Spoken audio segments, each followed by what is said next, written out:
Good morning, everyone. So, in our last session, we completed up to assessment and audit. Now, we are going to discuss appeals under GST. You can see this appeals versus adjudication, there is a difference. Adjudication means the first step that happens when a notice is given. So, first of all, what happens is the department will do the search, or they will carry out the inspection and or even audit. So anything can be done. After doing that, they will identify that the taxpayer has to pay some taxes, some GST. So immediately they will be giving one notice. So that particular notice, so we have to give reply, and thereafter maybe we can request for personal hearing also, and finally one order will be passed, that is called as adjudication order. So this process after notice and till the adjudication stage is known as adjudication, that is till the adjudication order. So that steps are there na, like after notice, so reply to the notice and hearing and adjudication order. This entire process is known as adjudication. So it is a process commencing after issuance of show cause notice for passing demand order or adjudication order. And in this process, what will happen? Explanations are offered by the noticee. So either in written or in personal hearing. Suppose if the noticee admits, okay, this is the amount that I need to pay, so then he can pay that amount so that the notice will be dropped. And who is the adjudication authority? So we have at the lower level superintendent, and above superintendent we have ACDC, and above ACDC we have additional or joint commissioner. And commissioner is not an adjudication authority under GST, means commissioner will not pass any order. And even anti-profiteering authority is considered as adjudication authority. Anti-profiteering authority means, so whenever we have not passed on the benefit of reduction in rate of tax to the buyer, so then in that case, for example, the rate of GST has been reduced from 18% to 12%, but still we kept the price as same. So then in that case we have made more profit. So that is known as profiteering. In that case, the anti-profiteering authority will come into the picture and say that, so you are enjoying more profit, so that has to be paid back. So that order of the anti-profiteering authority is also called as adjudication authority. On this adjudication authority order, we can go for a appeal, and appeal will be made to the lowest level, that is commissioner appeals, additional commissioner appeals, that is the first level. And above that commissioner appeals or additional commissioner appeals, we have GST-AT, GST Appellate Tribunal, and above GST-AT we have High Court, and above High Court we have Supreme Court. So this is the appeal process. And after passing adjudication order, the person to whom order is served, if not satisfied with the order, has right to go for an appeal to higher authority to get an opportunity to explain as to why so that particular order he is not satisfied with. And even department also can go for appeal, and the outcome of the appellate authority is known as appellate order or order in appeals. The outcome of the adjudication authority order is known as adjudication order or order in original. Okay, adjudication order or demand order or order in original, all these three are the synonyms, but here appellate order or order in appeals is the synonyms for this. And in case of the issue pertaining to place of supply, so if the issue is pertaining to place of supply, we can skip GST-AT and we can go from GST-AT directly to Supreme Court by skipping High Court when the issue is pertaining to place of supply. For the matters relating to place of supply, after GST-AT, further appeal lies with Supreme Court. And this GST-AT is divided into two benches, national bench and state bench. National bench will hear the issues relating to place of supply. State bench hears the issues relating to normal other than place of supply. This national bench has got another name, that is regional bench. State bench has got another name, that is area bench. You can see this. GST-AT is divided into two benches, national or regional bench, state or area bench. So national bench or regional bench will hear place of supply, and state or area bench will hear other issues. And appeal to High Court and Supreme Court are governed by Civil Procedure Code. Then, so these are the synopsis of appeals. First appeal, to whom we will make first appeal? Commissioner appeals or additional commissioner appeals. Against whose order? Against the order of additional or joint commissioner, and additional commissioner appeals against the order of the officer below the rank of additional joint commissioner. So what does it mean? See, for example, so we have adjudication authority. Who is the adjudication authority? Adjudication authority that we have is additional or joint commissioner. Additional or joint commissioner. Then assistant or deputy commissioner. Assistant or deputy commissioner. And below this we have superintendent. Superintendent. Whereas appeals, if you see, we have commissioner appeals, correct? Commissioner appeals. And below commissioner appeals we have additional or joint commissioner appeals. So now simple, if additional or joint commissioner passes the order, definitely we cannot go to additional or joint commissioner appeals. So we need to go to a level higher than them, that is commissioner appeals. Understood? If additional or joint commissioner passes an order, the appeal is with commissioner appeals. Suppose if below them means assistant commissioner, deputy commissioner or superintendent passes the order, the appeal will be made to additional commissioner or joint commissioner appeals. Understood the hierarchy? So that's what I have given. Suppose if the appeal is made by, if the order is passed by additional or joint commissioner, we cannot go for additional or joint commissioner appeals. So we need to go to the authority above them, that is commissioner appeals. If below the rank of additional or joint commissioner pass the order, then additional commissioner appeals we will go. What is the time limit within which appeal will be made? So in case if the registered person or the taxpayer is going for appeal, it will be 3 months plus 1 month. And if department is going for appeal, it will be 6 months plus 1 month. So when department will go, already order is passed by them only. Why will they go for appeal? So the superior officer, that is who will be passing the adjudication order, additional or joint commissioner, assistant or deputy commissioner, superintendent.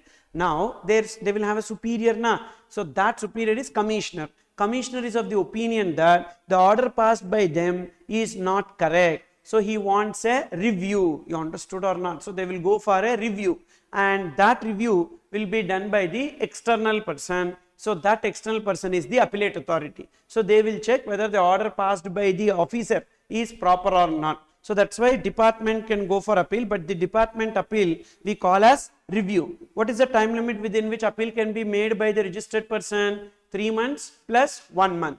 Department can go for review within 6 months plus 1 month. And whenever they go for appeal, that is the registered person go for appeal, they need to put a pre-deposit. So why pre-deposit? To show the seriousness. Generally in all civil suits and all, they'll ask for a pre-deposit. This much amount you deposit, and then only we will take up this case, because unnecessarily the case should not be dragged on. That's why. And therefore pre-deposit is to be payable. And how much is that pre-deposit? Now whatever you have admitted, 100% of the admitted due. So now order is passed here. In that order, not that fully you have a debate or fully you have a doubt. So maybe some amount really you have to pay. So that you pay. Plus whatever is the disputed tax, in the disputed tax 10% you pay, because you have an issue with respect to the disputed tax only na. So the disputed tax 10% you pay. So 100% of the admitted due. 100% of the admitted due. Whatever you are admitting that, plus 10% of disputed tax subject to maximum 25 crores. So this is the pre-deposit that is payable in case of first appeal. And suppose if the order is 129 order, 129 is what? Penalty. Yesterday we discussed that officer will stop the conveyance and will check, etc. So in that case the penalty order will be passed under 129. On that penalty order, if you need to go for appeal, you can go for appeal. But for the pre-deposit will be 25%. 25% of the penalty you need to pay as pre-deposit. And fee, appeal fee we don't have, just the pre-deposit we have. And the time limit for disposal of appeal, 1 year, not mandatory, means advisable. So within 1 year from the date when we go for appeal, so they should dispose of the appeal, which means they should give the decision. But again, it is not mandatory, it is advisory in nature. Okay. Then this is the first appeal. What is that you need to remember here is that time limit and the pre-deposit.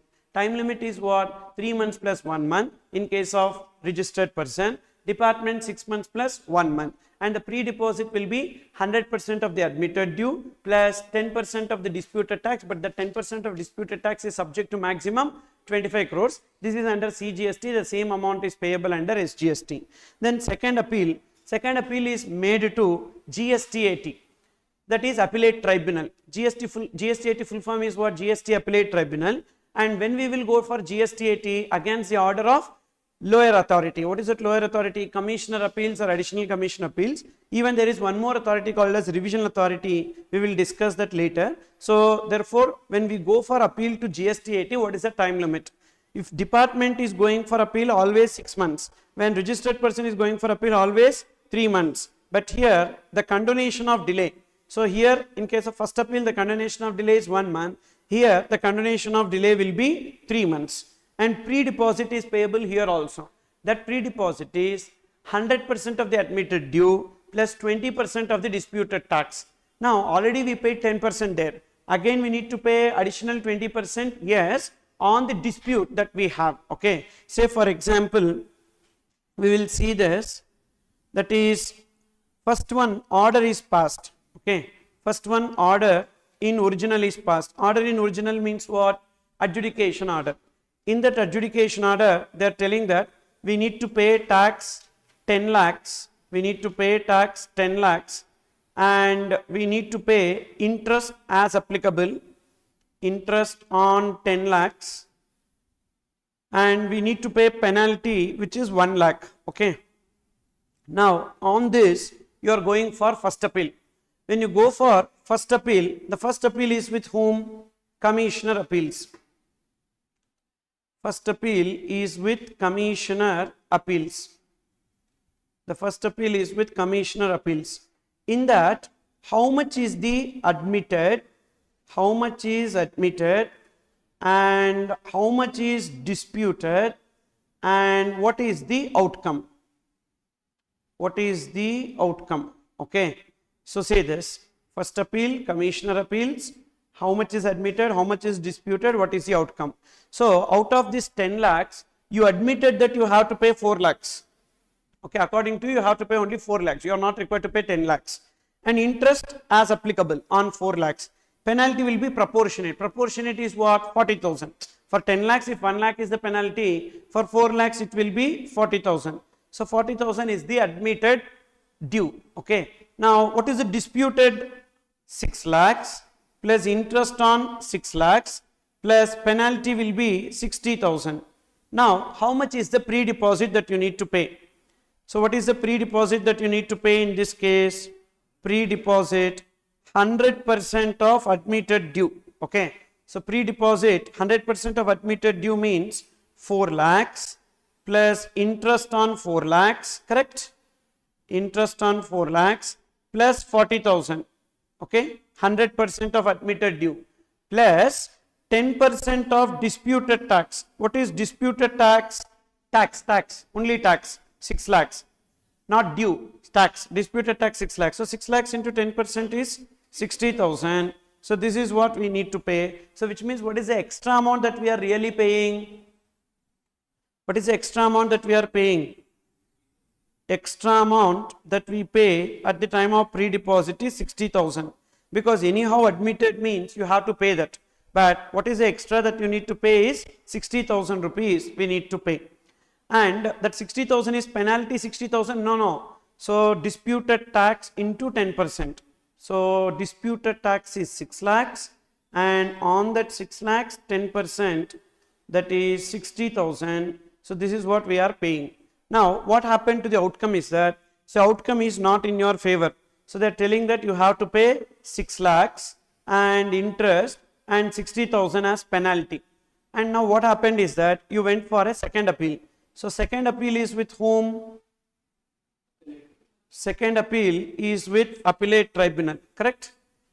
Second appeal is with appellate tribunal and GSTAT. In the GSTAT admitted. So again out of this 6 lakhs you may admit some amount now. Out of this 6 lakhs you may admit some amount and again disputed is the balance. So out of this 6 lakhs, based on the first appeal proceedings, you came to know, yes, you have to pay further 2 lakhs. So therefore, further 2 lakhs you have admitted and the disputed will be 4 lakhs. Now in that 2 lakhs, interest and 20,000 is admitted, 4 lakhs interest on 4 lakhs and 40,000 is disputed. So how much is the pre-deposit that we need to pay in this case? What is the pre-deposit? 100% of admitted due. What is 100% of admitted due? See, you may admit or you may not admit. If you are not admitting, 0. If you are admitting only, you have to pay that. So 2 lakhs plus interest on 2 lakhs, interest on 2 lakhs plus 20,000. Now plus disputed tax is how much? 4 lakhs. Disputed tax is 4 lakhs. On that 4 lakhs, we will take 20%, that is 80,000. So therefore, extra how much you pay? Literally 80,000. Extra amount that you pay is 80,000. Extra amount you are paying is 80,000. Anyhow, admitted due, you need to pay. Now you won the appeal.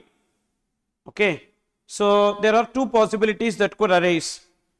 That is, GSTAT passed an order and that order is in favor of registered person, in favor of registered person or in favor of department. If it is in favor of registered person, what will be the treatment? If it is in favor of registered person, what is the treatment? Refund. Refund. How much is the refund? How much? 60,000 extra paid, 80,000 extra paid. So therefore, admitted anyhow you have to pay, that you paid. So 60,000 plus 80,000, that will be equals to 1,40,000 you will get as a refund plus interest at 6%. Interest at 6% you will get, because refund na. So on refund you will get interest at 6%. Whereas here, if it is in favor of department, then you lost the case. You have to pay. How much you need to pay? So tax 4 lakhs. But for that 4 lakhs, already you paid how much? 1,40,000. 1,40,000. So remaining you need to pay 4 lakhs minus 1,40,000. So that is 2,60,000 you need to pay, plus interest on 4 lakhs, interest on 4 lakhs plus penalty 40,000. So this we need to pay, penalty 40,000. Now what is the benefit that we got here is that, so this 1,40,000 already what we have paid, so that we don't have to pay again, and that will be adjusted. Okay. So this is the appeal process here. Understood the pre-deposit working? So can you tell me the provision in case of first appeal? What is the pre-deposit? 100% of the admitted due plus 10% of the disputed tax subject to maximum 25 crores. And in case of second appeal, 100% of the admitted due plus 20% of disputed tax subject to maximum 50 crores. Subject to maximum 50 crores, double. Okay, you can see that subject to maximum 50 crores. And there is a appeal fee also. In case of first appeal, there is no appeal fee. But in case of second appeal, there is an appeal fee, that is 1,000 rupees for every 1 lakh subject to maximum 25,000 rupees. What does it mean? Say for example, if the tax in dispute is 4,50,000, how much is the appeal fee? 4,50,000, how much is the appeal fee? For every 1 lakh, 1,000. So therefore 5,000 part thereof, for every 1 lakh or part thereof. So it will be 1,000. So therefore it will be 5,000. You understood? Suppose if it is 40 lakhs, 50,000, then maximum 25,000. So 25,000 will be taken as the appeal fee. And the time limit for disposal of appeal, here also 1 year, but it is not mandatory, that is advisable. See, these points will be tested in MCQs mostly. Then third appeal. Third appeal is to whom? High Court. First appeal is with Commissioner Appeals, second appeal is with GSTAT, third appeal is with High Court. So in case of High Court, whose order we will go for High Court? Against the order of GSTAT, we will go for High Court. And Who can go for appeal to High Court? Either assessee or department. What is the time limit? Within 180 days plus unlimited continuation of delay. And pre-deposit will be as per civil procedure code. We don't have any provisions related to that in GST, and even fee also as per civil procedure code. And then next one, fourth appeal. The fourth appeal is with whom? Fourth appeal is with Supreme Court.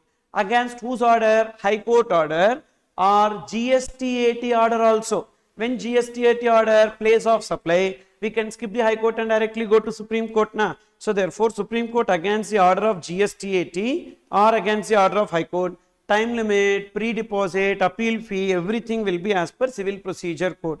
Then next one, if the question is, if the matter is relating to question of law, substantial question of law, we can go up to Supreme Court. And if the issue is pertaining to question of fact, the final fact finding authority is GST 80. What is the difference between question of law and question of fact? Whenever there is an issue, whether an activity is supply or not a supply, that is a question of law. And whether the goods are transported with invoice or without invoice is a question of fact. Understood? So then, monetary limits for filing appeal. So department, that is whenever registered person is going for appeal to GST 80, they may refuse to admit the appeal if the amount does not exceed 50,000.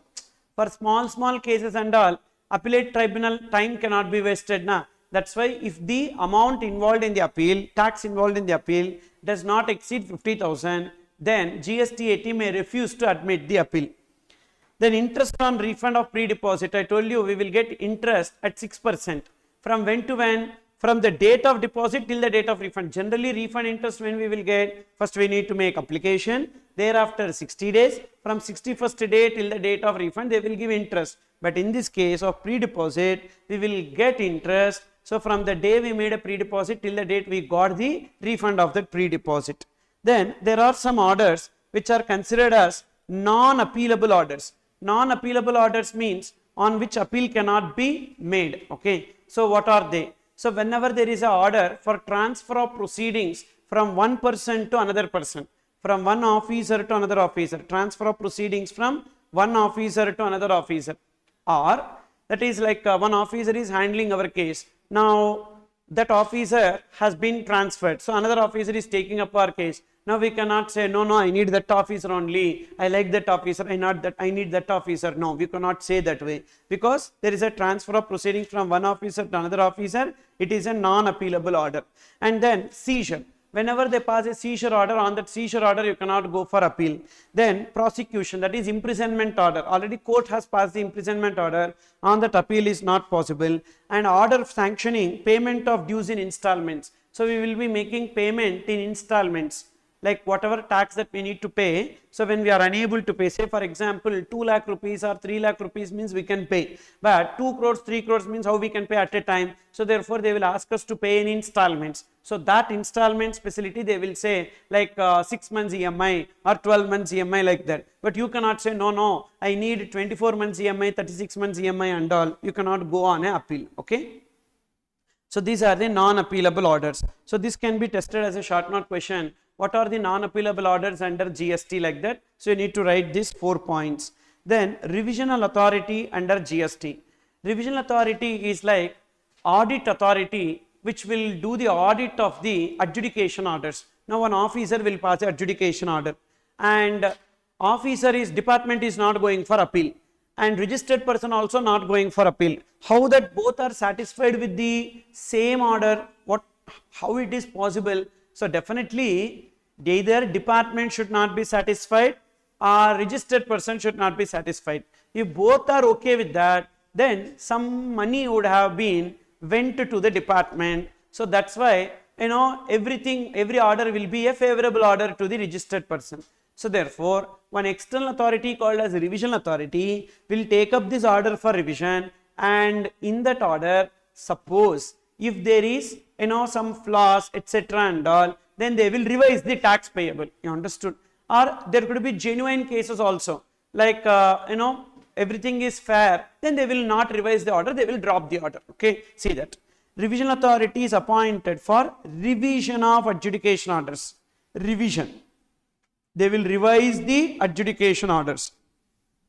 Now when the revision authority will take up the order, either on their own motion or upon information received by it.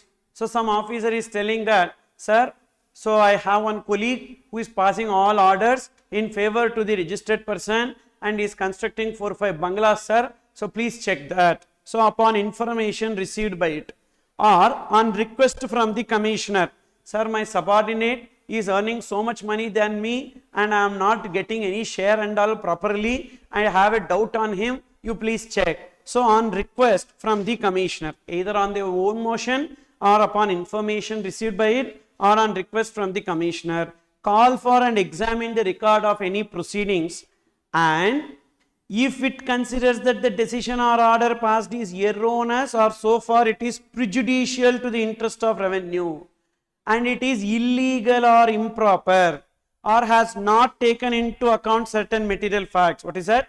It is erroneous. Why is it erroneous? Because it is prejudicial to the interest of revenue, means tax is reduced, or illegal or improper, or they have not considered certain material facts. Now, revision authority can enhance, means increase the amount, or modify, reduce the amount, or annul, that is cancel the amount. Okay, understood?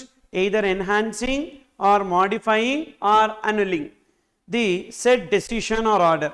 No revision in certain cases. You understood the background of revision authority? So it can be asked as a short note question. If you ask a short note question on, write a short note on revision authority, you need to write this paragraph. Okay. See, these topics like assessment, then appeals, advanced ruling, demand and recovery, these are all useful for short note and theory questions. So what they do is that in one question they will be joining. So one 4 marks question or 6 marks question, like that they will join one practical question and thereafter one theory question. That combination they will be giving. Sometimes 2 practical questions and 1 theory question they give. But what I have observed is that, so in every question, like question number 2, 3, 4, 5, like that, every question they are adding 1 theory. So therefore, if you need to complete that question, even though we have choice, yes, 2 questions as per old syllabus pattern, if you see, 2 questions are choice. Out of total 2 you have a choice in GST itself. In customs you have a separate choice in GST itself. But what is the advantage of having a choice when in normal question, every question if there is a theory, if theory question itself is a choice, we will leave it for choice really. But it is not like that. So that's the reason why these concepts and all you need to know. Okay. Then no revision in certain cases. So that is, revision authority cannot do revision in certain cases. Number 1, suppose on the revision order, if the person is going for appeal.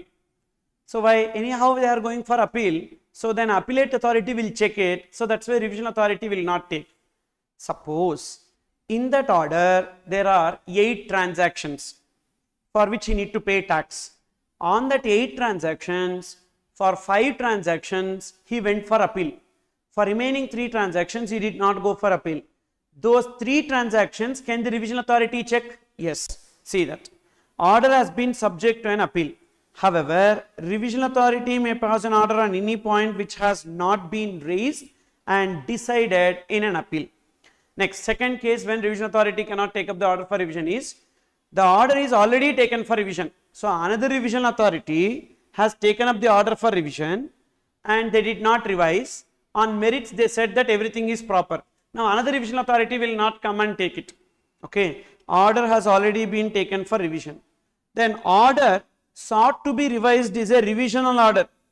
What is that? Another revision authority took the order, they revised it. Now yet another authority cannot come and take the order for revision because already the order has been revised. Okay. So if another authority has touched an order, you should not touch that. You understood? If another revision authority has touched an order, you should not touch that. Simple. Okay. So that is, another revision authority should not touch. Reason, already they have verified it, because there will be a conflict of interest for that reason. Then time limit for taking the order for revision. That is, by what time limit they need to pass a revision order. If appeal is filed against that order or appeal is not filed against that order. Sir, if appeal is filed against that order already, so we cannot do the revision na? but on few grounds on which we did not go for appeal. In that order, there are few transactions for which we did not go for appeal. For that, revision authority can take up the order for revision. In that case, so what is the time limit? 1 year from the outcome of appellate order or 3 years from the adjudication order, whichever is later is the time limit by which they need to pass the revision order. Got it? So, what is the time limit here? 1 year from the date of adjudication order or 3 years from the date of 1 year from the date of appellate order or 3 years from the date of adjudication order, whichever is later. And suppose if appeal is not filed, so we are not filing any appeal, then in that case, after 6 months from the adjudication order or within 3 years from such order, so the authority can go for appeal, which means why 6 months not possible? Because that 6 months is the time limit for appeal by either registered person or the department. Because we have seen what is the time limit for the appeal? 3 months plus 3 months plus 1 month, 6 months plus 1 month. So which means till the 3 months, 6 months they will wait. Who will wait? Revision authority. If no one is going for appeal, then only they can take up the order for revision. And 3 years from adjudication order means in the 2.5 year time limit they need to complete the revision order. Then period excluded while computing the limitation period of 3 years. That is, while computing this 3 years, we should take out the stay period, because government like court would have granted stay on the revision order. So for example, the stay period is 6 months, which means what is the total time limit within which the revision order will be passed? 3 years, 6 months, because in that 6 months they cannot pass the revision order. Same way, that particular issue on which revision authority wanted to pass an order is in the court. Still the issue is pending in the court till the outcome of the court. So it will take some 6 months or 1 year or 2 years. So during that time, revision authority cannot pass the order. For example, the issue is simple. There is a employer who provides food to the employees and collects some money, nominal amount from the employees. On that, whether GST payable or not is the issue. So employer is telling that it is like a perquisite and we are not required to pay GST. But GST department is of the opinion that GST is payable on that amount and related party transaction. So rule 28 will be applicable. They need to take the full open market value and on that they need to pay GST. Now this issue is in the court of law. When this issue is in the court of law, it may take 1 year for the outcome of that. Till that time, revision authority cannot pass the order based on this issue. So therefore for 1 year, which means already 3 years they have. Now 1 year it is pending in the court. So therefore that 1 year means 4 years will be the time limit for passing the revision order. Understood? So that is with respect to appeals and revision. And offences and penalties we have already completed. Now look into advanced ruling, page number 136. Advanced ruling.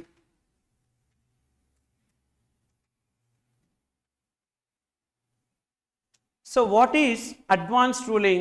Whenever we have a query and like a doubt about the applicability of GST on a particular transaction or valuation or input tax credit related queries, generally whom we will approach?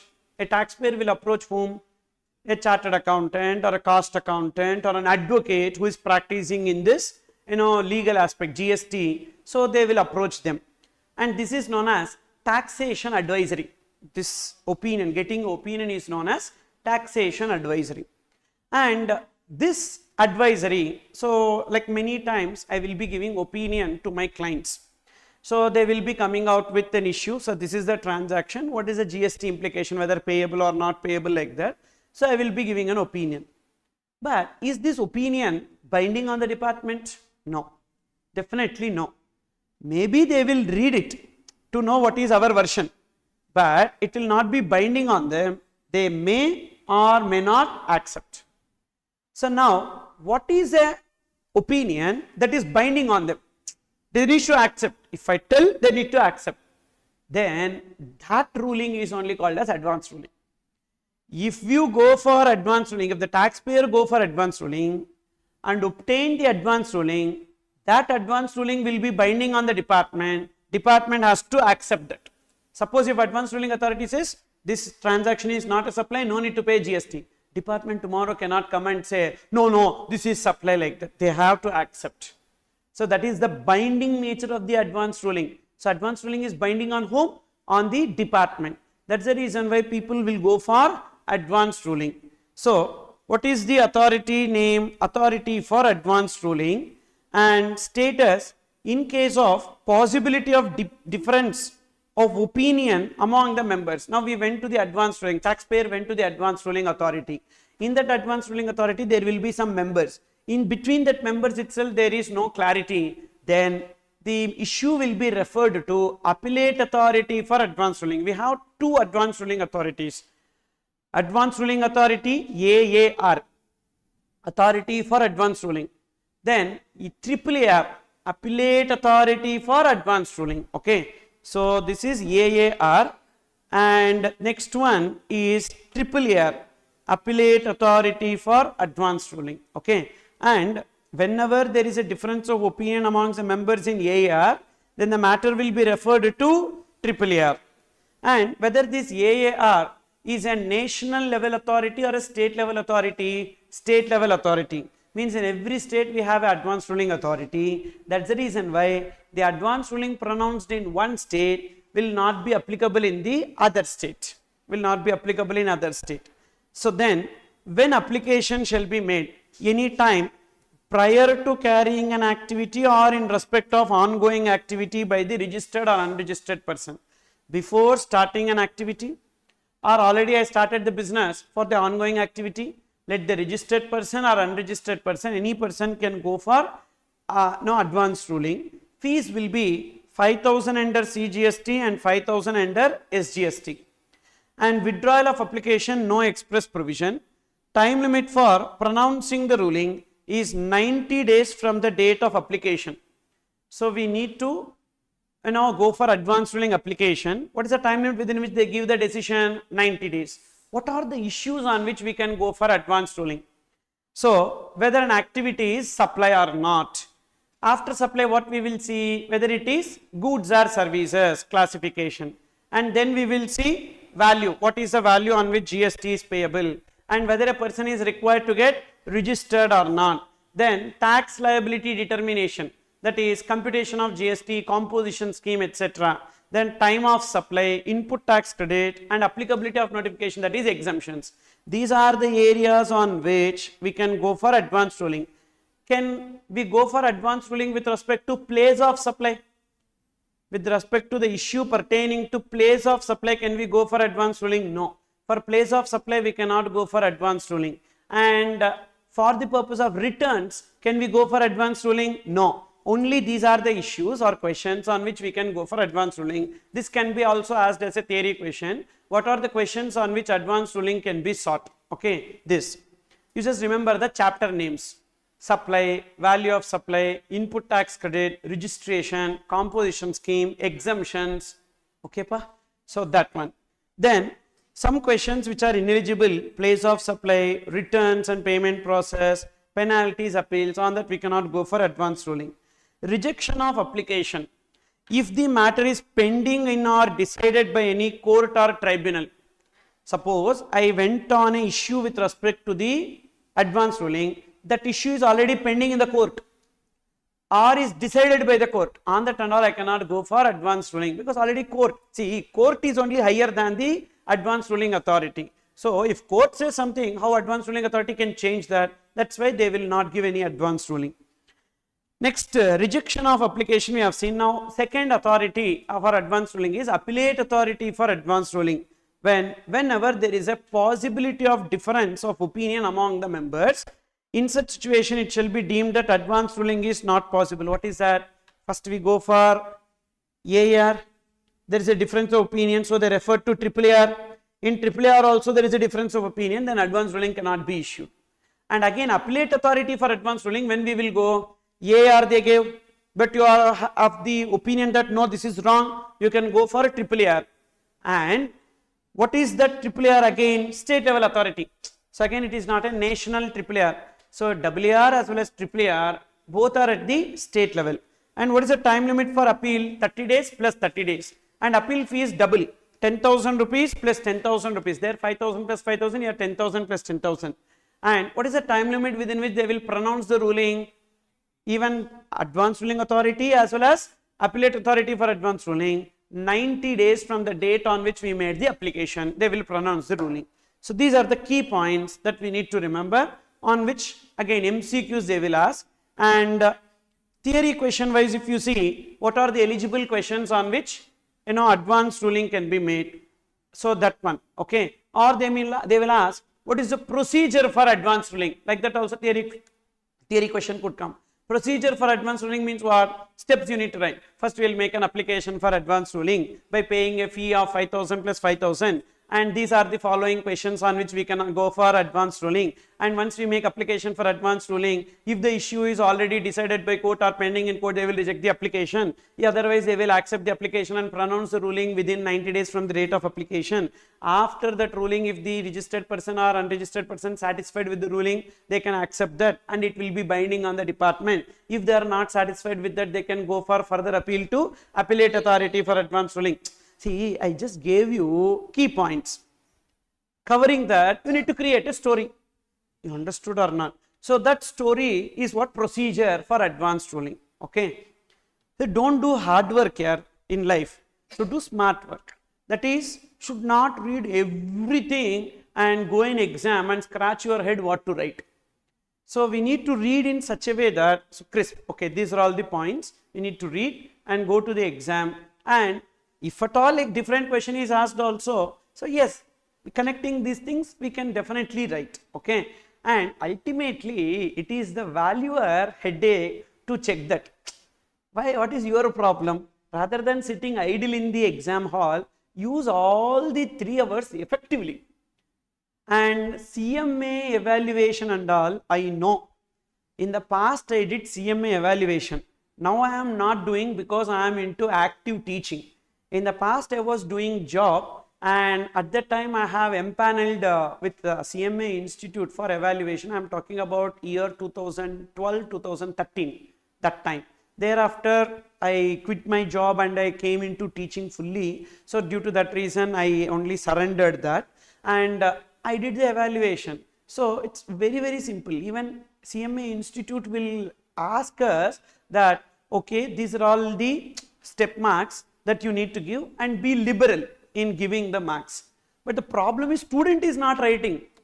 Answer booklet, 3 pages, 4 pages information only will be there. How to give marks here? For empty pages we cannot give marks now. That is the problem. At least if they write something correct or wrong, maybe 1 mark at least will be given even if it is wrong.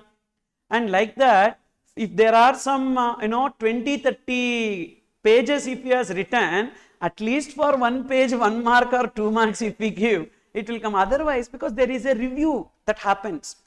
When we do the correction and give, on the above one review will happen. So they will question us, and per paper at that time itself, they used to give 200 rupees for one evaluation, one answer sheet evaluation, they used to give 200 rupees. So therefore, that's a very good amount, and therefore you don't bother about this evaluation and all. In CA exams only evaluation will be so pathetic. Sadist evaluators and all are sadists, okay, and they will not give marks. I don't know. So maybe they have some issue with their wife and etc. So that problem and all they will show on answer sheet. But CMA, nothing like that. But first you write. The problem is that you are not writing. Only when you write it, you will get it, okay.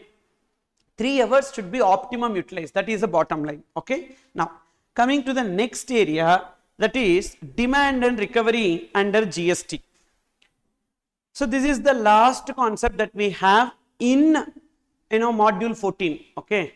And see this, I told you already, notice will be issued in 5 cases. What are the 5 cases?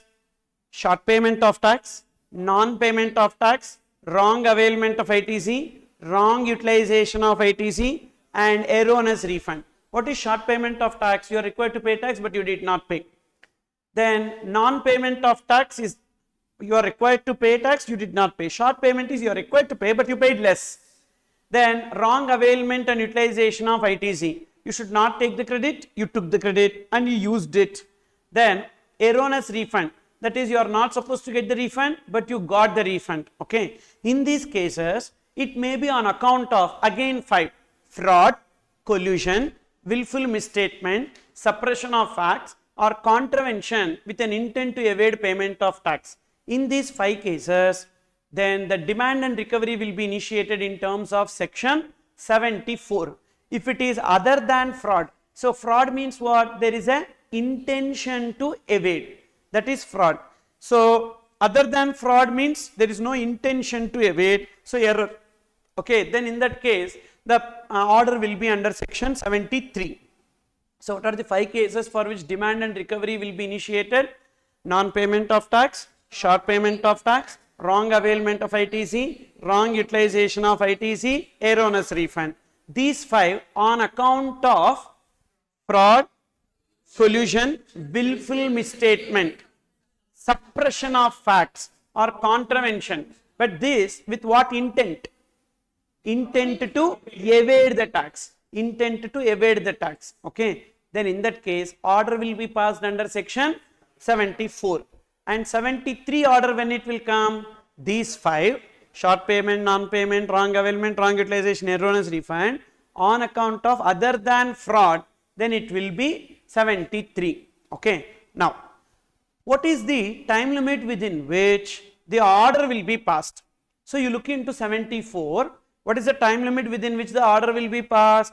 5 years from the due date of furnishing annual return for a particular financial year, and the notice to be given at least 6 months before the order date. Okay. So for example, you see this, there is a person who has made some short payment of tax, non-payment of tax, etc. Okay. So short payment of tax, short payment of tax, short payment of tax, non-payment of tax, non-payment of tax, then wrong availment of ITC, wrong availment of ITC, wrong utilization of ITC, then erroneous refund. Okay, these are the 5 cases, but in this we will remove this erroneous refund right now, okay, for some time. If these things, these 4 has happened in a particular financial year, these things has happened in a particular financial year, say financial year 2022-23. For financial year 2022-23, what is the due date of furnishing annual return? GSTR 9 due date. GSTR 9 is the annual return. GSTR 9 due date is 31st December 2023. Correct? Now, from this 31st December 2023, what is the time limit within which the order under section 73 can be passed? 5 years. So 5 years, which means 31/12/2028 is the time limit up to which the order can be passed. Okay. So what is the time limit between this year? It should be less than or equals to 5 years. So this order is under which section? Order under section 74. Now, what is the time limit within which the notice to be given? Now work backwards. 6 months before. What is it 6 months before? 30/6/2023 is the time limit by which show cause notice will be given under section 74. So what should be the gap between the notice and the order? So there should be a gap of greater than or equals to 6 months. Understood?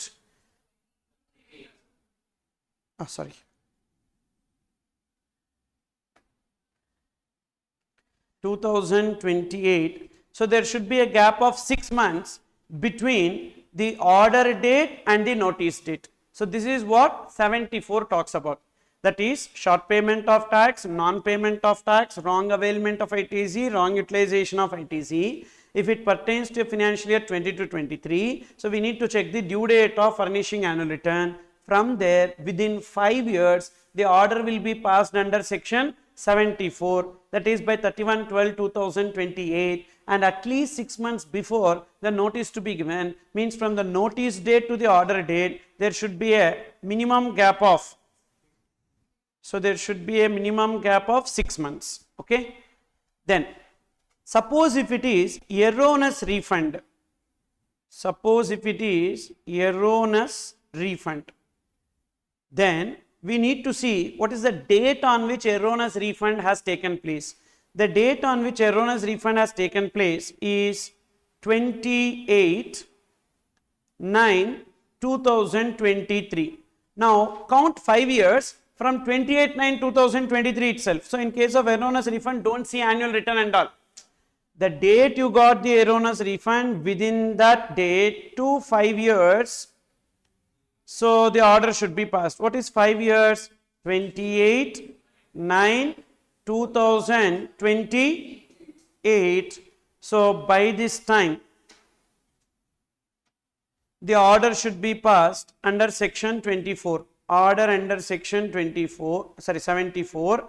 And what is the time limit by which notice to be given? 6 months. That is 6 months before this is what? 28/3/2028 is the time limit by which show cause notice to be given under section 74. And there should be a minimum gap of 6 months between notice and order, and overall gap should be less than or equals to 5 years from the date of erroneous refund. Okay.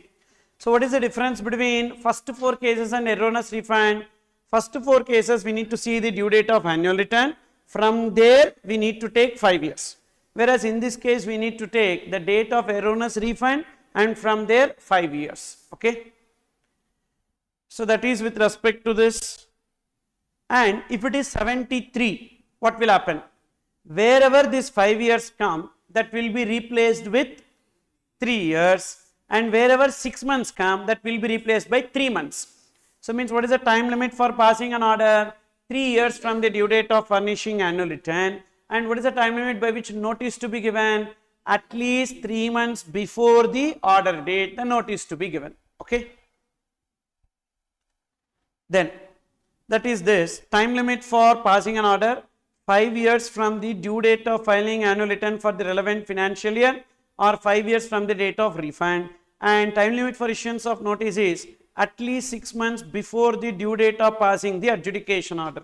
Whereas in case of 73, so time limit for passing an order is 3 years from the due date of filing annual return and 3 years from the date of erroneous refund, and notice to be given at least 3 months before the due date of passing the adjudication order.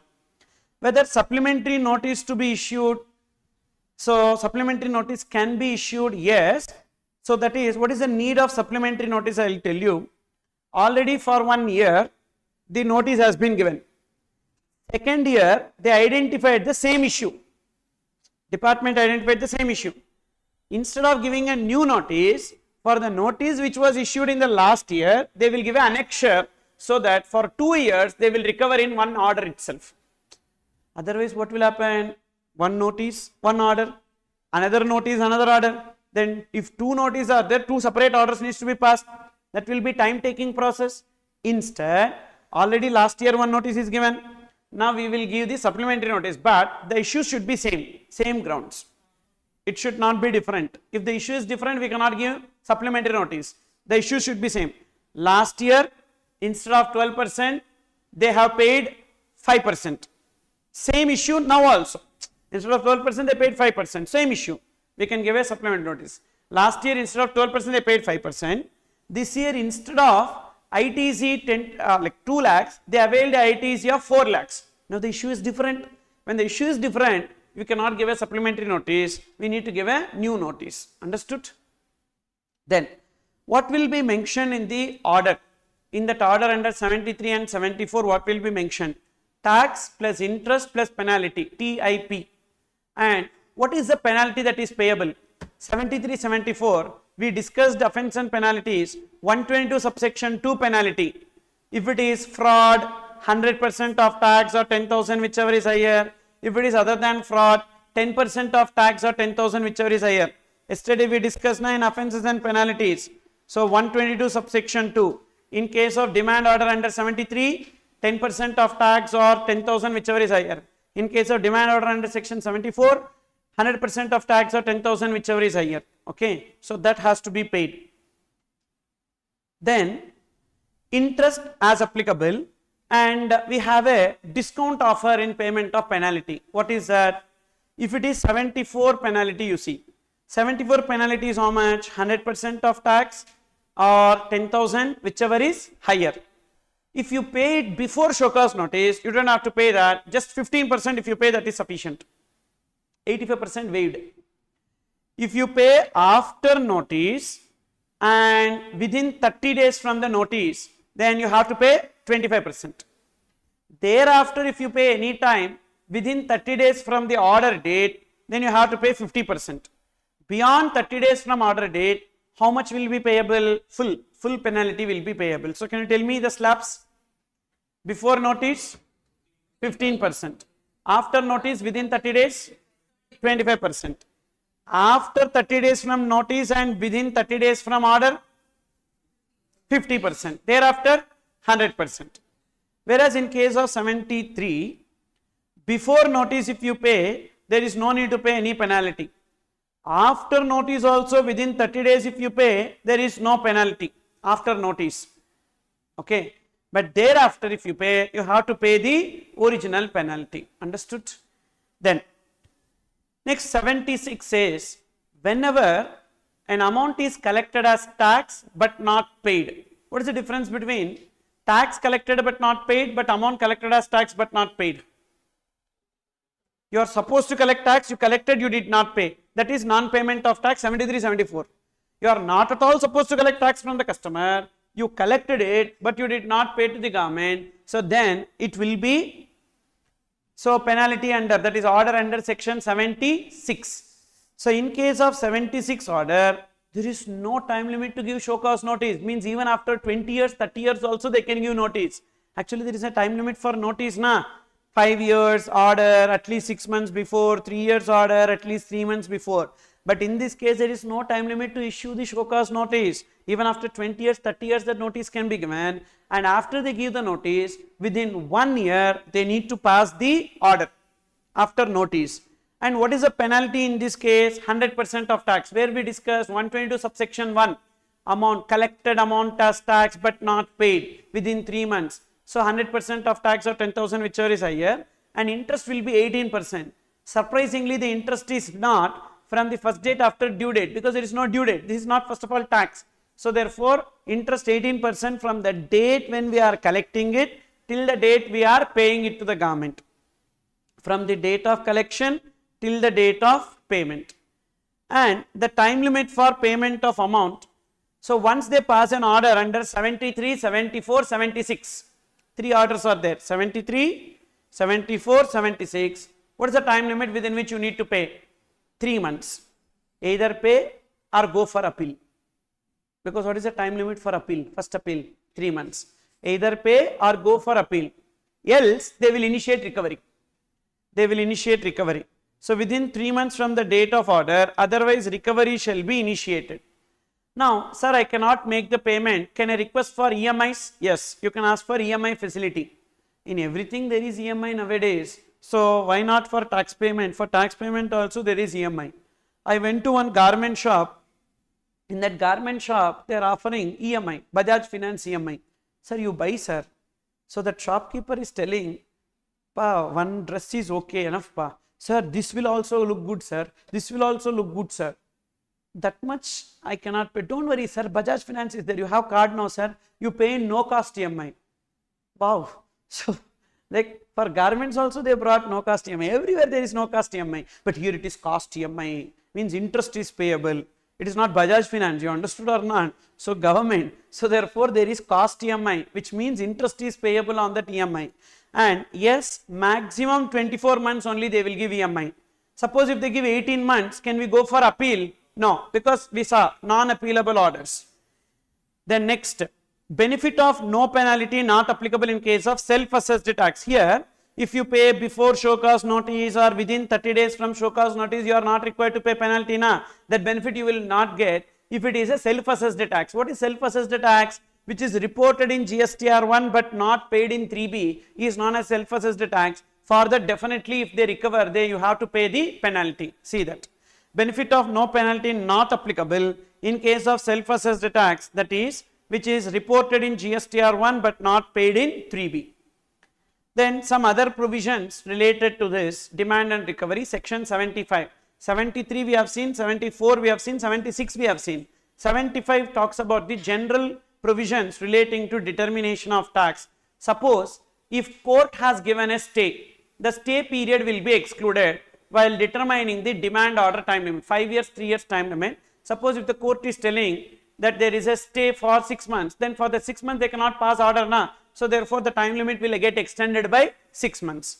And notice issued under section 74 not sustainable in the court of law. So they gave a notice, they passed an order. We went to the court stating that, sir, we did not do any fraud. Court is telling, yes, we have not done any fraud.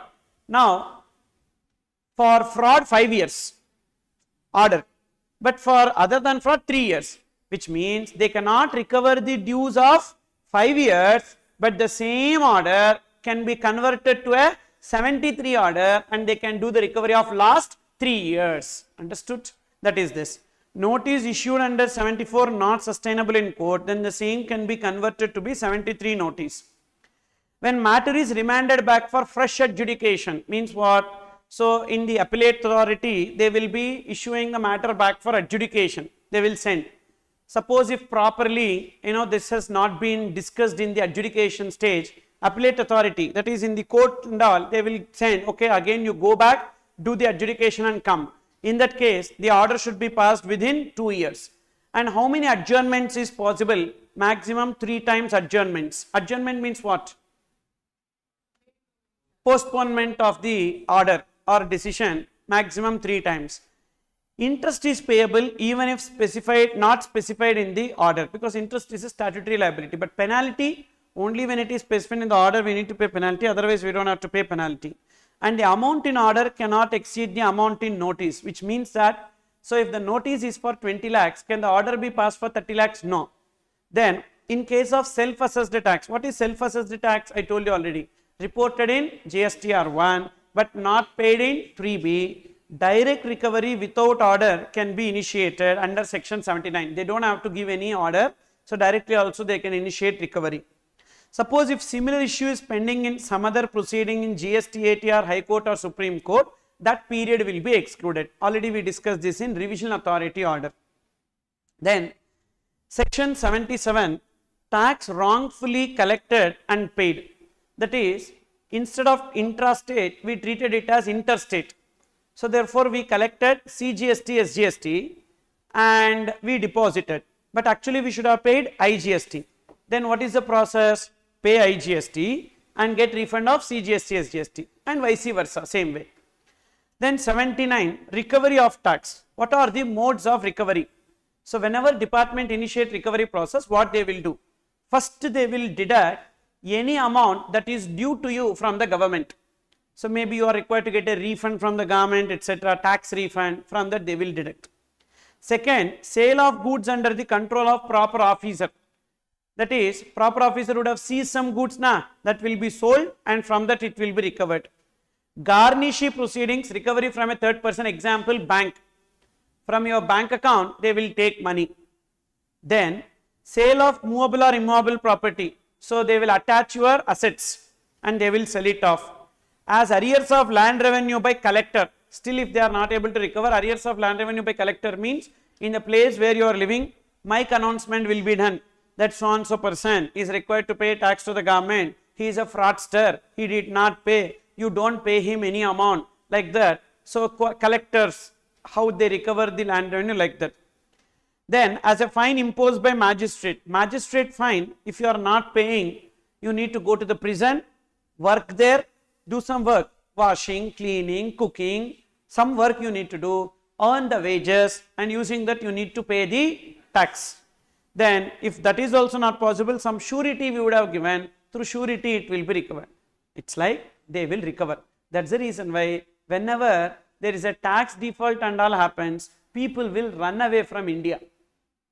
Yes, for example, Vijay Mallya you take, Nirav Modi you take, because law in India is very stringent. It will not leave. It will say, okay boss, you don't have money, don't worry, come to prison, a lot of work is there. So you do the work and lifetime you earn wages and we will recover the money out of that. So therefore, this is the way why people run away. Somehow they will run away from India, because if they are in India, gone, their life is hell. Okay, and transfer of property to be void. What is this? Now, order has been passed.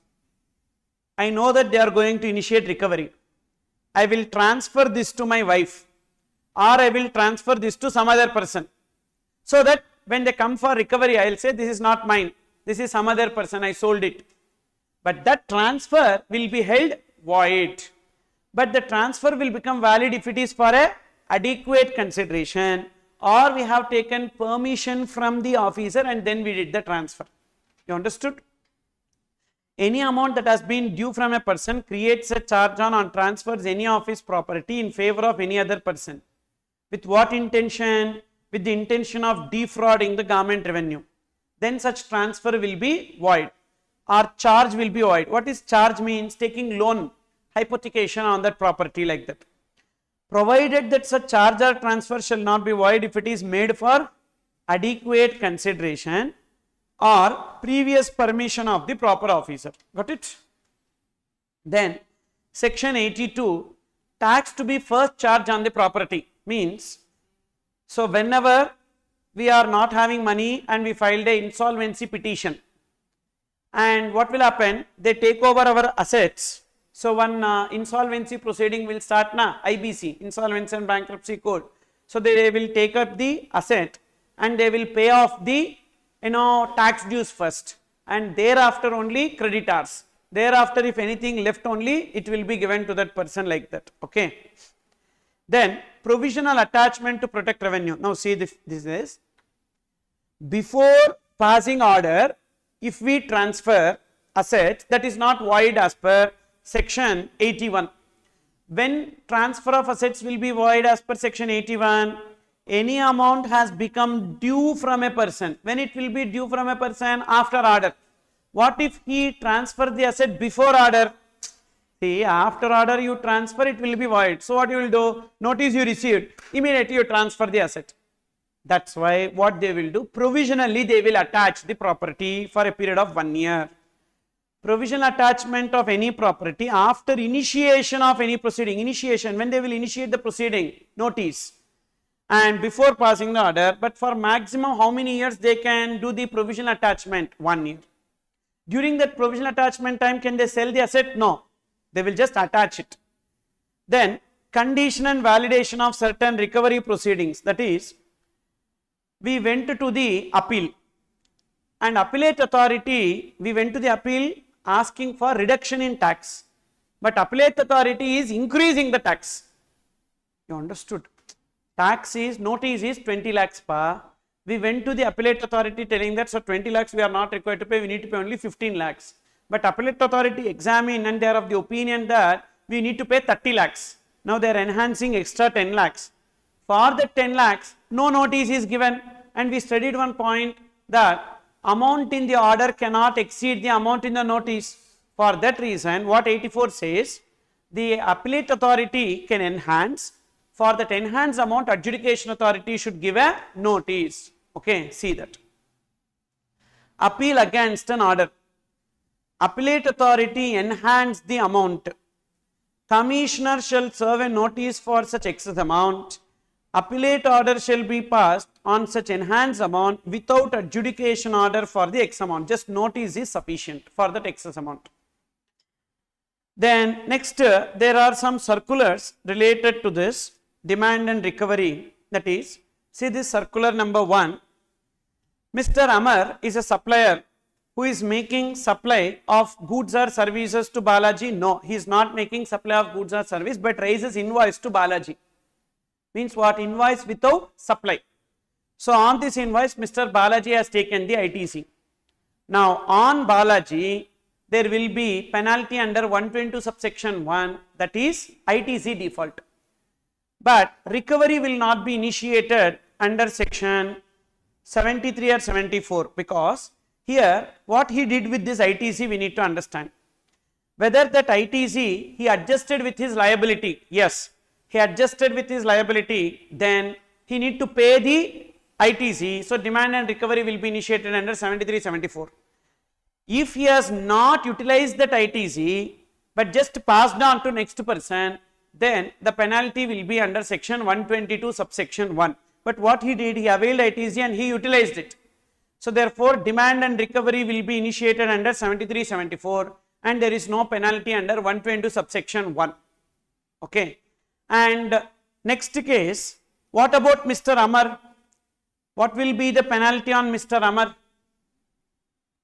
Invoice default. So invoice default, so therefore Amar is required to pay penalty under section 122 subsection 1, invoice default. Then in this case, third circular, Amar raised invoice to Balaji without supply, and Balaji is raising invoice to Charan, means he just passed on the ITC. He just passed on the ITC, then on Amar there will be penalty under 122 subsection 1, invoice default.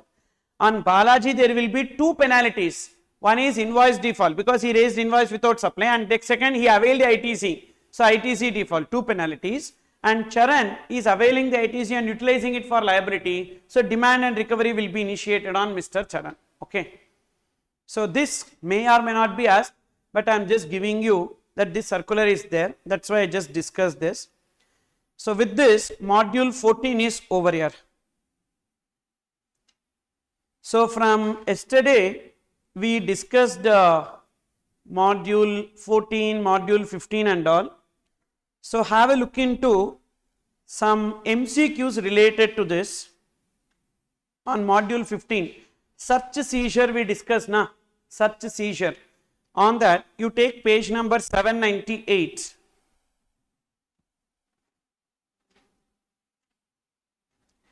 Under GST, inspection as well as search can be carried out only after authorization by proper officer, not below.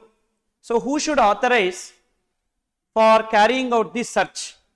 Not below the rank of commissioner. Okay. So commissioner should give. So option 1 is D. So the rank of joint commissioner, not below the rank of joint commissioner. So commissioner can give, additional commissioner can give, joint commissioner can give, but not below the rank of joint commissioner. Okay. Then next, the documents, books or things referred to in 67 subsection 2 are any documents produced by the taxable person which has not been relied upon for issue of notice. I told you that whenever they do seizure, they can seize both goods and documents, correct? Both goods and documents they can seize. When they seize the documents, if they don't need the documents, they should return the documents within 30 days or 60 days. So within 60 days, sorry, 30 days only, correct. Within 30 days, they need to return the documents if they are not relying on those documents. Then as per section 67, where any goods are seized under subsection 2 and no notice in respect thereof is given within dash of the seizure of goods, the goods should be returned to the person 6 months pa, that is 6 months. That is, first we did the seizure. After seizure, a notice to be given for confiscation. If that notice is not given within 6 months, then the goods should be returned. So for 3, option D. Then as per section 16(9), where a person is arrested for an offence specified under subsection 5 of section 132, the officer authorized to arrest the person shall inform such person of the grounds of arrest and produce before a magistrate within dash hours. What is the time limit within which he need to be produced before the magistrate? 24 hours. 24 hours he should be produced before the magistrate. Are there any monetary limits prescribed for compounding amount? If so, how much? The minimum limit for compounding is higher of 5,000 or 50% of tax. The upper limit for compounding is 30,000 or 50% of tax. Wrong. Minimum is what? 10,000 or 50%, whichever is higher. Correct? So A is wrong. B is also wrong. And last one is only correct. D is correct. 10,000 or 50% of tax, maximum is 3 times. 30,000 or 150% of tax involved. Understood? Then next, module 14. So here they have given this question. Look into page number 791. Related to cognizable, non-cognizable, bailable, etc.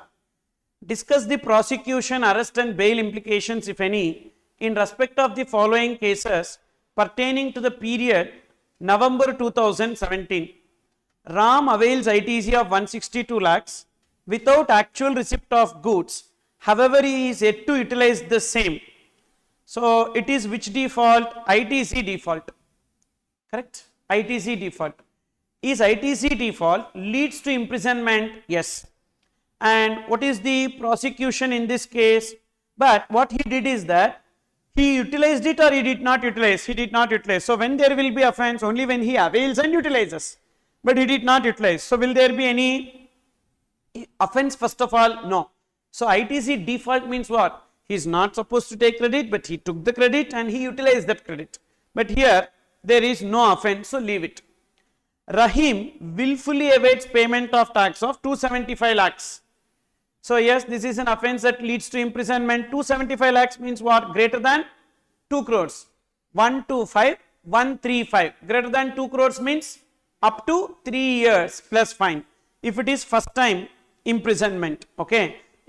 Suppose if it is subsequent, up to 5 years. We discussed yesterday. First time means up to 3 years plus fine. Subsequent, always it will be up to 5 years. So see this. Up to 3 years with fine is the imprisonment. Can this person be arrested? Yes. He collected tax but he did not pay. So therefore, arrest will be there if the amount exceeds 2 crores. So whether arrest is there? Yes, arrest is there. And as the amount does not exceed 5 crores, it is non-cognizable. Only when the amount exceeds 5 crores, it is cognizable. So non-cognizable and it is a bailable offense. Understood? Then next. Third, Robert fails to supply information sought by the central tax officer. The amount of GST involved is 8 lakhs. So fails to supply information sought by the central tax officer. The amount of GST involved is 8 lakhs. So will there be any arrest in this case or any imprisonment? No, because this is not an offense.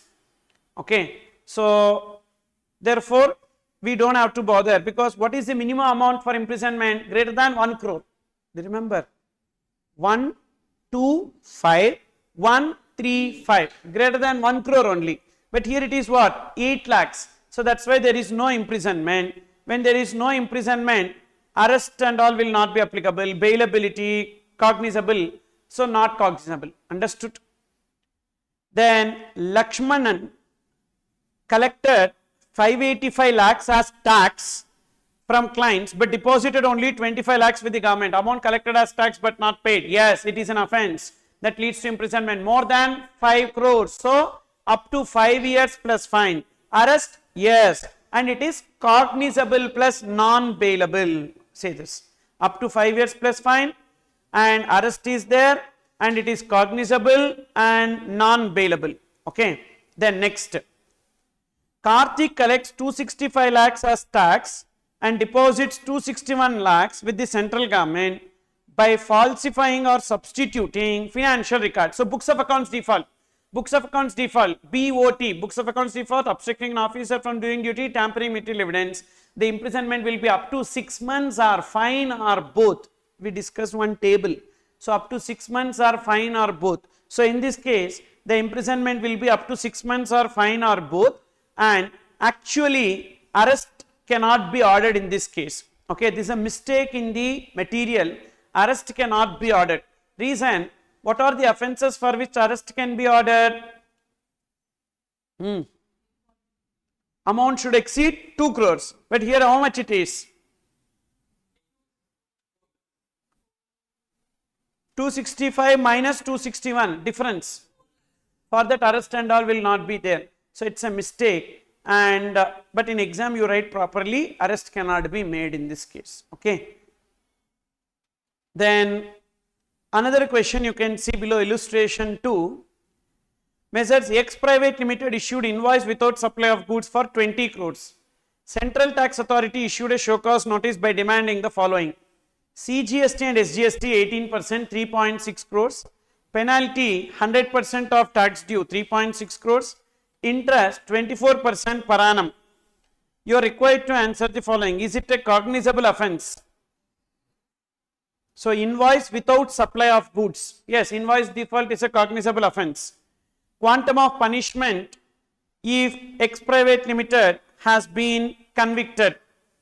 So more than 5 crores na? Sorry. CGST and SGST 3.6 crores, sorry. So only when it exceeds 5 crores, tax exceeds, here value is 20 crores, only when it exceeds 5 crores. So it does not exceed 5 crores, therefore is it a cognizable offence? No, it is not a cognizable offence, and it is not a cognizable and bailable offence. And what is the imprisonment in this case? More than 3, 1, 2, 5. So therefore up to 3 years or fine or plus fine, 3 years plus fine. So up to 3 years plus fine, it is non-cognizable and bailable. Understood? And there is a new imprisonment for how many months? 6 months. Suppose if he has committed this offence subsequently, always 5 years, up to 5 years plus fine. Okay. So these type of questions can be asked. Why not? The same question can be asked. This is one important question. This illustration one is there na. So this is already tested in CMA old syllabus. So new syllabus also they can ask this type of question. And next,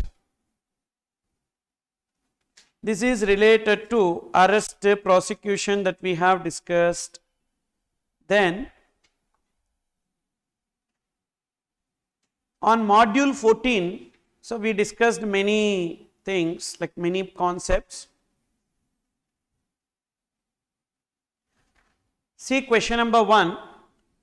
What is the time limit for issue of order in case of fraud, misrepresentation or suppression? 5 years. What is the time limit for issuance of order in case of other than fraud? 3 years. Is it obligatory on the part of the department to take on record the assessee's representation during adjudication and issuance of order? Yes, definitely opportunity of being heard should be given. Okay, opportunity of being heard should be given before passing an order. What is the maximum amount of demand for which the officer can issue an order under section 73 in case of other than fraud? Which is the correct answer? Tax plus interest plus penalty, and that will be 10% of tax or 10,000, whichever is higher. Okay. So B, amount of tax. Then what is the maximum amount of demand for which officer can issue order under section 74 in case of fraud?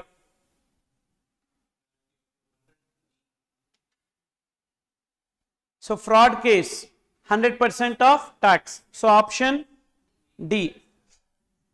Then what is the prescribed monetary limit of Central Tax Superintendent for issuance of show cause notice and order under section 73? Actually there is a hierarchy here. So I told you, below superintendent, above that additional or joint commissioner, above that commissioner.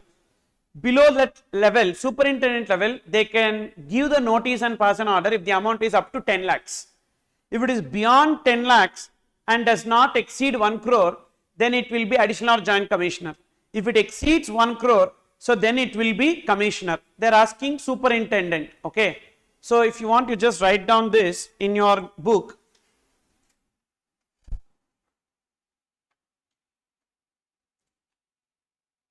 Monetary limit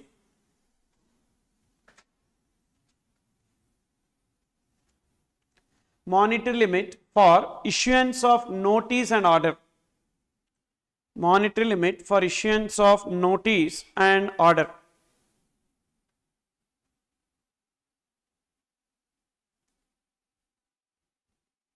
Monetary limit for issuance of notice and order. Up to, you write this way, officer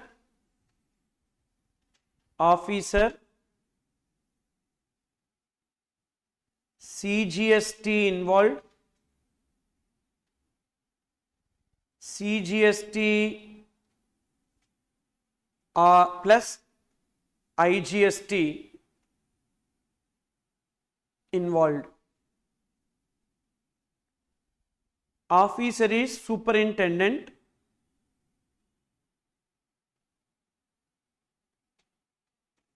up to 10 lakhs, here double, up to 20 lakhs. And additional or joint commissioner,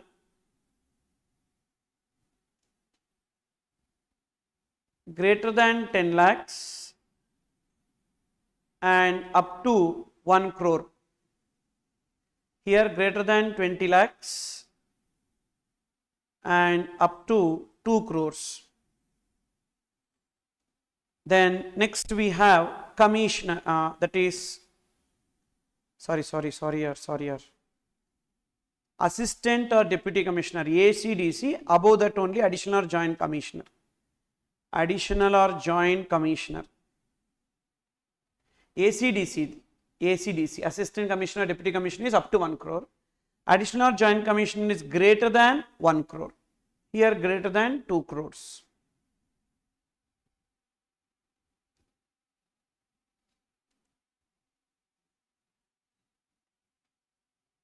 ACDC means assistant commissioner or deputy commissioner.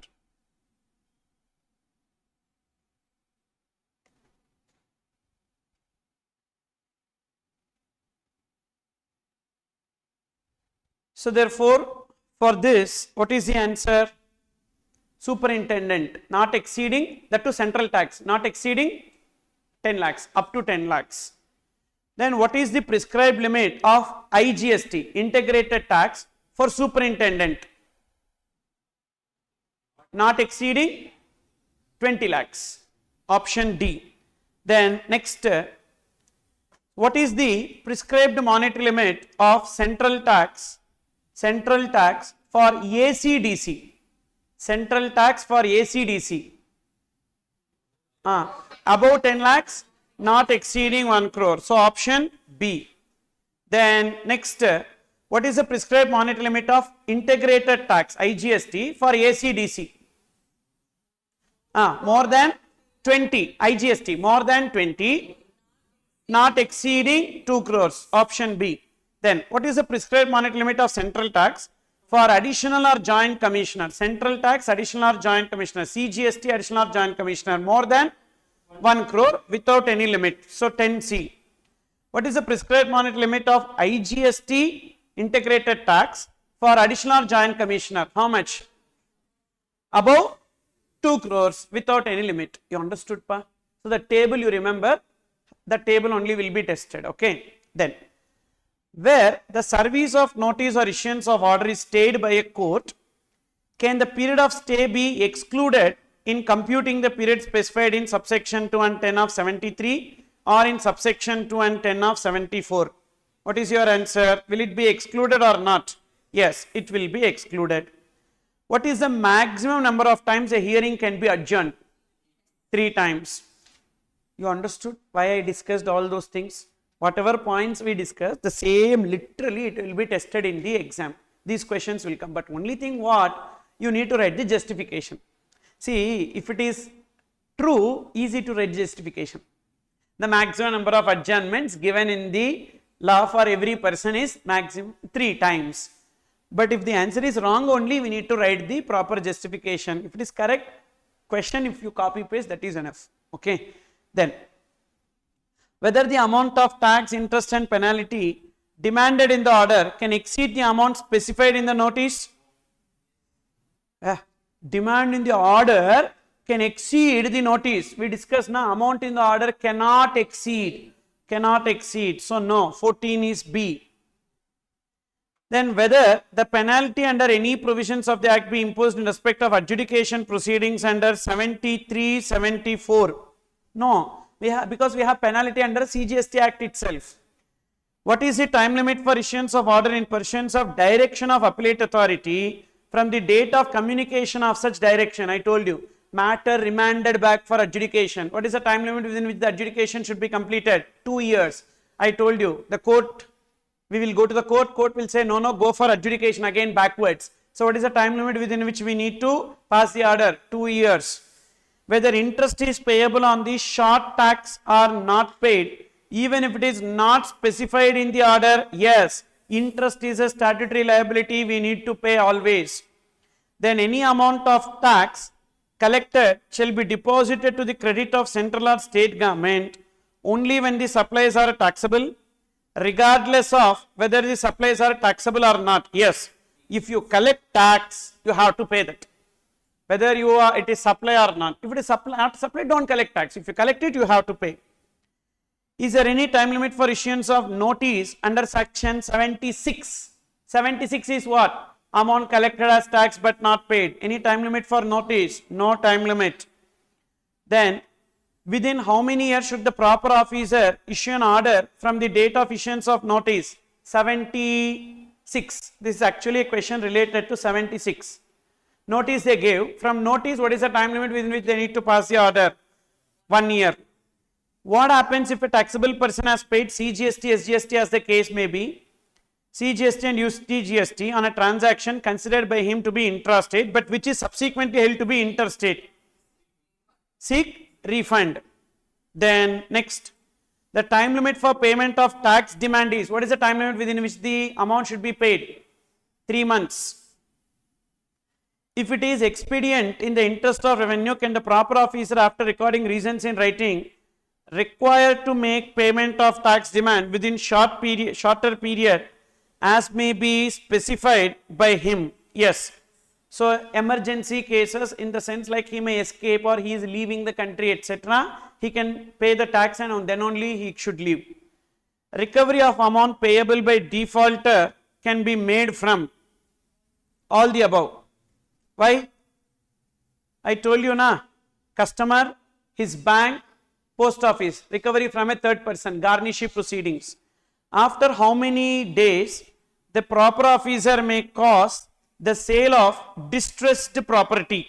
So this we have not discussed. Actually the time limit is 30 days. So after 30 days of the distressed property, so officer has attached it, and after attachment within 30 days they can sell it off. The following amounts due cannot be paid through installments. Which amounts cannot be paid through installments? Self-assessed tax which is shown in the return.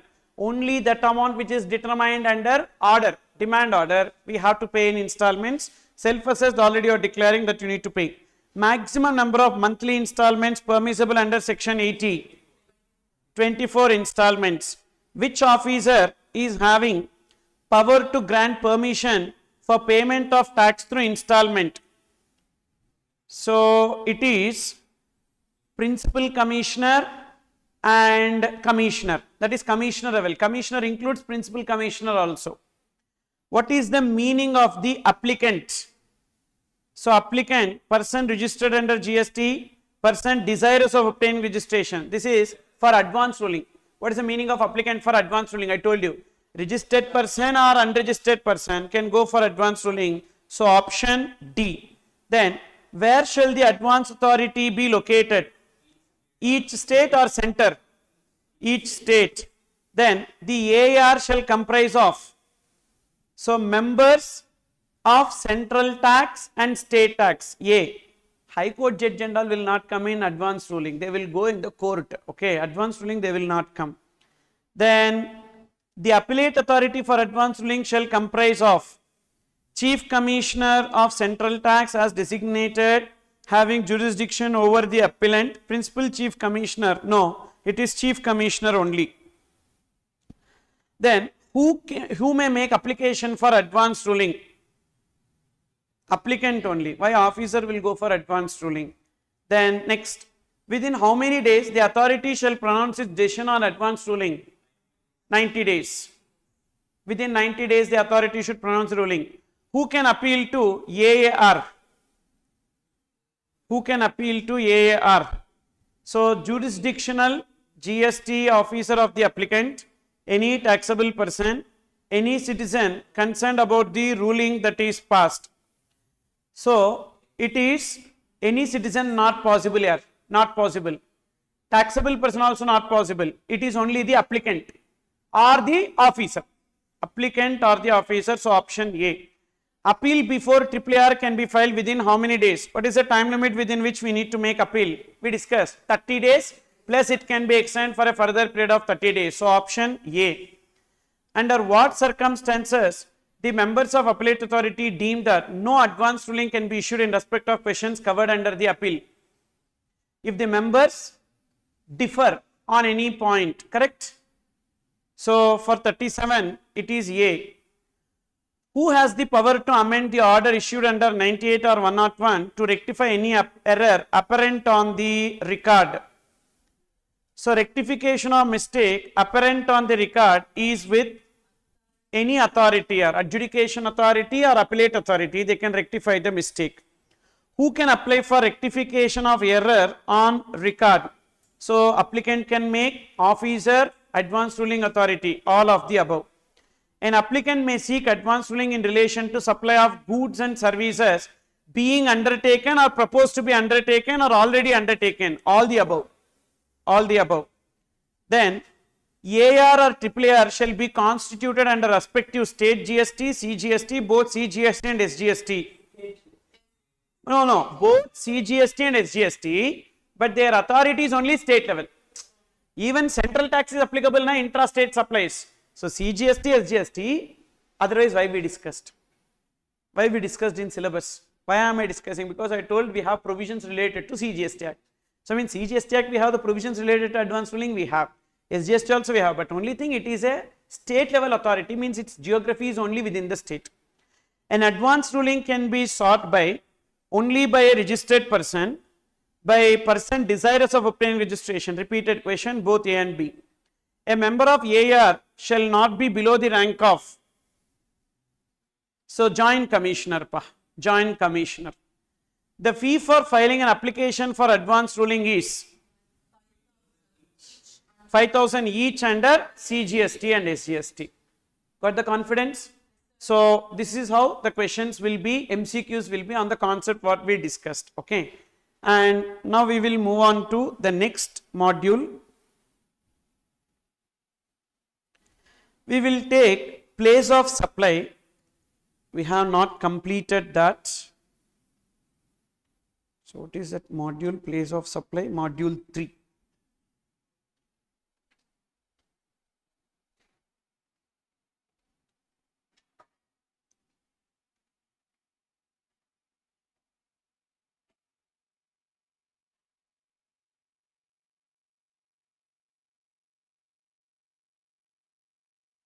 So place of supply, already I told you, these are all the various sections that we have in IGST Act. Section 7, 8, 9, etc. In charge under IGST Act we discussed. In this, section 10 to section 14 deals with place of supply related provisions. Section 10 talks about place of supply in case of goods, which is domestic transactions. Section 11 deals with place of supply of goods in case of import and export. Section 12, place of supply in case of services where both supplier and recipient are located in India. Section 13, place of supply in case of services where either supplier or recipient in India and the other located outside India. Section 14 is in case of OIDR services. Okay, these are the various sections that we have. And we need to know few definitions to understand what is the meaning of import of service, export of service, etc. So generally, what is the meaning of export of service? Already we discussed. 5 conditions should be satisfied. What are those 5 conditions? Supplier should be located in India, recipient should be located outside India, consideration, place of supply should be outside India, consideration should be in convertible foreign exchange, and supplier recipient are not two establishments of the same person. For that consideration point, we have a relaxation. What is that relaxation? That is, in case of services to Nepal and Bhutan, it can be in Indian rupees. Then what is the meaning of import of service? Logically you think, where the supplier will be located in import of service? Outside India.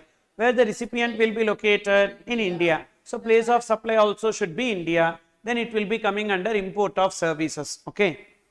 Then what is the meaning of import of goods and export of goods? Import of goods means bringing goods from outside India to India is known as import of goods. Taking goods from India to outside India is known as export of goods. And meaning of interstate supplies, as per section 7, we already discussed this. What is the meaning of interstate supplies? And even 7.5c, so this we have discussed. Supply beyond territorial waters and up to 200 nautical miles from the baseline, and 2 transactions, that is, if the place of supply is determined under section 13, it will always be deemed as interstate supply. And what is intrastate supply also we have discussed.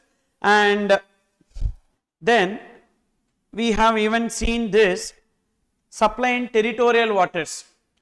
So what is supply in territorial waters? I told you, whenever we are making supply in the territorial waters, we need to take the nearest coastal state. It's a repetition. And look into this, place of supply in case of goods. What will be taken as place of supply in case of goods? As per section 10 and section 11. As per section 10, domestic transaction, total 5 situations we have. First one, supply involves movement of goods. Supply involves movement of goods means what? Under the contract of supply, the goods will start from one place to another place. So then in that case, we need to take ending point of the goods as the place of supply. If supply does not involve movement of goods, 10.1c, then the location of goods at the time of delivery. For example, I am a seller of a ship located in Tamil Nadu. You are the buyer of the ship located in Kerala, but the ship is located in Mumbai and I am not moving the ship. So therefore, at the time when transaction happens, whether supply involves movement of goods? No, supply does not involve movement of goods. So we need to take location of goods at the time of delivery. What is the location of goods at the time of delivery? Mumbai. That will be taken as the place of supply. So 2 points. Supply involves movement of goods at the time of removal. Supply involves movement of goods, ending point. Supply does not involve movement of goods at location of goods at the time of delivery. Then bill to ship to transaction. In bill to ship to transaction, what will happen? So there will be a billing address to which we will raise the invoice, but we will dispatch the goods to the shipping address. So in case of bill to ship to transaction, the place of supply will be billing address. Generally, supply involves movement of goods will take ending point. Here ending point is what? Shipping address, but we will not take shipping address, we will take billing address in case of bill to ship to transactions. Then goods assembled or installed at site. Whenever goods are assembled or installed at site means it is coming into existence at the client's location. So then in that case, the location where goods are assembled or installed will be taken as the place of supply. And supply of goods on board a conveyance, that is during the journey, we will be purchasing some food items, water bottles, etc. and all. So what will be taken as the place of supply for that? Starting point of the goods, location where goods are loaded in the conveyance, that will be taken. Say for example, you are traveling in flight from Chennai to Delhi, and the goods are loaded in Chennai. During the journey from Chennai to Delhi, so you purchased some goods during the journey in the flight. Now for that, what will be taken as a place of supply? Starting point, that is Chennai, will be taken as the place of supply. Then in case of import and export, so import, location of importer will be place of supply. In case of export, location outside India will be place of supply. So these are the 2 sections, section 10 and 11, easily you can remember. So tell me, don't see there, what is the place of supply in case of supply of goods on board a conveyance? Starting point of goods. In case of import, location of importer. Supply involves movement of goods. ending point of goods. Bill to ship to transaction, billing address. Goods assembled or installed at site, location where it is installed. Export of goods outside India, and then supply does not involve movement of goods. Location of goods at the time of delivery. Good. So see this illustration on bill to ship to transaction. Mr. Suresh is getting an order from Mr. Rohit to supply the goods to Mr. John. Rohit is in Tamil Nadu, John is in Karnataka. Now Suresh will raise invoice to Rohit and will dispatch the goods to Mr. John. Now for Suresh to Rohit, what is the place of supply? Tamil Nadu. Billing address. Billing address is what? Tamil Nadu, that will be taken. Now there is a second transaction between Rohit and John. For that, what will be the place of supply? Normal. Supply involves movement of goods, ending point of the goods. That is, ending point of the goods is what? Karnataka. That will be taken as the place of supply. Understood? Then, now we are moving on to place of supply in case of services. What will be taken as place of supply in case of services? See it is, we need to check whether we are applying section 12 or section 13. So when section 12 will be applicable, first you need to check is it service or not in the question. Then we need to check whether both are in India or one in India, outside India. If both are in India, section 12. If one in India, other outside India, then section 13. Okay. So see there, if it is general provisions means, so whenever the specific provisions are not applicable, then the general provisions will be applicable. You need to see for 12, B to B, location of recipient. B to C, location of recipient in the records of the supplier. If that is not identifiable, then location of supplier. Just 3 points. B to B, B to C means what? If recipient is registered, B to B.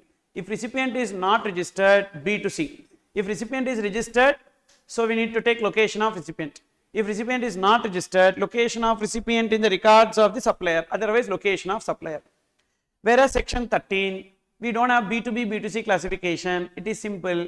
Location of recipient in the records of supplier, otherwise location of supplier. Then we are moving on to the specific provisions. Service in relation to immovable property.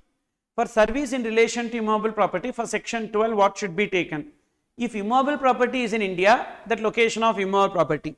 If immovable property is outside India, then location of recipient. But in case of section 13, always location of immovable property only. This you have to by heart, no other go. You have to remember this. And performance based service in relation to individual means what? We are providing services to an individual. Now under section 12, is it training and performance appraisal? Training services or performance appraisal service? Yes. B to B versus B to C, you need to see classification there. B to B always location of recipient, B to C location where services are actually performed. Say for example, there is an employer who is asking me to take GST training to their employees in Shimla. Shimla, they are arranging one vacation for the employees, one tour, and in the tour, so they are asking me to go there and take the GST class for their employees. Okay, workshop. And where employer is located, my client is located, Tamil Nadu. Where am I located? Tamil Nadu. And is it B to B or B to C? B to B. So therefore, what will be taken as the place of supply? Location of recipient, Tamil Nadu. Now, I am taking classes. We will start one batch. Okay, one fast track batch somewhere in Himachal Pradesh or Shimla, etc. and all. Residential batch. It will be good, no? Really, it will be very good, because without any kind of complications in the mind, etc. You can come there and morning, evening and all you can play, and 10 to 6 we can have classes. So amazing it will be. One residential batch I am starting. Now what will be taken as the place of supply? B to B or B to C? B to C. Location of supplier, Tamil Nadu. And what will be taken as place of supply? Location where services are actually performed. So that location, Shimla, Himachal Pradesh, that will be taken as the place of supply. Understood? Then we'll plan. Definitely we'll plan one time. So then food and beverages, beauty treatment and personal grooming. So what will be taken as the place of supply? Location of performance will be taken. That is location where services are actually performed. Then other services, general provisions. In case of section 13, you need to see whether physical presence of the recipient is required, physical presence of the recipient is not required. Example, cosmetic surgery, liposuction, etc. and all are some services in relation to individual. Can cosmetic surgery be done online? Take knife, cut your face, not possible. So physical presence of the recipient is required. So location where services are actually performed. Then what about this training, physical training? Can it be done online? Diet services, physical training, etc. Yes, it can be done online also. Yes, it can be done online also. So during COVID and all, many people received this physical training services, diet services through online only. So it's like mobile they will keep, trainer will be at his home, he will tell what exercise to be done and this person will be doing exercises. So therefore, yes, it can be done over online. So physical presence of the recipient required or not required? Not required. So we will take location where services are actually performed. Okay. So when physical presence, general provisions, where physical presence of the recipient is required, location of performance. Where physical presence of recipient is not required, it will be general provisions. But when we will apply this 13, when either one in India and the other outside India. Then performance based service in relation to goods.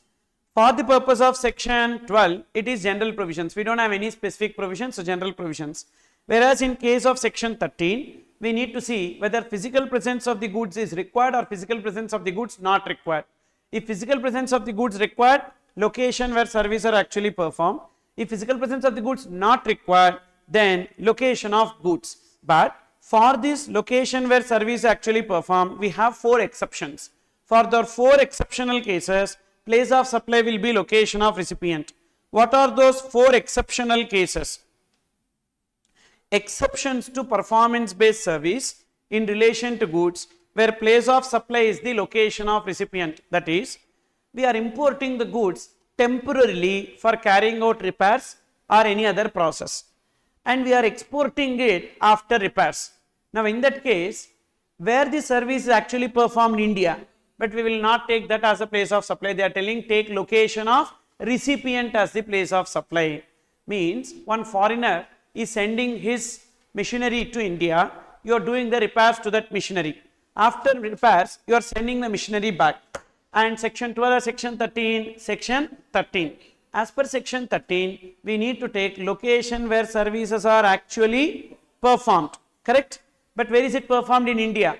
But it will not become export of service. Why it will not become export of service? In order to become export of service, we need to take place of supply as the outside India. So that's why they are changing here exception. If goods are temporarily imported for carrying out repairs or any other process and it is exported after repairs, then place of supply will be location of recipient. Then research or trial carried out on imported drugs of pharma industry. Even in that case also location of recipient. Then repairs and maintenance in relation to aircraft or parts used for business. Repair and maintenance in relation to ships or part of ships used for business purpose. So total 4 cases. What are the 4 cases? Goods temporarily imported for carrying out repairs or any other process and exported after use. Then second one is related to pharmaceutical industry. Third one is related to repairs and maintenance of aircraft and its parts. 4 is ship and its parts. In these 4 cases, we will not take location where services are actually performed, but we will take location of recipient. Okay. Then next we will take a break. So we have discussed up to these 3 cases. So can you tell me these 3 once again? First, general provisions. 12. Location of B2B, location of recipient. B2C, location of recipient in the records of supplier. Otherwise, location of supplier. Section 13, location of recipient in the records of supplier. Otherwise, location of supplier. Then service in relation to immovable property. Section 12, immovable property in India, location of property. Immovable property outside India, location of recipient. 13 always location of immovable property. Then next one, performance based service in relation to individual. For 12, we have three cases: training and performance appraisal, food and beverages, beauty treatment, others. For performance appraisal and training, B2B, location of recipient, B2C, location where service are actually performed. And in case of next one, that is food and beverages and beauty treatment, always location where service actually performed. Other cases, general provisions. For 13, we have 2 points. Physical presence of the recipient required, not required. Physical presence of the recipient required, location where service are actually performed, otherwise general provisions. Then again, performance based service in relation to goods. For 12, we don't have any specific provisions, so general provisions. For 13, 2 classification. Physical presence of goods required, location where service are actually performed, otherwise location of goods. But no, location of goods. But in physical presence of the goods required, so there we have 4 exceptions. In that case of 4 exceptions, we will take location of recipient. Understood? Then we'll take a break for 10 minutes and thereafter we will proceed with the remaining points. Okay. So place of supply, you first try to learn this, you have to by heart, and when you keep on applying it in the illustrations and MCQs, you will get the confidence on that. Okay. See, you have time actually, literally you have time, so superbly you can score 80 marks and all, easily you can score. Okay. Only thing what you need to do is that, so this revision will get over. After this revision gets over, you need to, if you are appearing for new syllabus, I'll ask you to stick on to your study material. MCQs, illustrations in the study material. That is enough if you are new syllabus. And if you are old syllabus, you can take the scanner or past exam questions. So already the CMA Institute has given a lot of past exam questions, compilation and all. Start solving the questions and do as many MCQs as you can. Okay. And therefore, you will get the confidence and you can go. And constantly be in touch with the subject. Be in touch with the subject. You don't have to read only this. So, daily like 2 hours you devote for indirect taxes. Not more than that. 2 hours in a day. And right now you have to be into preparation mode. You cannot say like, okay, let me be relaxed, etc. because you have other subjects also.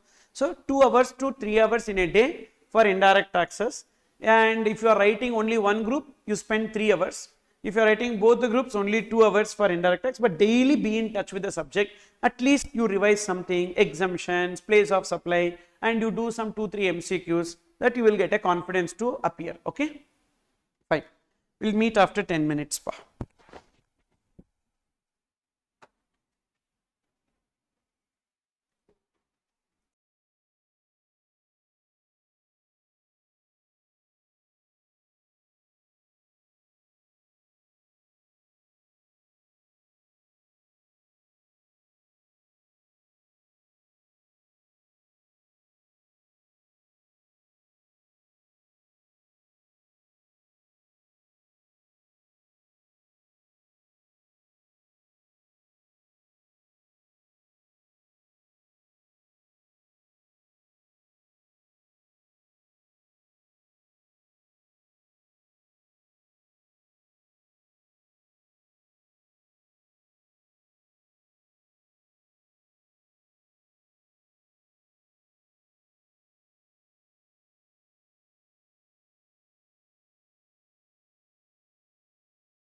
Okay. So the next one is related to events. That is admission to an event or a place. What will be taken as the place of supply? The place of supply is always location where the event is held or the place is situated. For example, so there is a Filmfare Corporation which is conducting a award function, and Filmfare Corporation related to Maharashtra, and one person has purchased a ticket and is going to the event. Where the event is held? Event is held in Dubai. Now what will be taken as a place of supply? Dubai will be taken as a place of supply. So location of event or place will be taken as place of supply.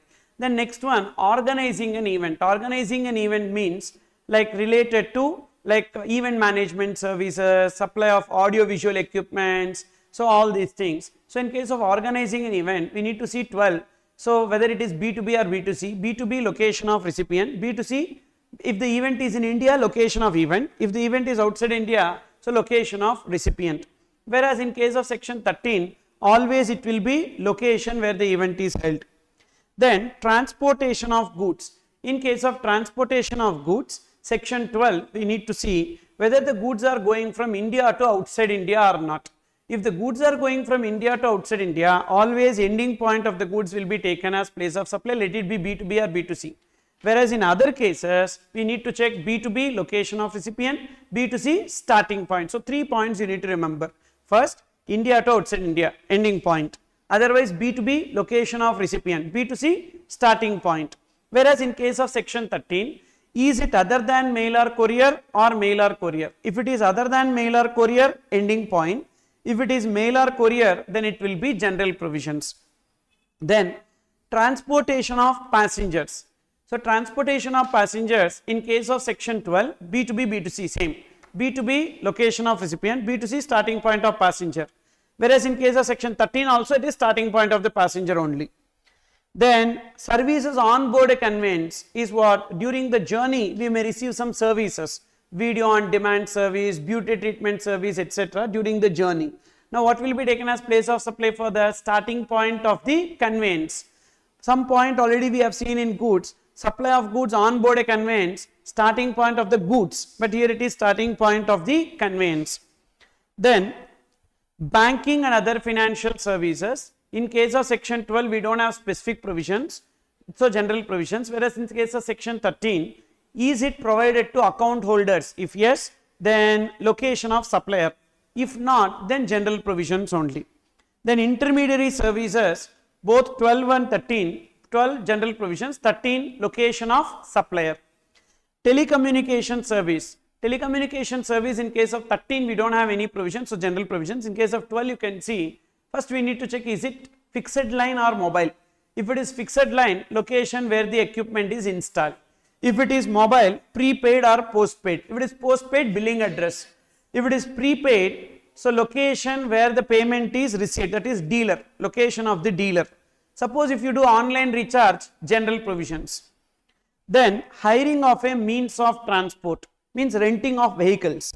Renting of vehicles, we don't have any provisions in 12, so therefore general provisions. In case of 13 they are telling, is it vessel or aircraft? Yes, then general provisions. Other vehicles up to 1 month means location of supplier, beyond 1 month means general provisions. Then OIDR services. So in case of 12 location of recipient, 13 it is general provisions. Last, advertisement services provided to government. In case of advertisement services provided to government, so in case of 12, so location where the advertisement is telecasted, means each state where the advertisement is telecasted. In case of 13 it is general provisions. Now if you see in these there are some places in 12, in 13 we don't have B2B, B2C classification, correct? In 13, we don't have B2B, B2C classification. But in 12, some places we have B2B, B2C classification. What is that? First you can see training and performance appraisal. Then next, organizing an event. Then transportation of goods and passengers. So remember TOT, TOT. In these 3 places only, B2B versus B2C classification is there. Training and performance appraisal, organizing an event, transportation of goods or passengers, that I have given here. B2B versus B2C classification is applicable only in following cases: transportation of goods and passengers, training and performance appraisal, organizing an event. That too only in the context of section 12. 13 we will not get that B2B versus B2C classification. Then again in section 13, in some places we come across location of supplier as the place of supply. What is that? Location of supplier as the place of supply in case of banking and other financial services to account holders. Then intermediary services, hiring of a means of transport other than aircraft or vessel up to 1 month. These three places, location of supplier will be taken as place of supply. Now, I will give you one worst way to remember. In the sense, I don't know, sir, at least something you should take to the exam. What you need to see is that goods easily you can remember. What are those goods? 5 points, domestic. Supply involves movement of goods, ending point. Supply does not involve movement of goods, location of goods. Bill to ship to transaction, B for billing address. Okay. Then assembly or installation at site, location where it is installed. And services, the goods on board a conveyance. First one the ending point. So last one is starting point. Okay. And starting point of the goods. Then import, location of importer. Export, location outside India. Services only complication. For services, you remember section 13, 3 places we will take location of supplier as a place of supply. Banking service to account holders, intermediary service, hiring of a means of transport up other than aircraft or vessel up to 1 month, location of supplier. Then 3 places we will take B2B versus B2C classification. Where is that? Training and performance appraisal. B2B, location of recipient. B2C, location where services are actually performed. Then next, organizing an event. B2B, location of recipient. B2C, location where the event is held. If event is outside India, location of recipient. Then transportation of goods or passengers. B2B, location of recipient. B2C, for goods, transportation of goods, it will be starting point of goods. For passengers, it will be starting point of passengers. Okay. And in case goods are taken from India to outside India, only ending point of the goods. This much you remember. Then next, event, admission to an event, location where the event is held. Immovable property, location where the immovable property is. But in case of 12, if immovable property is outside India, location of recipient. Apart from this, in all other cases, you remember location of recipient as the place of supply and go. Okay, Papa. These 3, supplier. Other 3, B2B, B2C. Thereafter, event, property. Okay. Every other place, location of recipient. Worst come situation. Worst come situation, I am telling you, if you are not able to remember this much.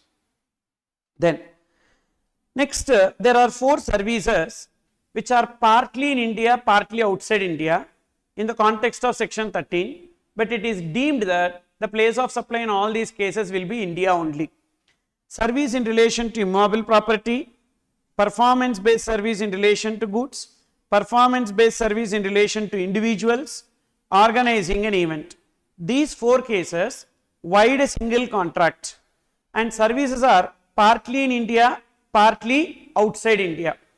Then what will be taken as a place of supply? Place of supply is entirely in India, and we need to apportion the value between the states based on IGST rules. Then section 14, taxability in case of OIDR services. So already we discussed, so whenever it is import of services, who will pay GST, OIDR service? If it is non-taxable online recipient, supplier will pay. If it is other than non-taxable online recipient, recipient will pay. Correct?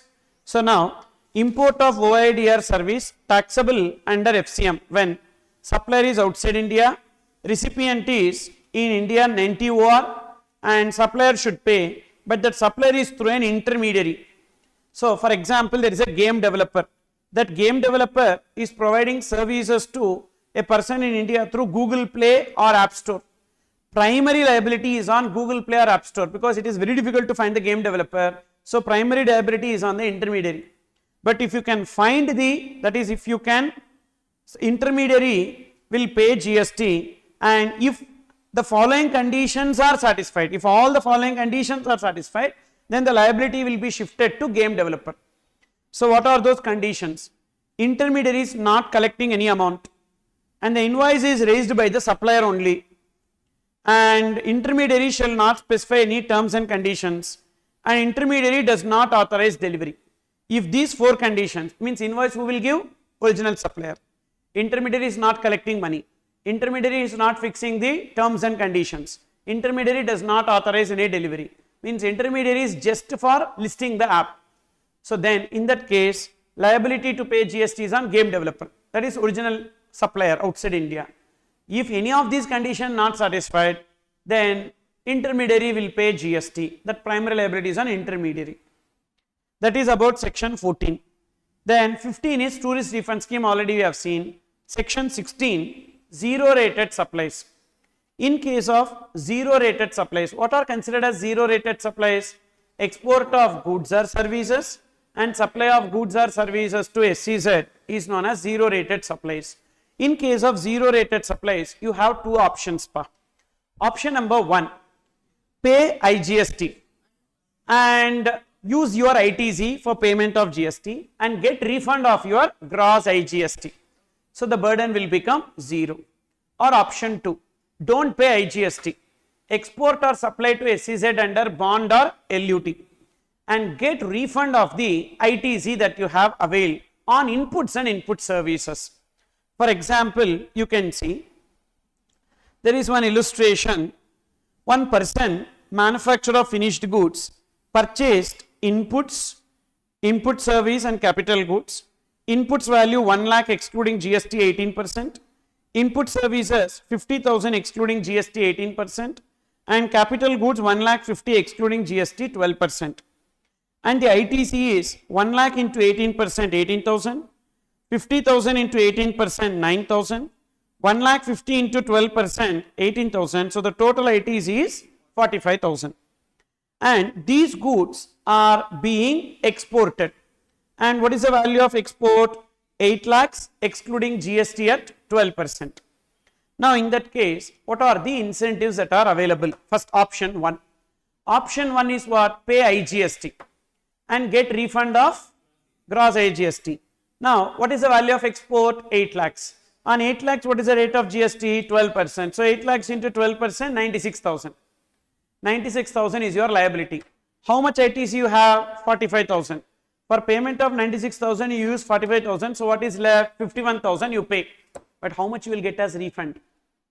96,000. How, sir? On purchases you paid 45, that also you will get as refund.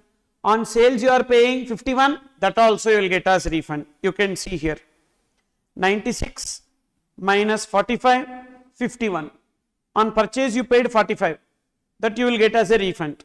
On sales you are paying 51, that also you will get as a refund. So total 96,000. So tax incidence is 0. Option 2, don't pay any IGST, export without payment of GST. And how much GST you paid on purchases? 45.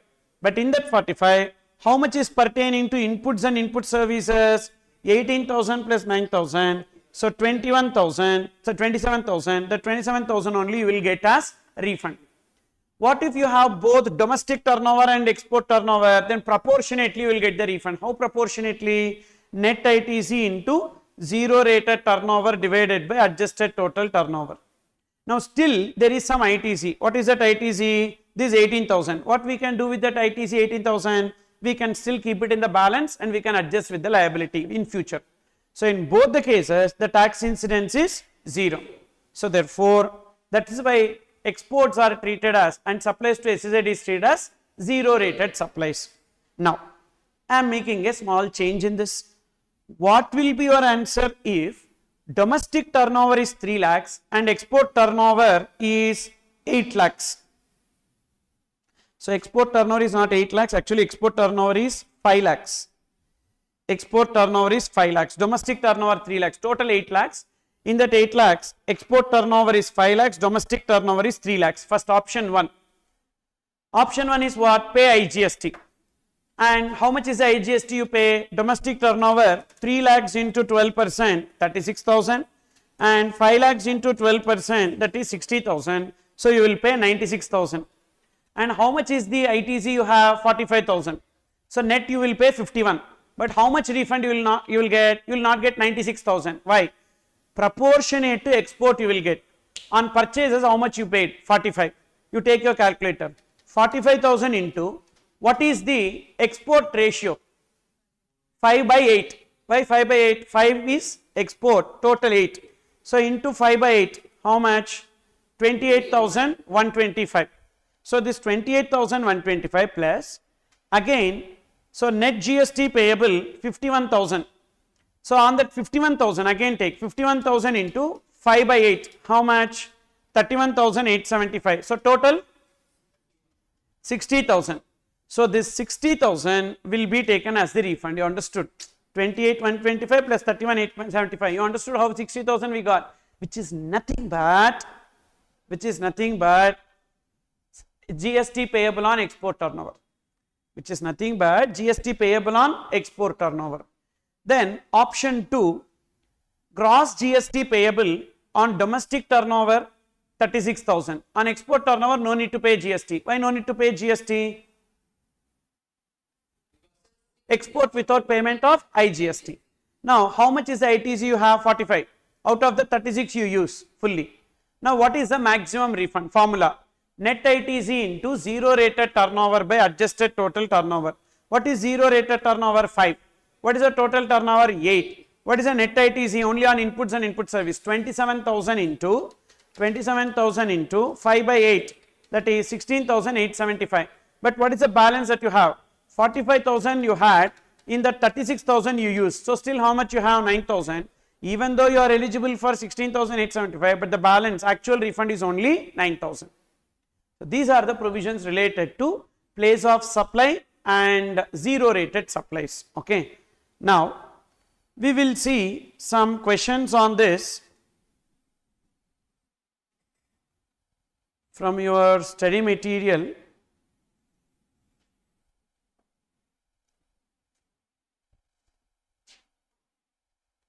Place of supply is module 3 only, no?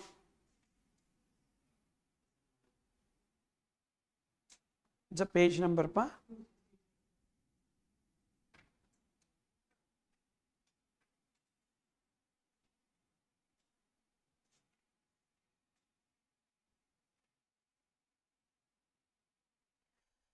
So place of supply, these are the provisions we discussed. 10(1)(a), B, C, D, and then we have seen services related provisions also.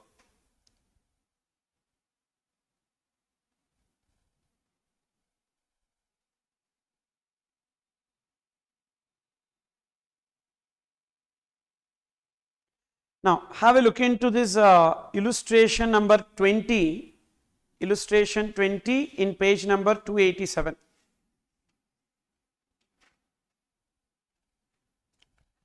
Lucky Singh, a resident of Noida, Uttar Pradesh, went to Himachal Pradesh for a family vacation via Delhi, Chandigarh, Himachal Pradesh in his own car. After entering Chandigarh, his car broke down due to some technical issue. He called On Roads, an emergency roadside car assistance company, to repair the car. The car was repaired by the staff of On Roads. The value of supply amounted to 80,000. Being labor charges 50,000 and spares 30,000. The bill was supposed to be generated online through the server, but due to some technical issue, it was not so generated. Determine the place of supply in the given case. So what will be taken as the place of supply in the given case?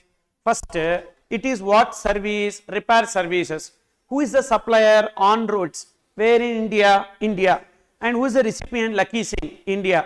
So therefore section 12, first service, and both supplier and recipient in India, so section 12. This is what service? Performance based service in relation to goods. And for 12, performance based service in relation to goods, general provisions. As per general provisions, we need to see B2B or B2C. Is it B2B or B2C? B2C, because we don't have the registration number. an emergency roadside car assistance company, that is registered, but this lucky saying we don't have the registration. So B2C. In case of B2C, whether location of recipient is available in the records of the supplier? No. No, see there. So the bill was supposed to be generated online through the server, but due to some technical issue it was not generated. So which means that, so we don't know what is the location of recipient in the records of supplier. Then what will be taken as the place of supply? Location of supplier. What is the location of supplier? Delhi. So that will be taken. Place of supply is Delhi. Then next, see this question number 22, illustration 22. Mr. Rohit, registered person in Jaipur, he went to Kolkata and stays in a Taj hotel at Kolkata. He also availed beauty treatment services at hotel. Find the place of supply of service and tax liability in the hands of Taj hotel. What will be taken as a place of supply? Both in India, 12. So therefore location of immovable property will be taken as place of supply. What is the location of immovable property? Kolkata. So place of supply will be Kolkata, and it is what supply? Location of supplier Kolkata, place of supply also Kolkata. Therefore it will be intrastate supply, chargeable to CGST, SGST. Then next,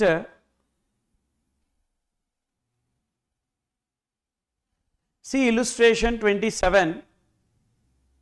X Limited, being a registered person located in Hyderabad, hires Mr. Y, who is located in Chennai, for appraisal performance of senior employees of their company. Mr. Y visits Hyderabad to evaluate the performance of senior employees. Find the place of supply of service. So what will be taken as the place of supply? Hyderabad will be taken. Why? B2B or B2C, we need to check. Training and performance appraisal. B2B, because X Limited is registered and Y is also registered. So therefore B2B, location of recipient, that is Hyderabad. What would be the place of supply of service if some employees and relevant papers are sent to Chennai for evaluation, where X Limited is unregistered? When X Limited is unregistered, B2C, location where service are actually performed. Where is it performed? Chennai. So therefore Chennai will be taken as the place of supply. And accordingly, location of supplier Chennai, place of supply Hyderabad. So nature of supply will be interstate IGST. Second case, location of supplier Chennai, place of supply also Chennai. Therefore it will be CGST, SGST, intrastate. Then look into question number 35. Illustration 35 in page number 293. The Times Group, being an event organizer located at New Delhi, organized Miss India 2017 beauty pageant in India in the following cities for Messrs. Femina Miss India, a registered person located in Mumbai. Find the place of supply if contract specifies clear details. So in case of organizing an event, B2B or B2C? B2B. So because Times Group is event organizer located in Delhi, and they are providing service to Messrs. Femina Miss India, registered person located in Mumbai, B2B. So what will be taken as a place of supply? Location of recipient. What is the location of recipient? Mumbai. That will be taken as the place of supply. Okay. So here they have given a mistake.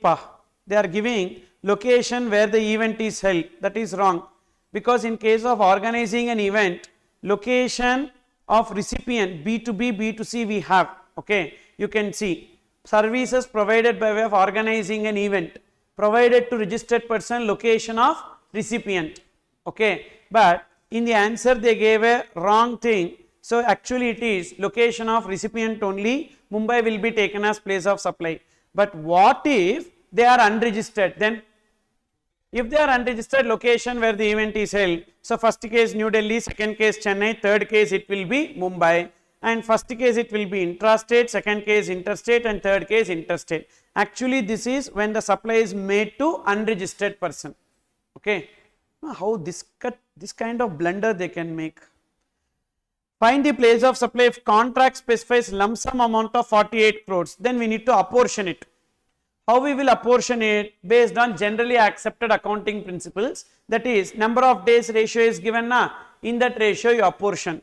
So 12 by 50, 18 by 50 and 20 by 50, in that ratio you apportion. So what is the total amount? 50 crores. 50 into 12 by 50. So 1 second. 48, 48. So 48 into 12 by 50, that will be 11.52 crores. Understood? So like that we need to apportion and accordingly we need to take that. But this point will be coming into picture when? Only when the supply is made to unregistered person. Then next, say this illustration 37, Messrs. DHL Courier registered under GST and located in Mumbai provided transportation of documents like checks, promissory notes, pay orders, which cannot be considered as goods belonging to C of Chennai from Mumbai to Chennai. Find the place of supply of services in the following independent cases. Mr. C of Chennai is a registered person under GST. What service? Transportation of documents. Okay. Transportation of documents means transportation of goods, section 12. Both are located in India. So in that case, so B2B or B2C? So B2B or B2C? B2B. So location of recipient. What is the location of recipient? Chennai. Mr. C of Chennai is unregistered. However, the address is available in the books of DHL. Then location of starting point of the goods. What is the starting point of the goods? From where to where it is taken? From Mumbai to Chennai. Arey yaar. Again mistake pa. See this. Registered person, location of recipient. Clearly given. Provided to unregistered person location at which such goods are handed over for transportation. Correct? So here they are telling unregistered. Unregistered means location where the goods are handed over. Where it will be handed over? From Mumbai to Chennai. So Mumbai will be taken as the place of supply. They have given Chennai. Wrong answer. And here second case, however address is not available, then they are telling Mumbai. No, stupid. See provision you see. They have only given. Okay. So be careful pa. Maybe one book we have to write. What are all the errors in errors in study material? So no, if they have given provision itself wrongly, maybe we can answer. Provision clearly given, but see the application of the provision. Application of provision is wrong. Then next.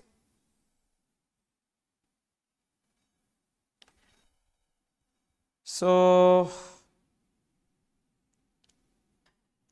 some big illustrations they have not given.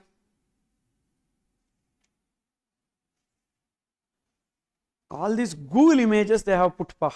I don't know when they will put a copyright issue on them. Copyright issue will come. Images and all you will see no in study material. See this kind of images and all they are putting. This is a copyright issue will come. So see. These are all copyrighted images.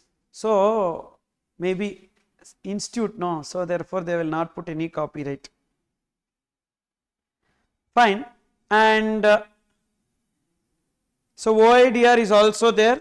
Case studies and illustrations. Illustration itself is not there. Here we will see this. Illustration 61. Which is in page number 333. Mr. Z, a supplier registered in Hyderabad, Telangana, procures goods from China and directly supplies the same to a customer in US. With reference to the provisions of GST law, examine whether the supply of goods by Z to customer in US is an interstate supply. So import of goods, correct? This is import of goods, procures goods from China, import of goods. In case of import of goods, what will be taken as the place of supply? Location of importer. What is the location of importer? Telangana. So therefore, Telangana will be taken as the place of supply in this case. And next, one second, directly supplies the same to customer in US. Outside the country movement of goods, because first of all goods are not coming into India.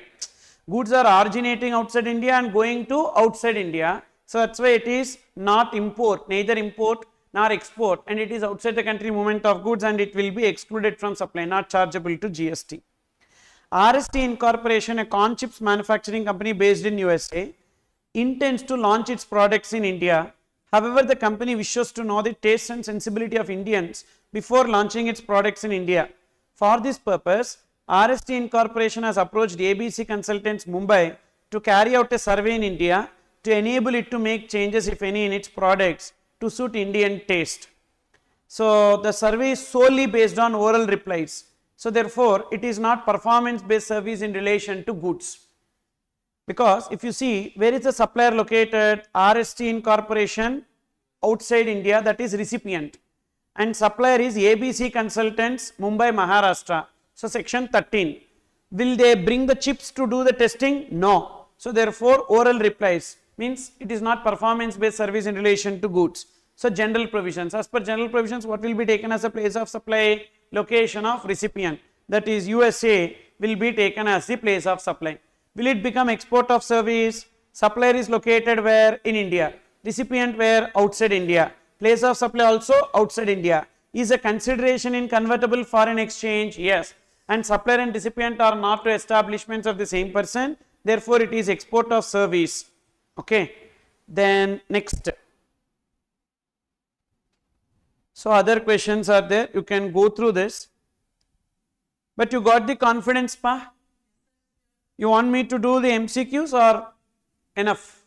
MCQs will do? Yes? Okay. Which of the following is an interstate supply? See that. Supplier of goods located in Chennai. Place of supply of goods is to an SEZ located in Chennai. Supplies to SEZ will always be treated as interstate supply. Correct? And supply of goods located in Chennai, supplier of goods located in Chennai and place of supply Jaipur, again interstate. Supplier of goods located in Chennai and place of supply is to an SEZ located in Chandigarh. All the above is interstate supply. Which of the following is intrastate supply? Which one? C. Supplier of goods located in Chennai and place of supply of goods SEZ, inter. Supply of goods located in Chennai, place of supply Jaipur, inter. Supply of goods located in Chennai and place of supply is in Chennai. So C will be intra. Which of the following transactions is interstate supply of goods involving movement of goods? So supply involves movement of goods. Okay. Location of supplier is Hyderabad and location of recipient is in Mumbai and goods are shipped to Kolkata. Bill to ship to. So then B, location of supplier is Hyderabad and place of supply is Mumbai. That is interstate. Location of supplier and place of supply Hyderabad, no, it will not come. A also will not come. B. Why A will not come? Because A is a bill to ship to transaction. Money transferred service provided to foreign entity by Indian supplier of service is intermediary service and subject to. Intermediary service, what will be taken as the place of supply? Location of supplier. Supplier and location of place of supply both in the same. Therefore, it will be chargeable to CGST and SGST. But what is the answer that they took for fourth one? C. Fourth one they took IGST. How pa? Money service provided to a foreign entity. Means recipient is outside India. Supplier is in India by an Indian supplier.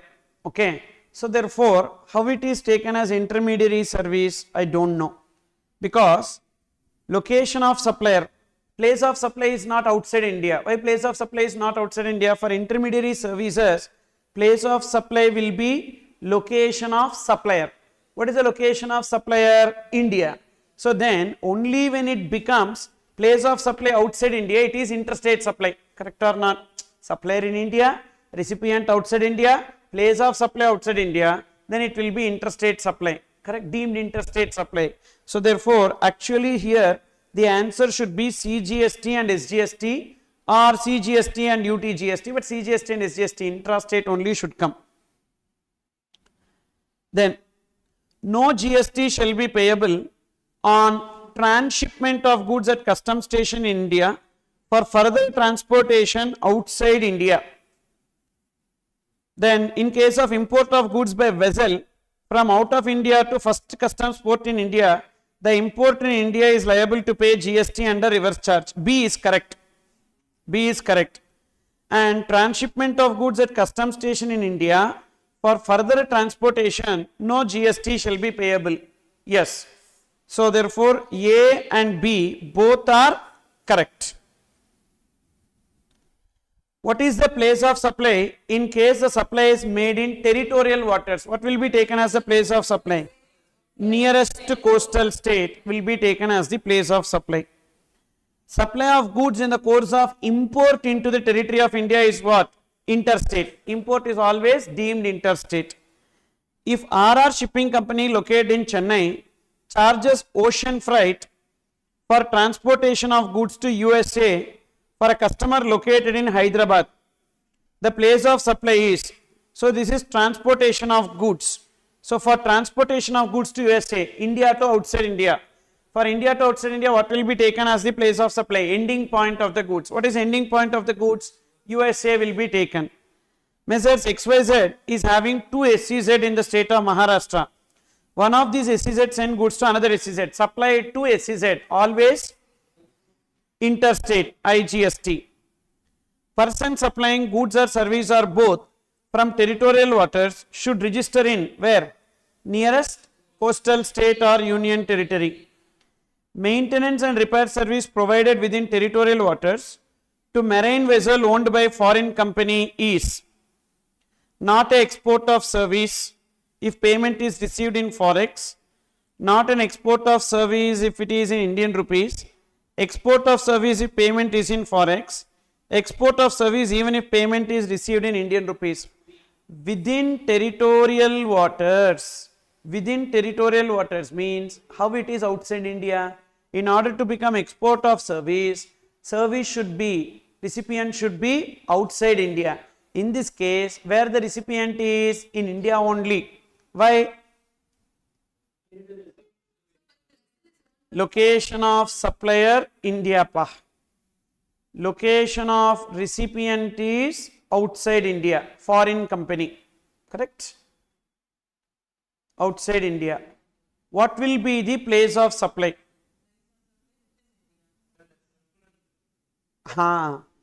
Maintenance and repair service in relation to vessel. What will be taken as place of supply? Location of recipient. We have exceptions. Do you remember that exceptions? Maintenance and service in relation to vessel. So in that case, location of recipient will be taken as place of supply, that is outside India. Then consideration, if it is in forex, then it will become export of service. So option C is the answer. Then Stylish, a modeling agency registered in Mumbai, having 10 models, entered into contract for beauty treatment of their models with Fair and Lovely in Delhi, but the beauty treatment was done before a fashion show in city of Hyderabad. What is the place of supply? Beauty treatment. So food and beverages, beauty treatment, location where services are actually performed. Where is it performed? Entered into contract for beauty treatment with Fair and Lovely in Delhi before a fashion show in the city of Hyderabad. So where the event is held. So which means where they will do the beauty treatment in Hyderabad. So Hyderabad will be taken as the place of supply. Understood? Agency fee paid to foreign banks for arranging finance is. So is it to account holders or other than account holders? Not given, because in case of banking and other financial services, location of supplier will be taken as the place of supply. So supplier is located outside India, recipient is located in India, because agency fee paid to foreign banks for arranging funds means recipient is in India, and we will see that recipient is not having account holders. In the case of account holders only location of supplier, otherwise general provisions. So location of recipient is in India, supplier outside India, recipient in India, place of supplies, general provisions, location of recipient in India. So it will become import of service. 14. Mr. B, director of RAM Limited, registered in Chennai, went for 2 days official seminar in Delhi. He booked a hotel in Delhi and provided the company's GSTIN. What will be the place of supply? So Delhi only, because where is the hotel located? Delhi. In case of service in relation to immobile property, location of immobile property will be taken as place of supply. What tax shall be levied on this supply? This above case. CGST, SGST, because supplier is located in Delhi, place of supply also Delhi, therefore it is Delhi GST plus CGST. Will RAM Limited get the credit of tax paid on the hotel? No. So because CGST, SGST paid in the other state cannot be taken as ITC. Mr. Obama of USA came to Chennai for a personal visit. Sorry, will the credit be available? Actually, credit is not available. No.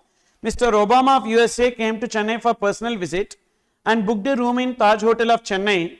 What GST is liable to be paid by Taj Hotel of Chennai, where payment is received in US dollars? So, hotel, location of supplier is Chennai, correct? Location of supplier is Chennai and recipient is outside India. So, place of supply determined under section 13. As per section 13, what will be taken as the place of supply? Location of immobile property. Where is the location of immobile property? In Chennai.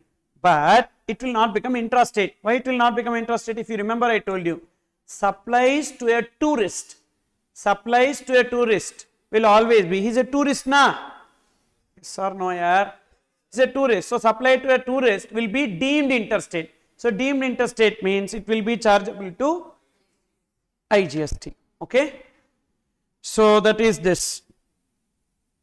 And we are left with what are the areas that we need to discuss.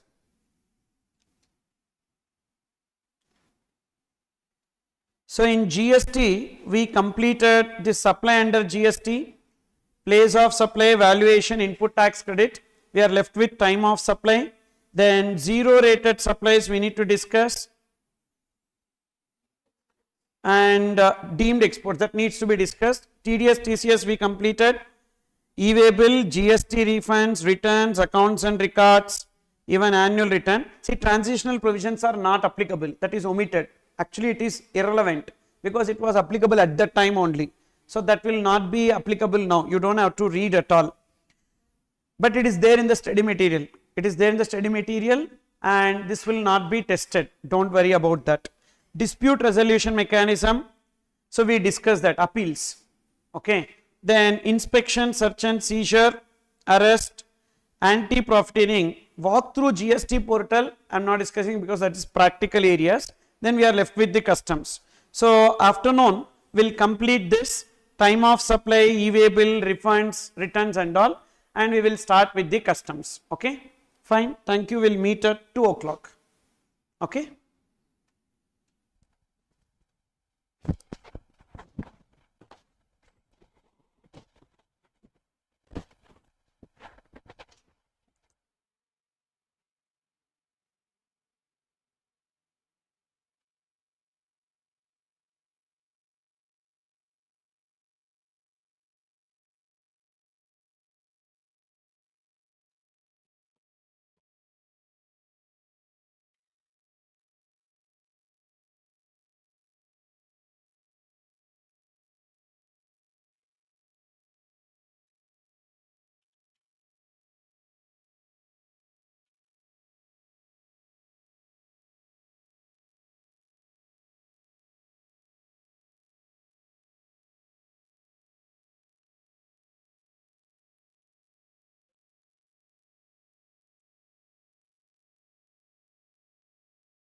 Okay.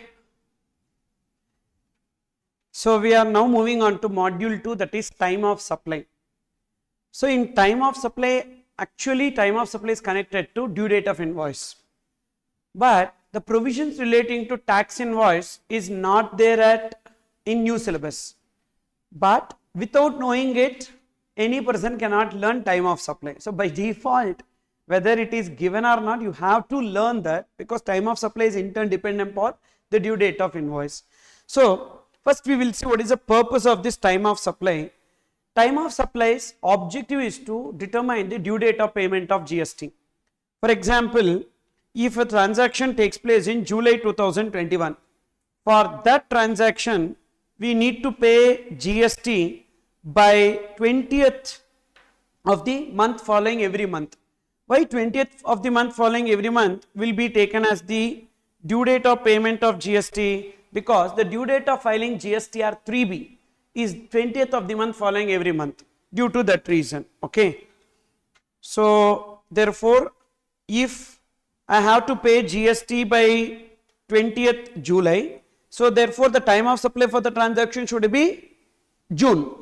If I have to pay GST by 20th of September, then the time of supply for the transaction should have been August. So time of supply mainly is to determine the due date of payment of GST. And next, what is the due date of filing GST? Due date of payment of GST, is it always 20th of the month following every month? No. In case of persons who can opt for QRMP, quarterly return monthly payment, to whom QRMP scheme is applicable, if their aggregate turnover during the previous year does not exceed 5 crores, they can file returns on a quarterly basis. And in case of South India and this West, so that is Mumbai, Maharashtra, this side and all, it will be taken as 22nd of the month following every month. For North, it will be 24th of the month following every month. So that will be taken. And therefore, the second objective of time of supply is to determine the exchange rate, because we already seen in rule 34 value of supply that whenever the currencies or foreign currencies we need to convert into Indian rupees for payment of GST, we will take the CBIC rate prevailing in case of goods. In case of service, we take average of the buying rate and selling rate. So that purpose to determine the exchange rate, and then to determine the rate of GST. So because at the time when we enter into contract, one rate will be there. At the time when we actually receive money, some other rate could be there. So therefore, to determine the rate of GST. So what is the objective of time of supply? Three things. To determine due date of payment of GST. Number two, determine exchange rate. Third, to determine rate of GST.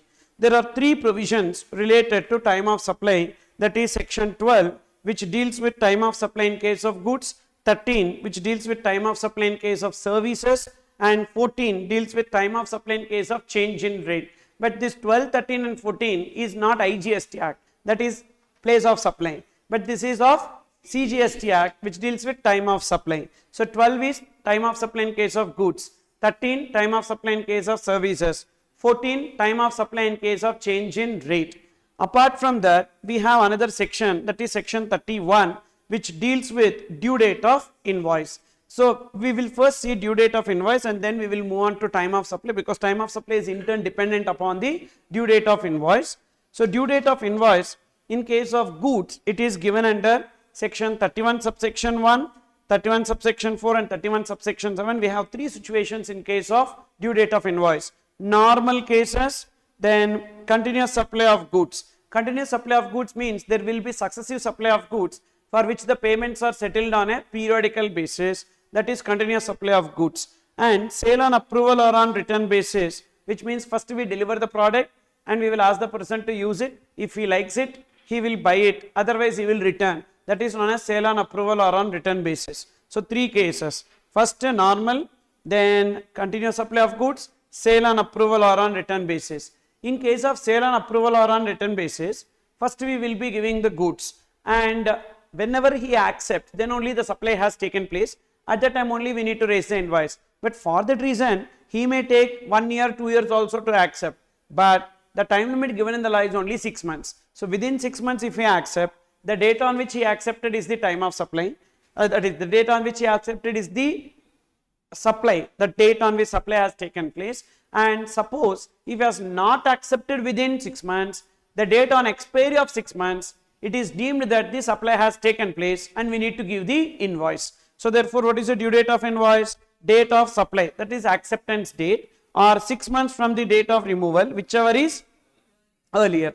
Then in case of continuous supply of goods, so continuous supply of goods means, I told you, there will be successive supply of goods for which payments are settled on periodical basis, which means that, say you are entering into contract with me that you need to, like you need some chemicals from my factory. So I will lay down a pipeline to your factory and I will be supplying the chemicals on a continuous basis, and you will fix one meter over there, or I will fix one meter and I will take the reading on a quarterly basis. I will be collecting some money from you. So there will be successive supply of goods for which the payments are settled on a periodical basis, that is known as continuous supply of goods. In case of continuous supply of goods, we will take account statement date or payment received date as the case may be.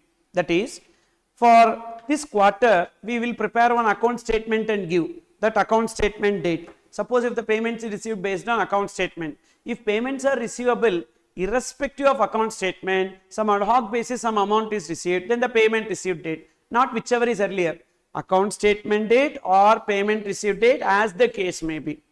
Then normal cases, if supply involves movement of goods at the time of removal, if supply does not involve movement of goods at the time of delivery. For example, you purchase something from Amazon and they will dispatch the goods on one day, but it will be coming to you after 5 days.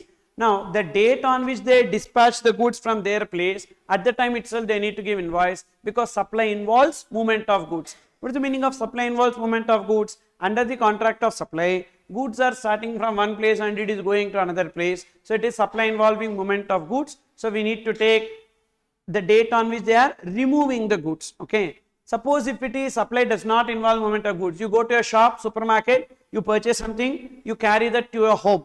Now in that case, so supply does not involve movement of goods. There is movement of goods from shop to your home, but that is not under supply. Now the date of delivery. So whenever you collect the parcel, they will be giving you the invoice. So date of delivery will be taken as the due date of invoice. So these are the 3 cases in case of goods. Then in case of services, so what are the 3 points you need to remember for goods? Normal cases, supply involves movement of goods at the time of removal.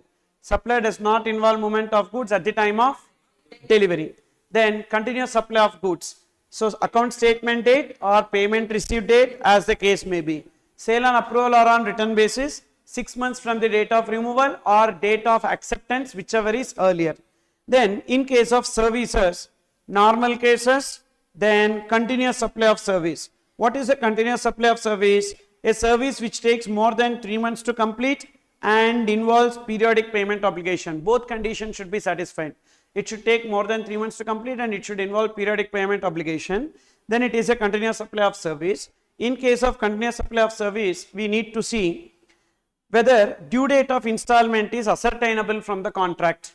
So usually in case of continuous supply of service, there will be installment. For example, I enter into contract with you today wherein I need to do the construction for your building. Now construction will definitely take some 8 months, 9 months like that. Now in that case, the service takes more than 3 months to complete, and will I receive the entire amount at a time? No, in installments I will receive, and I am specifying these are all the dates by which you need to pay the installment. That date will be taken as the due date of invoice. Then suppose if installments are connected to completion of an event, means what? Upon 30% completion you have to pay something, 50% completion you have to pay something like that. Then the date on which that 30% is complete or 50% is complete, that will be taken as due date of invoice. In the absence of these two, whenever the installment is collected, that will be taken as the due date of invoice. See this: due date of installment ascertainable from the contract, due date of installment. Installment linked to completion of an event, date of completion of event. Otherwise, date on which payment is received. This is in which case continuous supply of service. So what is a continuous supply of service? A service which takes more than 3 months to complete and involves periodic payment obligations. Whereas in case of cessation of service means abruptly stopping the service is known as cessation of service. For example, an actor signed a movie that he will be giving his 50 days call sheet he will give. For that 50 days, his remuneration is 100 crores. Now in that case, he acted in that movie only for 5 days because some reason, maybe he is not liking the movie or he did not like the director or some health reason, he stopped going to that movie. So but for 5 days, he should get the remuneration. So 5 into 2, 10 crores. For the 10 crores, when the invoice should be raised? Immediately upon cessation. So immediately upon cessation, the invoice needs to be raised in case of cessation of service. Then normal cases, we need to check, is it banking and other financial service or insurance service or other services. In case of banking and insurance, it will be 45 days from the date of completion. Whereas in case of others, 30 days from the date of completion. That will be taken as the due date of invoice. So for services, what are the 3 points? Normal cases, banking or insurance, 45 days from date of completion. Other cases, 30 days from date of completion. Continuous supply of service, more than 3 months, it involves installments. If installment date is ascertainable, that installment date. If installment is linked to completion of an event, the date on which the event is completed. Otherwise, the date on which installment is received. In case of cessation of services, immediately upon cessation. These are the 6 points that we have with respect to due date of invoice. Now, depending upon the due date of invoice, the time of supply will be changing. I have given one illustration on continuous supply of goods. Messrs. Arjun Chemicals is located in Tamil Nadu. So, supply of chemicals through pipeline and through an ancillary industry, payment terms, an ad hoc amount of 2 lakhs per month payable and differential amount settled on a quarterly basis. Means what? Every month 2 lakhs and 2 lakhs will be collected and payments will be settled on a quarterly basis. So for 3 months, they will see what is the actual minus already for 3 months 2 lakhs is collected. So remaining amount they will be giving an invoice. You can see here April, May, June 2 lakhs and 2 lakhs collected. For the quarter April to June, some 56,000 rupees. For this 56,000 rupees, one account statement is given on 6/7. Now, for April, 2 lakhs. Is this 2 lakhs based on account statement or irrespective of account statement? Irrespective of account statement, they will get that. So, therefore, the date on which they received, that will be the due date of invoice. Same way, May 2 lakhs, June 2 lakhs, irrespective of account statement. So, the date on which they received the money, that will be taken as the due date of invoice. But this 56,000 arises based on account statement only. So what is the account statement date? 6/7/2021. That 6/7/2021 will be taken as the due date of invoice. It is not whichever is earlier. If it is whichever is earlier, here 10/7 should not come. 6/7 only should come. So that's why if the payments are received irrespective of account statement, the payment received date. If the payments are received based on account statement, the account statement date will be taken. Then time of supply provision, section 12 and section 13, this is the arrangement of sections. So subsection 1 talks about liability to pay GST arises on the basis of time of supply. This is common for both 12 and 13. It is giving the purpose. What is the purpose of time of supply? To determine the date on which liability to pay GST arises. Whereas this subsection 2 talks about time of supply in case of FCM. So if it is 12 goods, 13 services, and we have a difference in the provisions. Provisions are not common, so we have difference in provisions. Same way RCM also, goods RCM, service RCM, we have difference in provisions. However, the other cases, vouchers, time of supply in case of vouchers, time of supply in residual cases, and time of supply in case of interest late fee penalty, which is common between both goods and services. You don't have to remember separately the provisions, which means for time of supply, you have to remember only 7 provisions. What is that? Goods, FCM, services, FCM, goods, RCM, services, RCM, 4, then vouchers, residual cases, interest, late fee, penalty. Understood? If you remember the 7 provisions, time of supply in case of 12 and 13 is over. So, time of supply in case of goods under FCM, what does it say? If you are opting for composition scheme, then invoice date, due date of invoice or actual date of invoice, or the date on which you are receiving the payment, whichever is earlier will be taken. 3 dates. Due date of invoice. Due date of invoice already we have seen that due date of invoice or the actual date of invoice on which we have actually given, or the date of receipt of payment, whichever is earlier. Now tell me, whenever we are receiving the payment, are we required to pay the GST, that is on advance, in case of a person opting for composition scheme? Yes. Advance is received this month and invoice is raised in the next month. Due date of invoice also next month, but this month itself we need to pay because whichever is earlier. So whether GST payable on advances in case of a person opting for composition scheme? Yes. But normal scheme, if you see, we have only two dates, that is due date of invoice, actual date of invoice, whichever is earlier. Date of payment is not at all given, which means on advance whether we need to pay GST in case of goods covered under FCM? No. So I am a normal person opting for normal scheme. I received advance in the month of June, but the goods I am supplying in the month of August and raising invoice in the month of August. Should I pay GST in the month of June? No, not required, because the due date, that is of invoice or actual date of invoice, whichever is earlier taken, but date of payment is irrelevant there. So GST not payable on advances. And then 12 subsection 3, goods covered under RCM. In case of goods covered under RCM, what will be taken as the time of supply?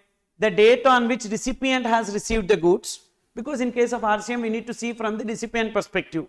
The date on which recipient has received the goods, the date on which recipient is making payment to the supplier, or 31st day from the date of invoice, whichever is earlier. So 31st day from the date of invoice, okay, that is the day of immediately following 30 days means 31st day. So date on which goods are received by recipient, date on which payment is made to supplier, or 31st day from the date of invoice, whichever is earlier. So now tell me, goods FCM what? Composition scheme, 3 dates. Due date of invoice, actual date of invoice, date of payment, whichever is earlier. Normal scheme, due date of invoice, actual date of invoice, whichever is earlier.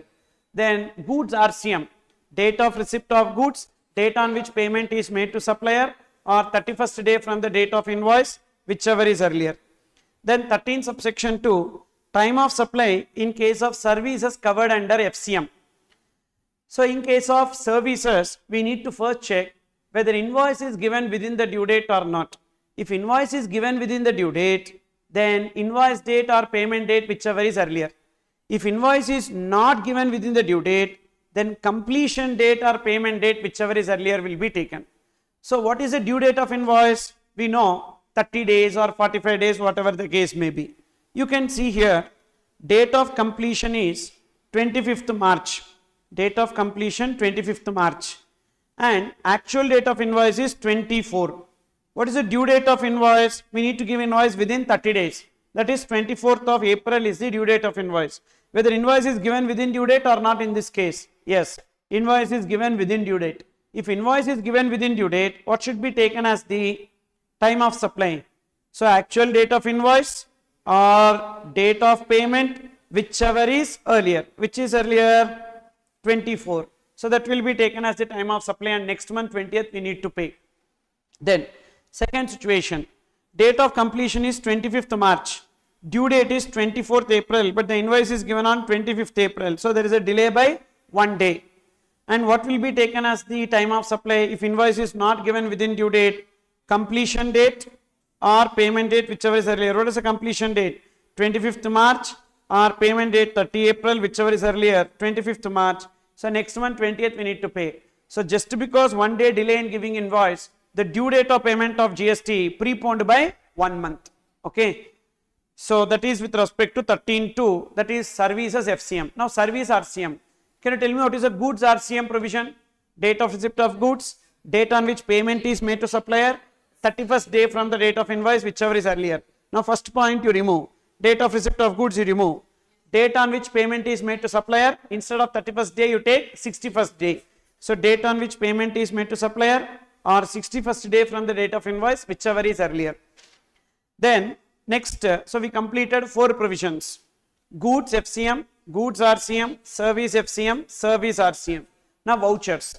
In case of vouchers, let it be goods or services, the provision will be same. What is first of all a voucher? Voucher is an instrument accepted as a consideration for supply of goods or services. Means you go to one shop, say Max Garments, and you purchase for 3000 rupees. You got a voucher of 500 rupees gift voucher. Now, immediately you can redeem? No. Next time when you are visiting, you can redeem, not for this 3000. So first you paid 3000, you got that voucher. Now again you are going to that shop and you are purchasing for 1500. Now you are not paying 1500, you give this 500 rupees voucher and you pay 1000 rupees.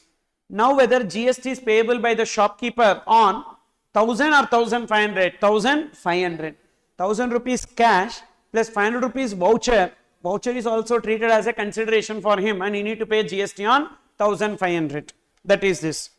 So an instrument accepted as a consideration for supply of goods or services, it contains goods or services against which the voucher can be used. So redeem, like it can be redeemed. Example, Domino's medium pizza. That is, when you go and redeem this voucher, you will get a product. So means which product or which service is mentioned on the voucher. That is identifiable voucher. Then supplier with whom it is redeemable. Example, Max 500 rupees voucher. You can redeem against purchase of anything in that Max showroom. You can use footwear, you can buy for garments, or you can use it for some, even this, what is that, sunglasses and perfume bottles, etc. and all will be there. Anything. You can use it for redeeming against anything in that shop. That is, supplier details only will be mentioned. Related documentation for redemption. Example, Sodexo meal vouchers. These Sodexo meal vouchers can be redeemed against any shop. Some shops will be accepting the Sodexo meal coupons, so you can redeem. So that is called as a voucher. But simply remember, voucher is an instrument which will be accepted as a consideration.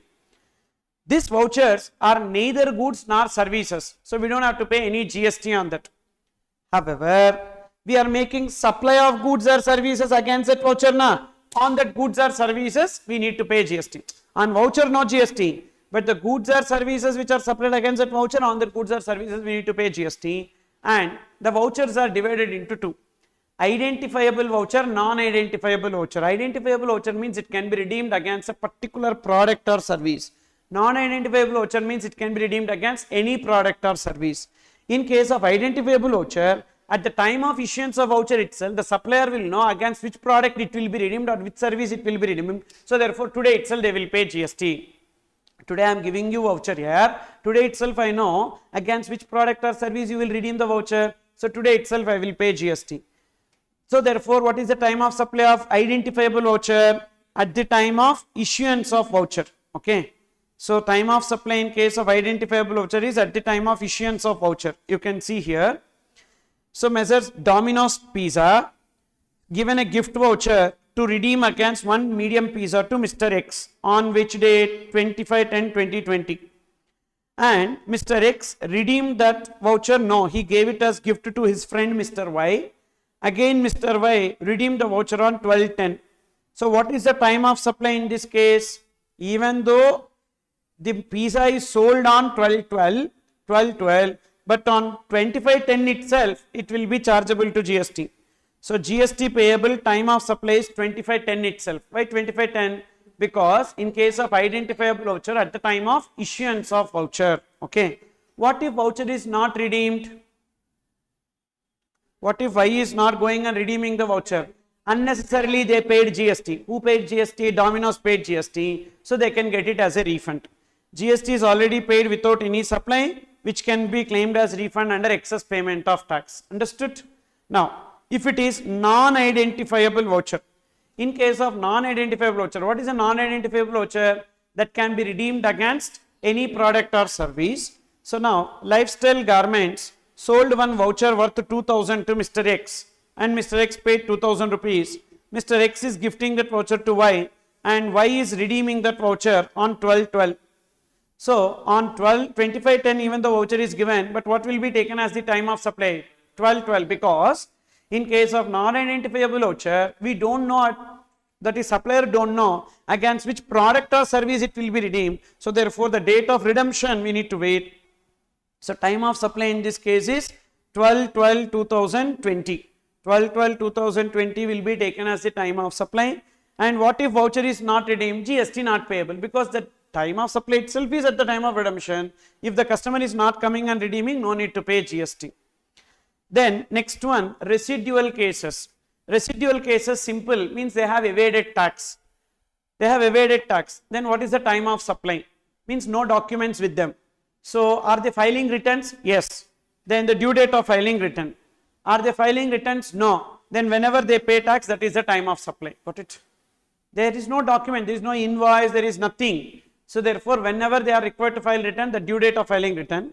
If they are not required to file return, whenever they pay tax, that will be taken as time of supply. Then subsection 6, that is interest or late fee or penalty for delay in receipt of consideration. So this interest, late fee, penalty for delay in receipt of consideration, so will always be taxable on receipt basis. Whenever it is actually received, at that time only we need to pay GST, not on accrual basis. In GST, everywhere we need to pay on accrual basis, but only in one place we need to pay GST on receipt basis, that is this. Okay. Then some special points in this regard. What will be? So 7 provisions we completed. Goods FCM, goods RCM, service FCM, service RCM, vouchers, then residual cases, interest, late fee. Now what is considered as the date of payment? From supplier point of view, if you see, the date on which supplier enters in his books of accounts or the supplier's bank account is credited, whichever is earlier. Whereas from recipient point of view, if you see, the date on which recipient enters the entry in his books of accounts or date of debit in the bank account of the recipient, whichever is earlier. Then in case of advances, so GST on advances, we need to see whether it is FCM or RCM. So only in case of goods under FCM, GST not payable on advances. In all other places, date of payment is one of the date, which means GST is payable on advances. Then there is one option available to defer the GST on advances in case of services. So I am raising an invoice to you, a mobile postpaid bill. Bill date is 15/8. Service charges 1999 plus value added service GST, so 2568.86 is the bill. The customer has given round of 3000. Now some excess amount is received. For this excess amount, we have two options. Either we can pay GST in the month in which it is received, because whichever is earlier, invoice date or payment date, whichever is earlier, or we can pay GST at the time of invoice itself. So two options we have. Option 1, normal provisions. Normal provisions for bill value and excess amount received, that is for this bill amount, that is 391, for that invoice date 15/8, payment date 28, whichever is earlier 15/8. And for the excess amount, what is the excess amount? So 3431, in the GST component is 65, for which the bill is raised in the next month. This month billing date is 15/8, means next month billing date will be 15/9. So therefore, for this invoice will be 15/9. So invoice date 15/9, payment date 28, whichever is earlier 28. This is option 1, normal provisions. Or you can go for date of invoice as the time of supply. So therefore, for regular GST it is 15/8, and for this extra amount received, rather than paying this month, we can pay in the next month. So that is 15/9. So what is the advantage because of this? We can defer the GST liability by 1 month. Then, but this is applicable only in case of services. Next, in case of goods covered under RCM, so we have to take date on which goods are received or date on which payment is made to supplier or 31st day from the date of invoice. If information is not available, then the time of supply will be date of entry in the books of recipient. Same way, services FCM. If any of these dates are not available, invoice date or payment date, completion date, again date of entry in the date of entry in the books of recipient will be taken. Services RCM also same. Information not available, date of entry in the books of recipient. In 3 places, we need to take date of entry in the books of recipient as time of supply. What are they? Goods RCM, services FCM and services RCM. Then in case of import of services by associated enterprises, who are associated enterprises as per Income Tax Act 92A? The 26% is there now. One entity invests 26% in the other entity. So in that case we need to take date on which payment is made to supplier, or date of entry in the books of recipient, whichever is earlier. Generally, service RCM, what is the provision? Date on which payment is made to supplier or 61st day from the date of invoice. Instead of that 61st day from the date of invoice, we have date of entry in the recipient books, whichever is earlier. Then last is section 14, time of supply in case of change in rate of tax. So this is applicable only in case of services. Section 14 is applicable only in case of services. Change in rate of tax means what? That is between these three dates. Which three dates? Date of completion, date of service, or date of invoice, or date of payment. If there is a change in rate, then we will apply section 14. To whom section 14 is applicable? Supplier of goods under FCM opting for composition scheme, or services covered under FCM. Now, simply you remember, check whether supply is before change in rate or after change in rate. If supply is before change in rate, then the time of supply will be invoice date or payment date, whichever is earlier. Clear pa? If supply is before change in rate, invoice date or payment date, whichever is earlier. If supply is after change in rate, check whether both invoice and payment before change in rate. Yes, whichever is earlier. If one is before and the other after, whichever is later. Got it? Only 3 points. Section 14 over. Service is before change in rate. Invoice date or payment date, whichever is earlier.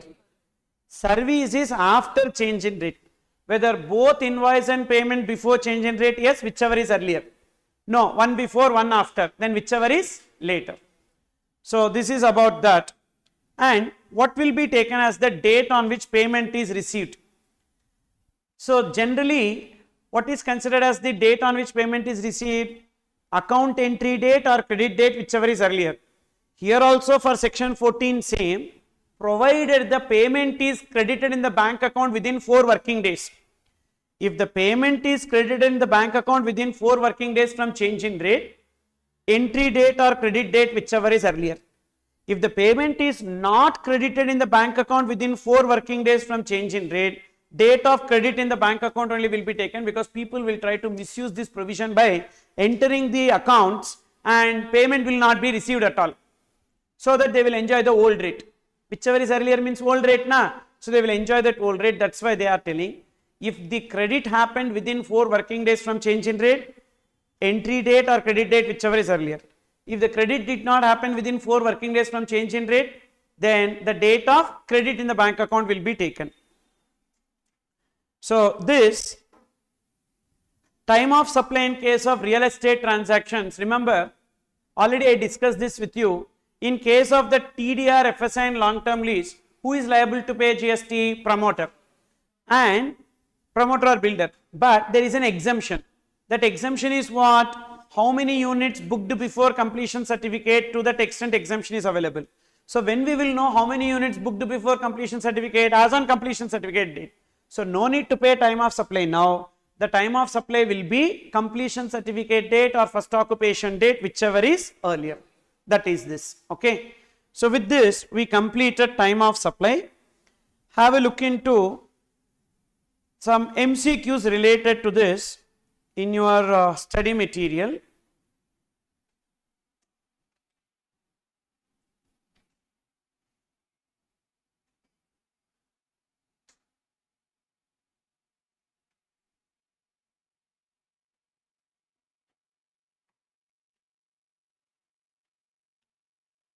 Take page number 262 if you have a book.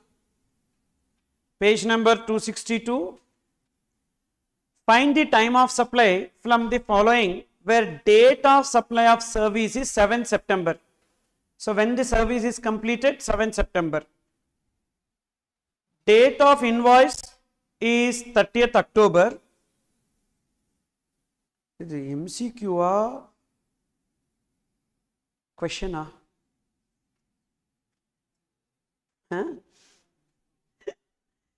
Date of, fine, okay, no issue. Date of completion is 7 September.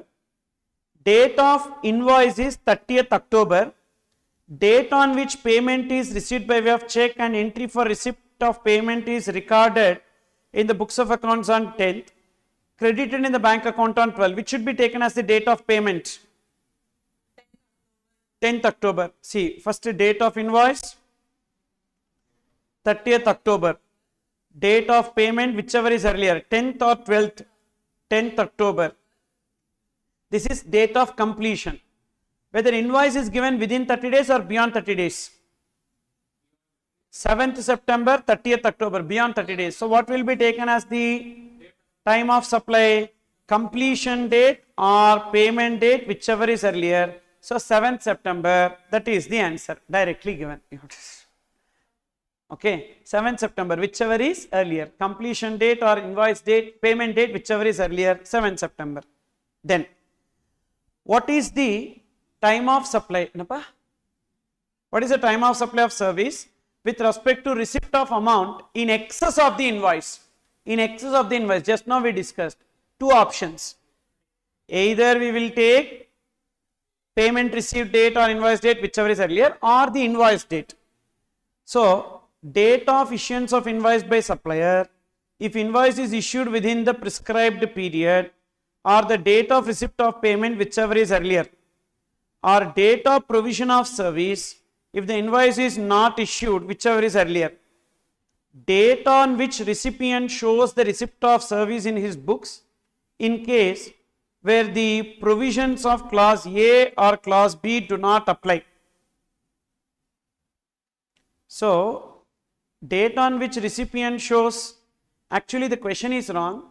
What is the time of supply of service? That's it. So, all these three is the answer, all the above.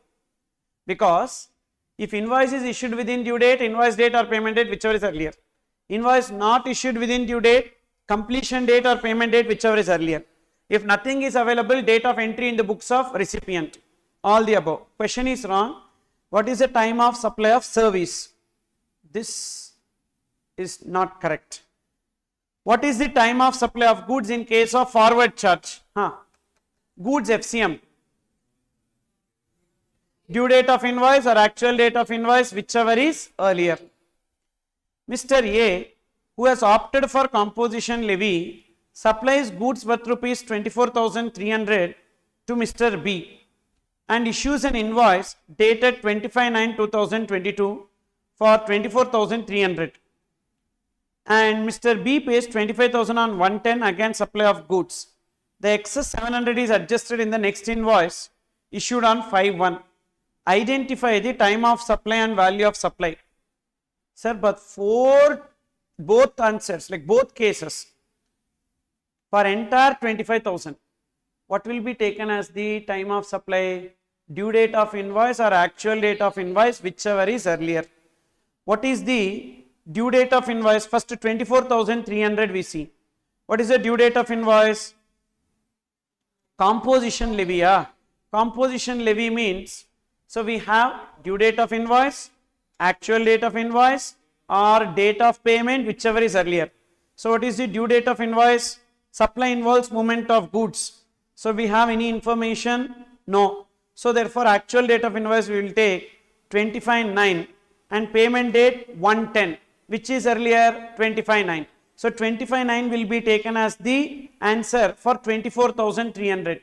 For 24,300, the time of supply is 25/9/2022, whichever is earlier. That is invoice date or payment date, whichever is earlier. Whereas for the excess amount, what is the excess amount? 700 rupees. It is, we have two options. Either we can pay now or we can defer it. So 5/1. So 5/1 will be taken.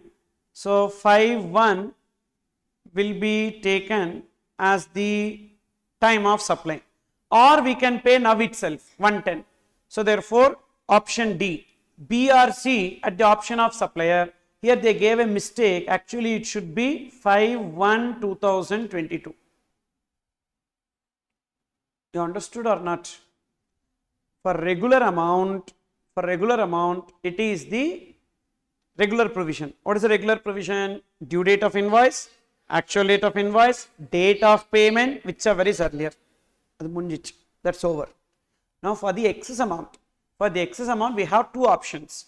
Either we can take normal provisions, that is invoice date or payment date, whichever is earlier, payment date 110, or we can take invoice date itself. What is the invoice date? Future, that is 5/1/2022. So that's why B as well as C both are correct. At the option of supplier they can choose.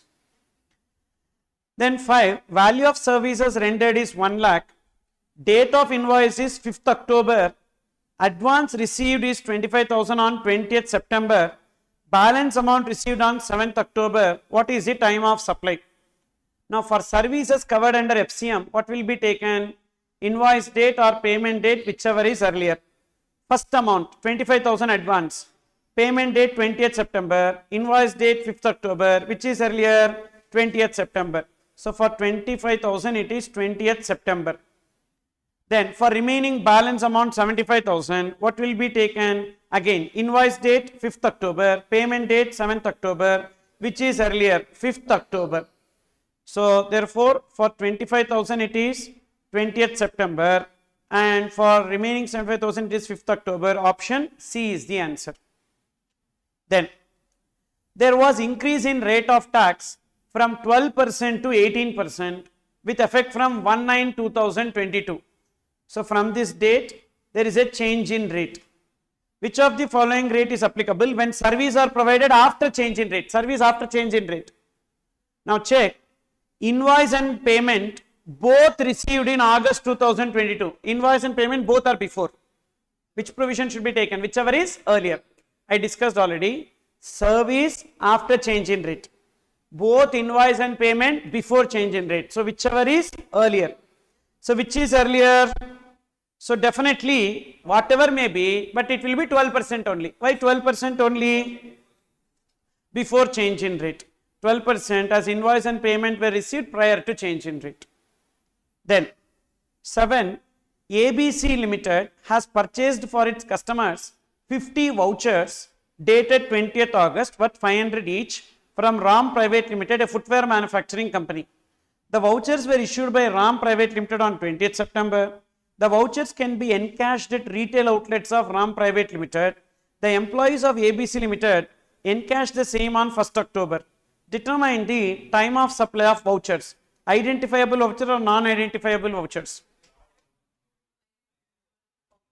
Can be encashed at retail outlets of RAM Private Limited. Means we don't know against which product it can be redeemed. Simple amount is given means non-identifiable vouchers. Now for non-identifiable voucher, what is taken as the time of supply? The date of redemption. What is the date of redemption? 1st October. So 1st October will be taken. What is the maximum time limit for issuance of invoice in case of insurance services? 45 days. Determine the amount of GST in case of supply of service of 10 lakhs on 4th September. An invoice has also been issued on the same date. The date of payment is 30th August. The CGST rate has been increased from 5% to 12%. Supply is when? Supply is when? 4th September. Correct? 4th September is before change in rate or after change in rate? After change in rate. Invoice is after change in rate. Payment is before change in rate. One before, one after. Whichever is later. Which is later? 4th September. So as on 4th September, what is the rate? New rate. 12% is applicable. So 1 lakh into 12%. 10 lakhs into 12%. 1 lakh 20,000. Understood? Then which of the notification removed the payment of tax on advance? That is notification 66/2017. As per notification 66/2017, we are not required to pay GST on advances in case of goods covered under FCM. Then 11, Mr. A entered into contract with Mr. B and agreed to make the payment by 30th September.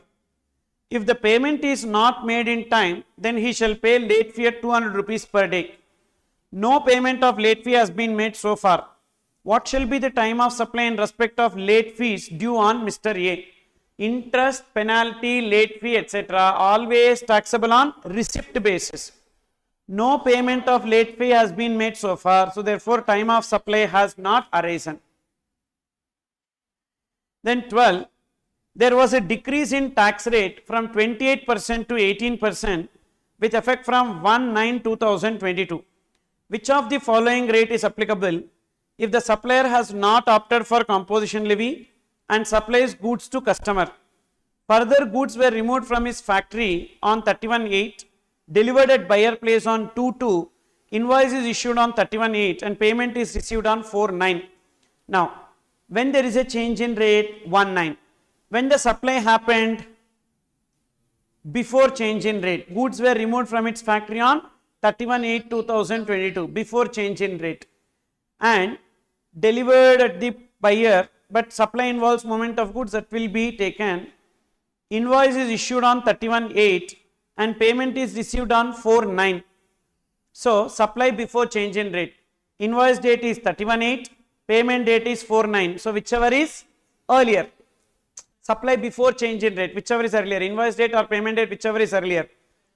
So, therefore, we need to take 28% as the date of invoice has happened before change in rate, whichever is earlier.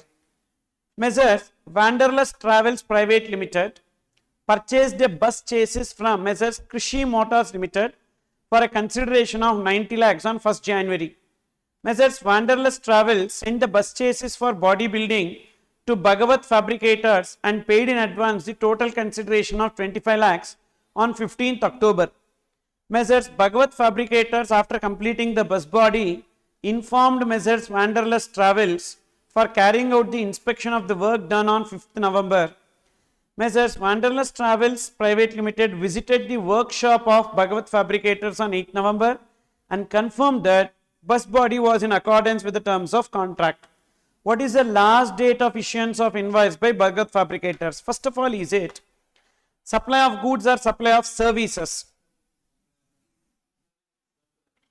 So, see there, they sent the bus chassis for bodybuilding and after completing the bus body, informed Wanderlust for carrying out the inspection of the work. Generally, in case of bus body building, we have a circular which says that we need to classify based on principal supply. So, here the principal supply will be, goods.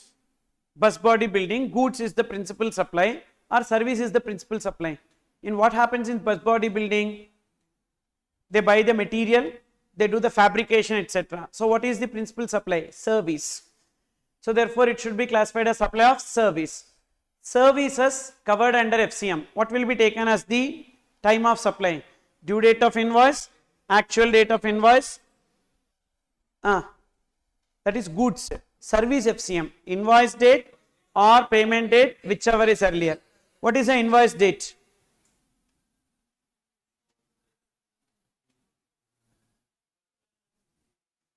So, for inspection, visited the workshop and confirmed the last date of issuance of invoice. So, they are asking not time of supply, due date of invoice. So, due date of invoice. So, what will be taken as the due date of invoice? 30 days from the date of completion. What is the date of completion? 8th November. See, Wanderlust, they informed on 5th November, but only when the customer comes and checks, then only it is completed. So, 8th November plus 30 days. What is 8th November plus 30 days? 8th December. So, 8th December will be taken as the time of supply. You can see the answer, 8th December. Okay. So, that's mistake. Actually, it should not be treated as supply of goods. It should be treated as supply of services.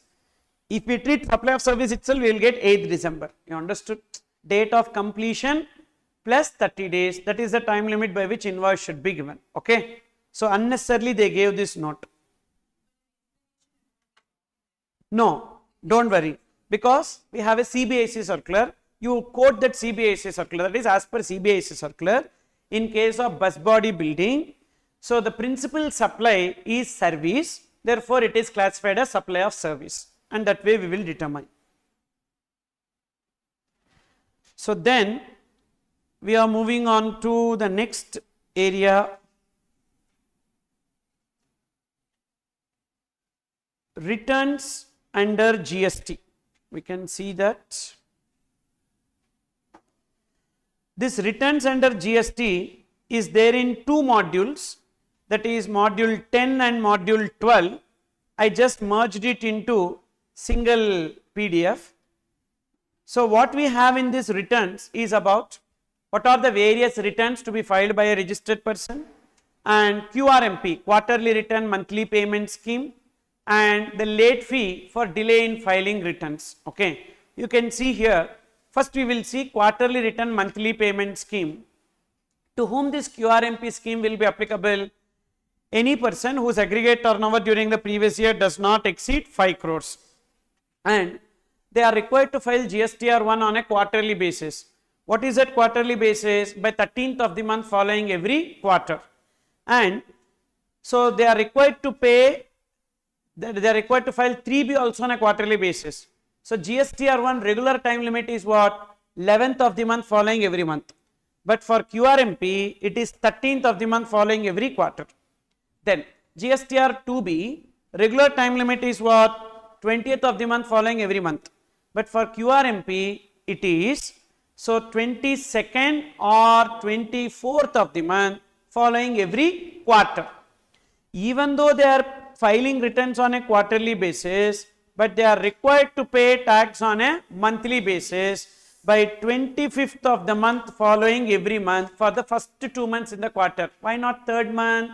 Because third month, all 3 months together, we are anyhow filing 3B by 22nd or 24th. So there we will pay the tax for third month, but for first month and second month, by 25th of the month following every month. For example, July to September, we went for QRMP. July month we have to pay by 25th of August. August month we have to pay by 25th of September. Okay. Then B2B invoices may be furnished on a monthly basis through invoice furnishing facility, because only when I file GSTR1, my recipient will be able to take ITC. Suppose if I am not filing GSTR1, he cannot take ITC because he can take only matched ITC. So if I file GSTR1 on a quarterly basis, he need to wait to take the ITC. That's the reason why they are bringing IFF, invoice furnishing facility, on monthly basis itself I can file, but only for B2B supplies. And QRMP scheme is GSTN wise, not like composition. In case of composition scheme, all registrations will be into composition scheme or all registrations will be out of composition scheme. But here we can choose few registrations under normal, few registrations under composition scheme. Sorry, few registrations under normal and few registrations under QRMP. And what is the time frame for opting in? So to opt into QRMP, you remember this, 1 month after the commencement of quarter and 2 months before commencement of the quarter. For example, April to June. When is the commencement of quarter? April 1st. 1 month after. 1 month after means 30th April. 30th April. 2 months before. 2 months before means February. 1st February. You understood?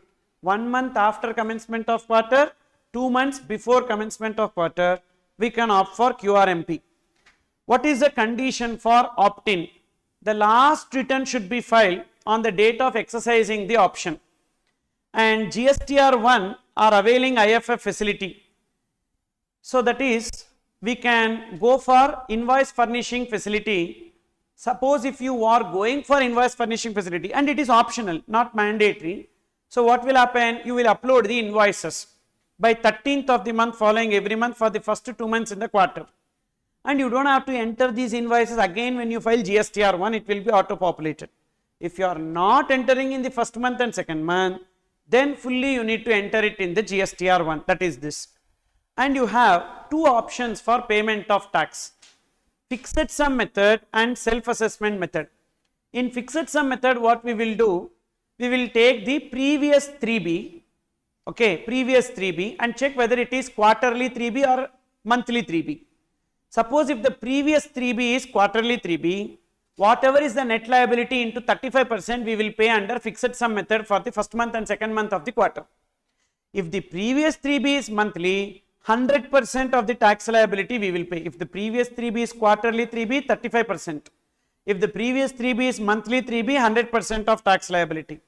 Whereas under self-assessment method, you can actually compute and pay what is the net GST payable. Any change in manner of filing 3B? No. And compulsory opt-out whenever your aggregate turnover in the financial year exceeds 5 crores, you will not get QRMP. And if there is any delay in filing GSTR 1 or 3B, you need to pay the late fee. Now there will be interest here on account of short payment or non-payment under QRMP scheme. What is this?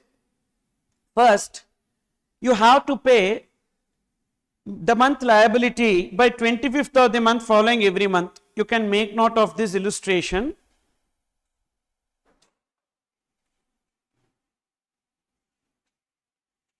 Say a person opted for QRMP for July to September. July to September, July month, August month and September month. Under fixed sum method, they will pay GST. July, August and September, they will pay GST under fixed sum method, FSM, fixed sum method. So what is it we need to see? We need to see the previous 3B. So previous 3B, previous GSTR 3B is quarterly. Previous GSTR 3B is quarterly, and net liability is 8 lakhs. Net liability is 8 lakhs. Now, how much will be the fixed sum method payment for the July and August? 8 lakhs into 35%, 8 lakhs into 35%, 2,80,000. So we need to pay 2,80,000 and 2,80,000 by July and August. For July and August, what is the due date? What is the due date? So this by 25th of August, this is by 25th of September. Now, actual amount, if you see, actual GST. Actual GST for the month of July, it is 3 lakhs. For the month of August, 5 lakhs, 3,20,000. And for the month of September, it is 2,50,000. This is the actual liability. Now, what is the differential amount? Differential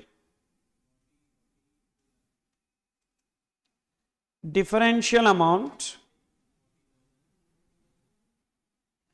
for July it is 40, for 20, for July it is 20, and for August it is 40, and September 2,50,000.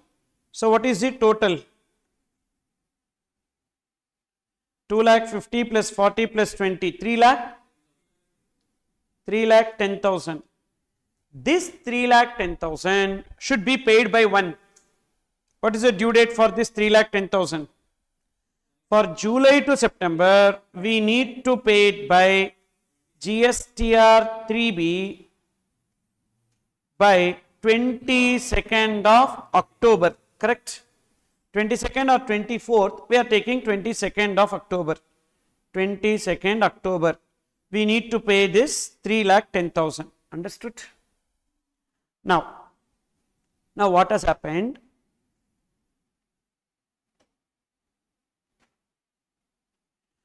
July month FSM liability, July month FSM liability paid on 31st August. What will be the interest? Come on. Whether we need to pay interest? Yes. By when we should pay? No. By when we should have paid that 25th. When are we paying? 31st August. How much? 6 days. What value? 2,80,000. Not 20. 2,80,000. 2 lakh 80 we should have paid by 2 lakh 80 we should have paid by 25th August. But when are we paying? 31st August. So 2 lakh 80 into what is the rate of interest? 18% into number of days delay. That is 26th August to 31st August divided by 365 days. So 2,80,000 into 18% into 6 divided by 365, that will be the interest payable.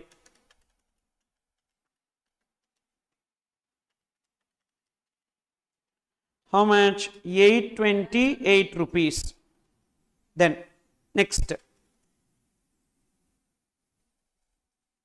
You understood the interest computation for the monthly liability. If you pay late, you have to pay that.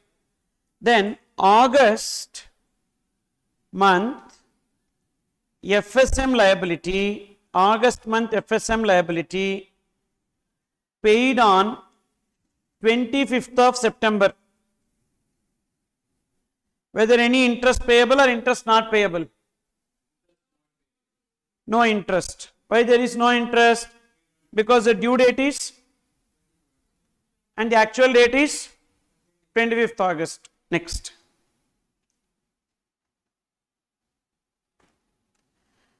July to September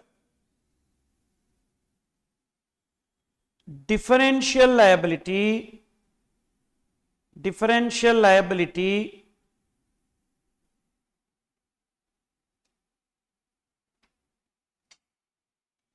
July to September differential liability paid on 22nd October. Whether there is any interest payable? No. Sir, but for July month 20,000 is there, we should have paid it by 25th August. No need to pay the interest if you go for FSM method. Actually this 20,000 pertains to which month? July. For July month, when you should have paid? 25th August. But this 20,000 you are paying when? 22nd October. Should we pay any interest? No. No. Because on differential amount under fixed sum method, they are waiving of the interest. You are not required to pay. Same way 40,000. This 40,000 when you should have paid?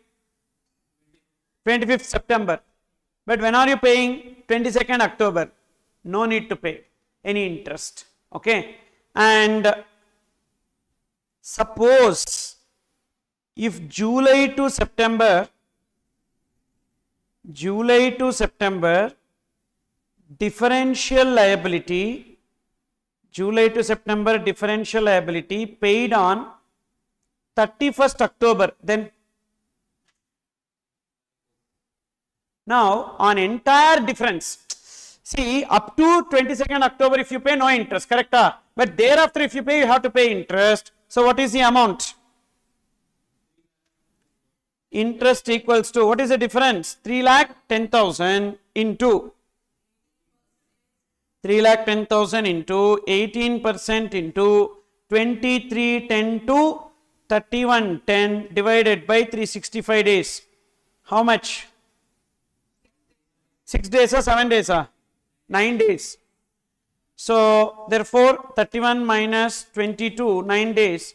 So 3,10,000 into 18% into 9 divided by 365. So 1,376. We will round off to nearest to 1 rupee. Got the clarity about interest computation? Yes?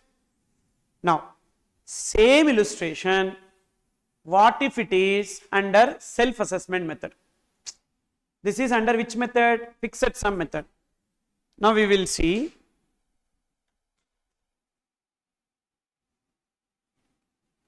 what will be the answer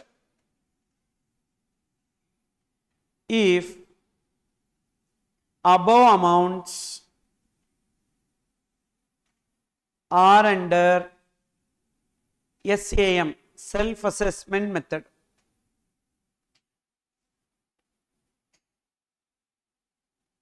What will be your answer if the above amounts are under self-assessment method?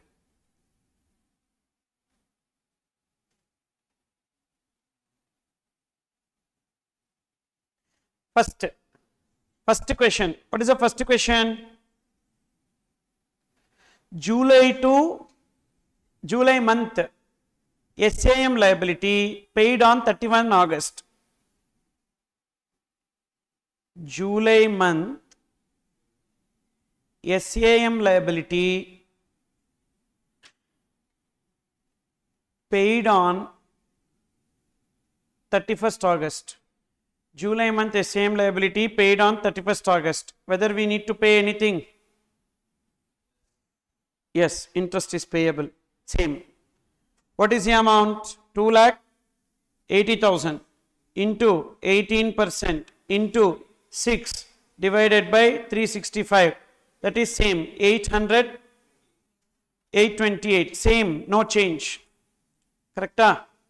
Then second, August month SAM liability, self-assessment liability paid on 25th of September. Whether we need to pay any interest? No. No interest. Because you paid on time. No interest.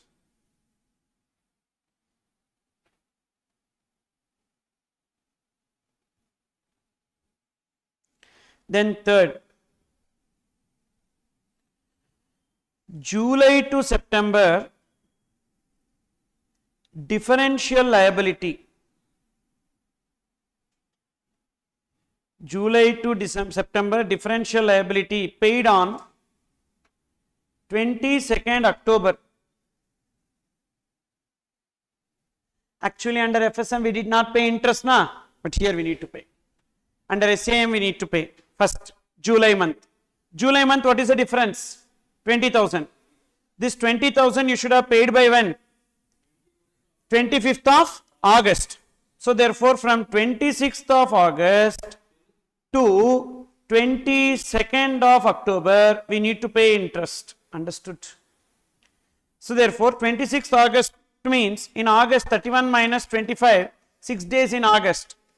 Then September 30 days, October 22 days, so for 58 days.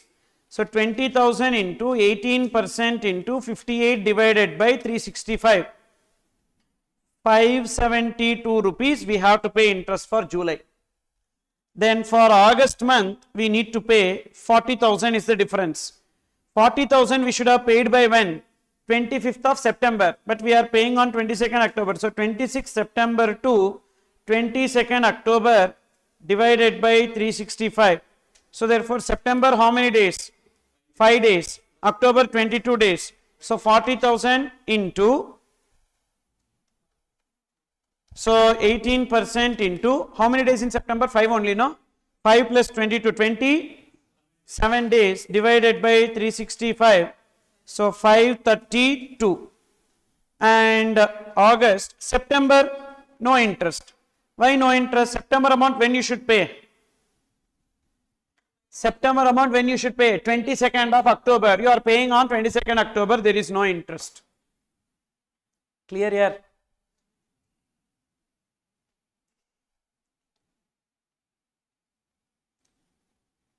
Then number 4. July to September differential liability paid on 31st October. Now,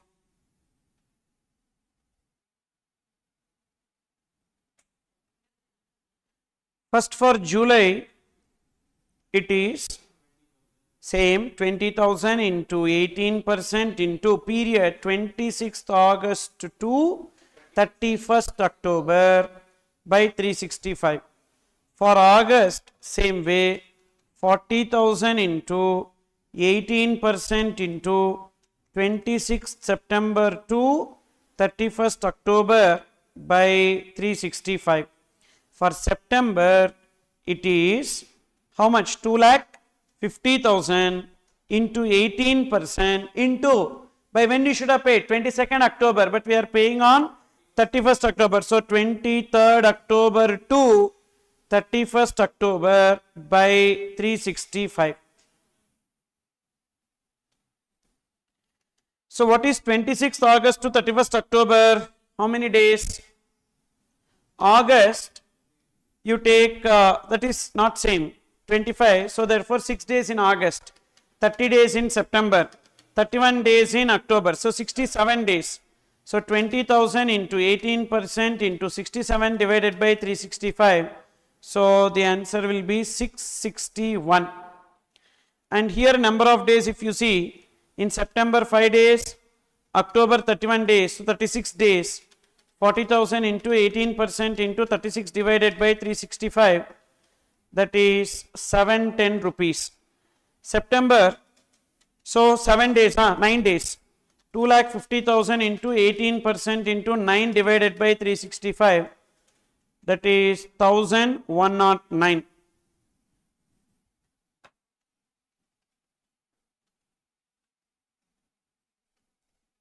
Okay. So like this, questions can be asked on QRMP related to interest computation.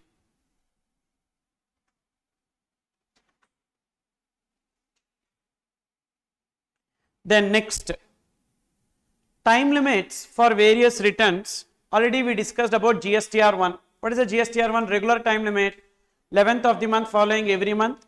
For QRMP, it is 13th of the month following every quarter. IFF, 13th of the month following every month in the first and second month of the quarter.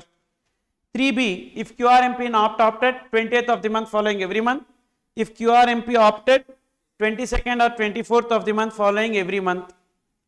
Then CMP 8, that is quarterly return to be filed by a person opting for composition scheme, 18th of the month following every quarter.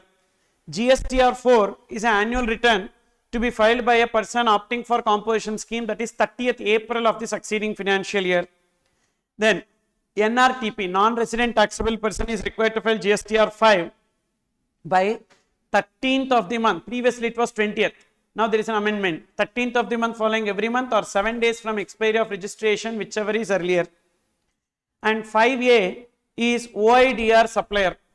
So OIDR supplier is required to file return by 20th of the month following every month. Which OIDR supplier? Who is located outside India. GSTR 6 is input service distributor return, 13th of the month following every month. TDS and TCS, already we discussed GSTR 7 and GSTR 8 by 10th of the month following every month. 9 and 9B is annual return.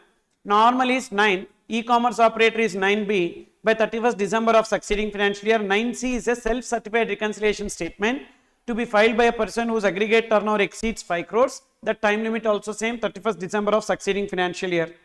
GSTR 10 is a final return. At the time of closure of registration, we need to file this. That is 3 months from the cancellation or order of cancellation, whichever is later, not whichever is earlier, whichever is later. GSTR 11 contains the details of inward supplies to be filed by UIN holder. Who is a UIN holder? UN embassies, UN agencies or embassies or consulates.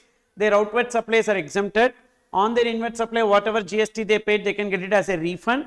To get that refund, so they need to submit this GSTR 11 containing the details of inward supplies along with the refund claim. Special points on returns. We have got sequential filing of returns, that is, for a month, if you are not filing GSTR 1, you cannot file 3B. Again, for next month, without filing 3B of the previous month, you cannot file the GSTR 1 of the next month. Like that, sequentially, they have brought in the provisions. Government, on the recommendations of council, may allow person to file GSTR 1 even if GSTR 1 is not filed for the prior periods. And about this section 38 already we discussed. What are the cases where ITC will be restricted? Then who are not required to file GSTR 1 or GSTR 3B? Remember tonic. So T for TDS, another T, TCS. O for OIDR supplier.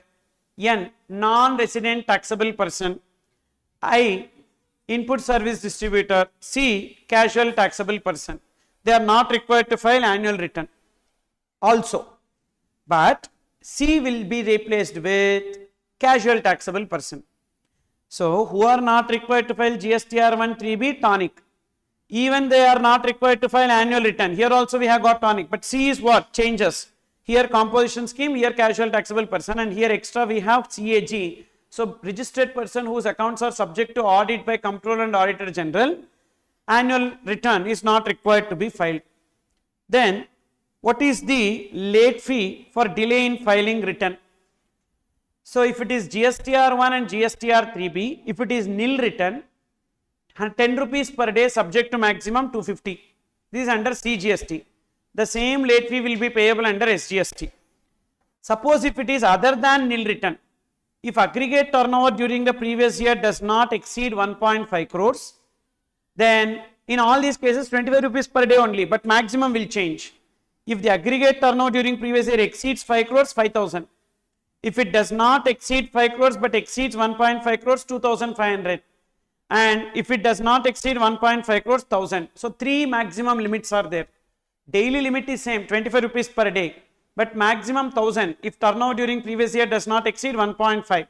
If it exceeds 1.5 but does not exceed 5, 2,500. If it exceeds 5, then 5,000.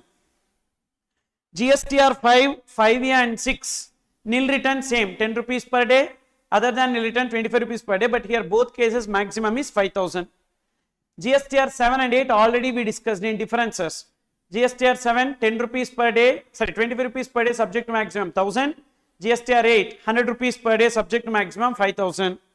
GSTR 4, nil return 10 rupees per day subject to maximum 250.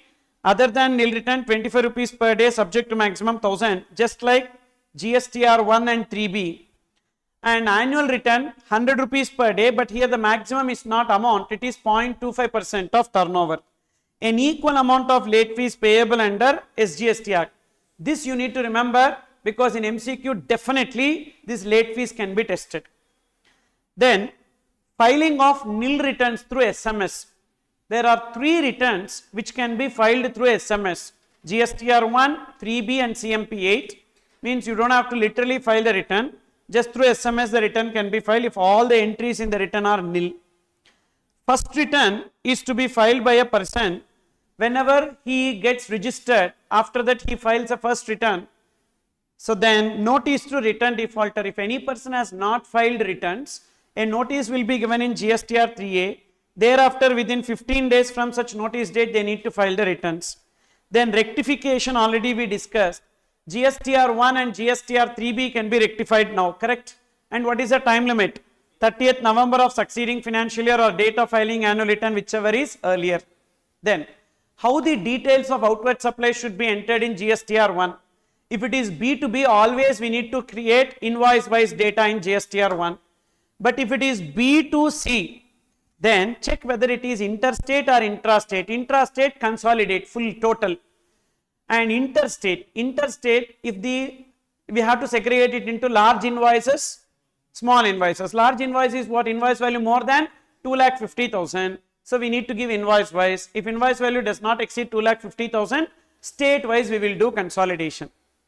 So this is about returns chapter we completed. Now let's see some questions related to this.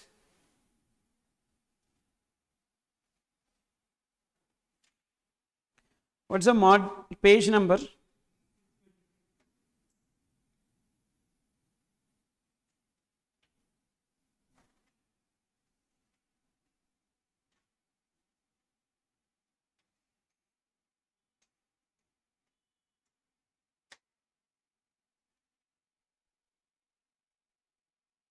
Here also something is there.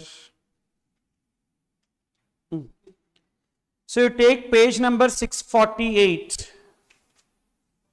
648. Late fee for annual return is 100 rupees per day subject to maximum 0.25% of turnover. And there is a big problem here. They should have given which act? Because it is CGST Act. If it is IGST Act, means two times. So 200 rupees per day subject to maximum 0.5. So here we don't have any problem because here they gave 100. So therefore B is only correct answer. But what if they have given 200? Here 100 rupees per day subject to maximum 0.5. Here 200 per day subject to maximum 0.5. Then we will get a conflict. So that's why here they need to give the act. But generally CGST Act provisions you take, that is 100 rupees per day subject to maximum 0.25%. Annual audit report in 9C is required to be certified by practicing none of the above. Self-certified. Previously it was, so maybe this book was prepared at that time, so now it is omitted. So therefore it is none of the above. Annual return is a summary of GSTR 1, GSTR 3B, GSTR 4, all the above. Annual return is a summary of everything. So 3D, correct. Then 4, every registered taxable person has made outward supplies in the period between the date on which he becomes liable to registration till the date on which registration shall be granted, shall declare the same in his first return. We discussed now first return. So first return filed by him after grant of registration. Time limit for furnishing the details of outward supply in GSTR 1 for each quarter or tax period by registered person opting for QRMP, GSTR 1, 13th of the month following every quarter. A registered person intending to avail QRMP for the quarter July to September can exercise his option from when? 2 months before commencement of the quarter. What is 2 months before commencement of the quarter? 1st May. And 1 month after commencement of the quarter, that is July end. July end. So therefore 1st May to 31st July. They gave it in the question itself. Yes, Pa, they gave it in the question itself. Details of TCS furnished by a deductor in GSTR 8 is made available electronically to each of the deductee on the common portal after filing of form GSTR 8 for claiming the amount of tax collected in his dash after validation. TCS data and all will come in which ledger? Cash ledger. The rectification of errors is allowed in the subsequent returns. However, no rectification is allowed after furnishing the return for the month of November. Now it is November. Following the end of the financial year or date of filing annual return, whichever is earlier. Whichever is earlier. The registered persons required to furnish return for every quarter under proviso to subsection 1 of section 39 may furnish the details of such outward supply of goods or service or both to a registered person as he may consider necessary for the first and second months of the quarter up to cumulative value of, see, up to 50 lakhs. Up to 50 lakhs they can enter in IFF. They can enter the details of transactions up to 50 lakhs. Okay. Already I have given there. I have given there in returns.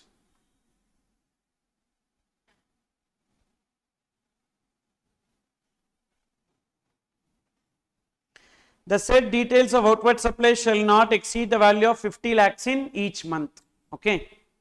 Fine. We completed returns also and we are left with e-way bill and refunds. We'll take a break and thereafter we will continue. Okay. Today I'll take class up to 5 o'clock because I have another class at 6:15. At least I need break for 1 hour and I need to continue. That's why. Okay. So up to 5 o'clock we will. And customs, can I give YouTube video? Is it okay? Yes. So I'll just take the YouTube video and post it. Just give me 2 days time. Okay. So with breaks I will take, record it and I will upload it in YouTube. Okay. So don't mind because continuously I am taking my throat is pinching, that's why. Okay.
Okay, the next area that we are going to see is section 54, that is refunds under GST.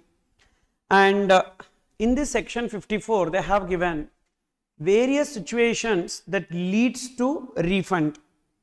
So maybe in case of zero rated supplies upon payment of IGST. So whenever we make zero rated supplies, that is exports or supplies to SCZ, we have two options now. What is option number 1? Pay IGST and get refund of that IGST, that is this. Then refund of unutilized ITC. So again, second option is what? In case of zero rated supplies, whenever we are exporting or supplying it to SCZ, don't pay IGST and get refund of ITC. Refund of ITC is also possible in another case, that is inverted tax structure. There are two situations where we will get refund of ITC. One is zero rated supply, another is inverted tax structure. What is inverted tax structure means? The tax rate on outward supply is less than the tax rate on inward supply. Means I am purchasing some raw material. Raw material is taxable at 18% and I am converting it into finished goods, and the finished goods are taxable at 5%. The tax rate on outward supply is less than the tax rate on inward supply. So then refund in case of deemed export. So there are certain transactions which are regarded as deemed exports. In that case, we will get some refund, that is this. Third, refund of excess balance in the cash ledger. So whenever there is some cash ledger, we make a deposit for payment of our liability. Sometimes there will be some excess amount. That excess amount we can get it as a refund. So that is this. Then refund to UIN holder. So we discussed now, unique identification number holder, embassy, consulate, etc. Their outward supplies are exempted, and on their inward supply, whatever GST they pay, they can get it as a refund. Then refund on account of wrong classification. That is, we will be classifying intra-state as interstate and vice versa. So then we will get the refund. Then refund based on refund voucher. That is, whenever we collect some advance, we give a receipt voucher.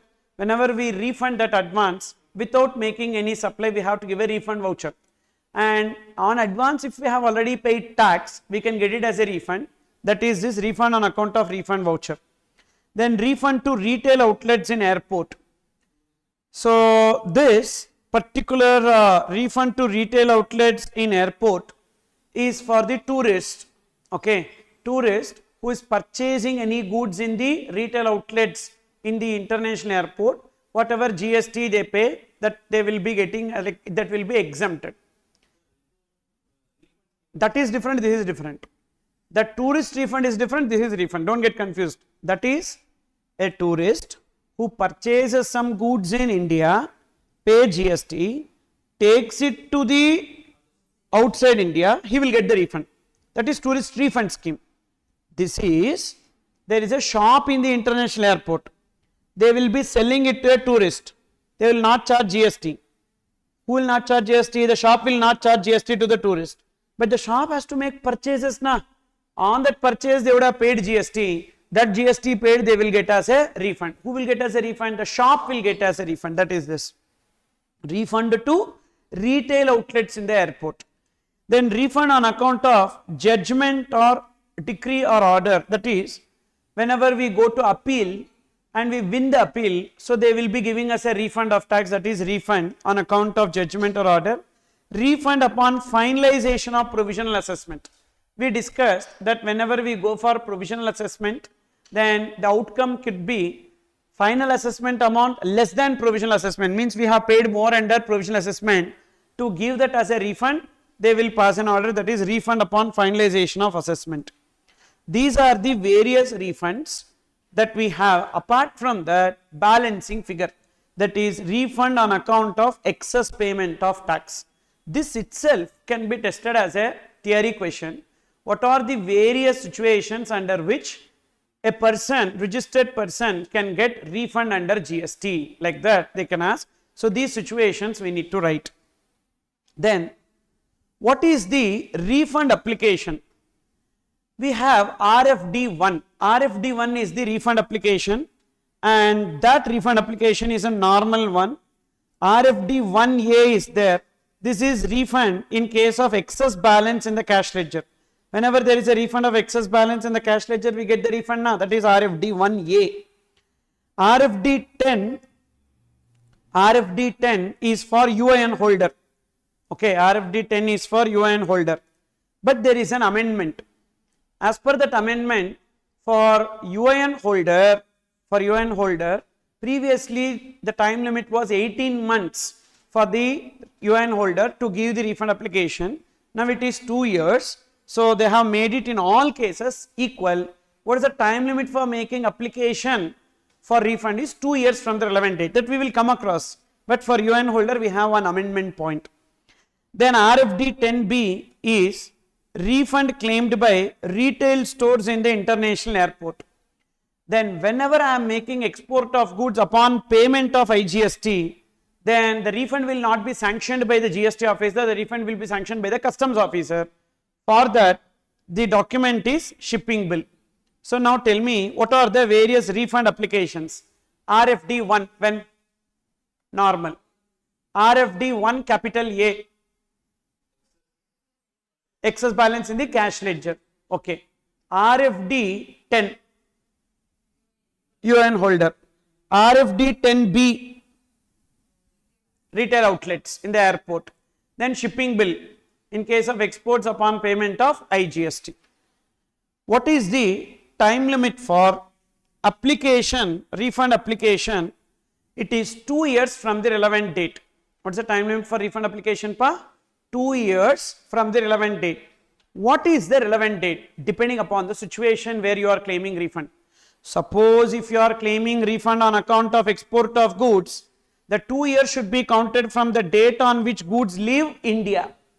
Suppose if you are claiming refund on account of export of services, it is payment received date or invoice date, whichever is later.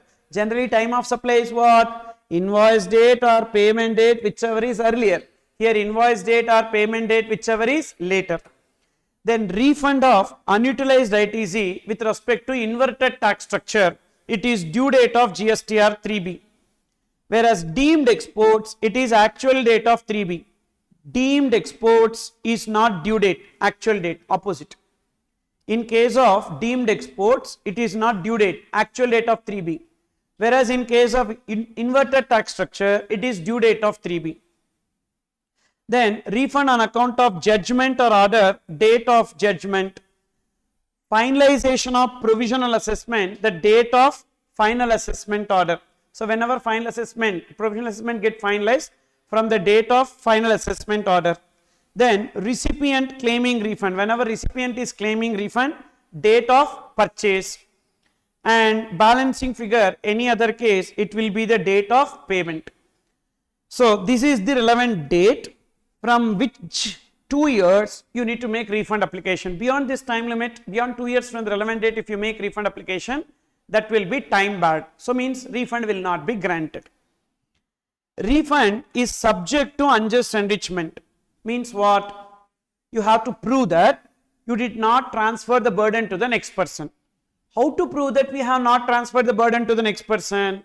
If the claim of refund exceeds 2 lakhs, get a certificate from CA or CMA. So whenever you are making a refund, whenever registered person is making an application for refund, if the claim of refund, amount of refund exceeds 2 lakhs, then they need to get a certificate from CA, CMA. If the amount does not exceed 2 lakhs, then it should be under their own declaration. But in some cases, this refund subject to unjust enrichment not applicable, means no need to get a certificate or a declaration. What are they? Exports upon payment of IGST, unutilized ITC, refund of unutilized ITC, refund of cash ledger, refund of refund voucher, refund on account of refund voucher, and wrong classification. These are the 5 cases where we don't have to prove unjust enrichment. This can also be tested as a theory question. What are the situations where neither certificate nor declaration is required to prove unjust enrichment? 5 cases.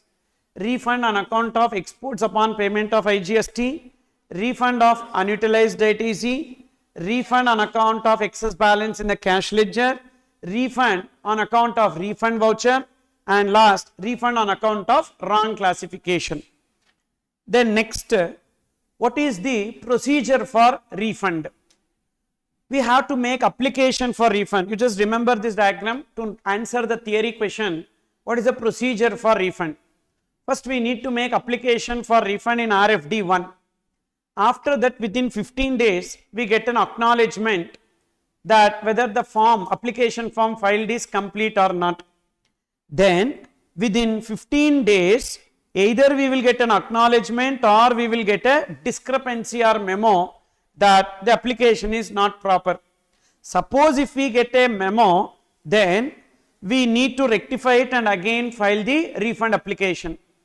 Suppose if the refund application is complete in all respects, within 7 days we get a provisional refund order, but provisional refund order in RFD 4 only in case of zero rated supplies.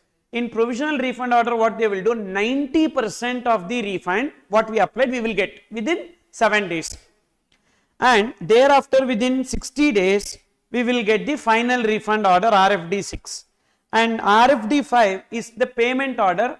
Refund order is sanctioning refund. To release the refund, it will be payment order.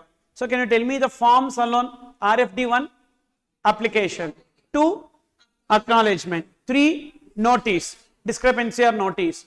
Then 4, provisional refund order. 5, payment order. 6, final refund order.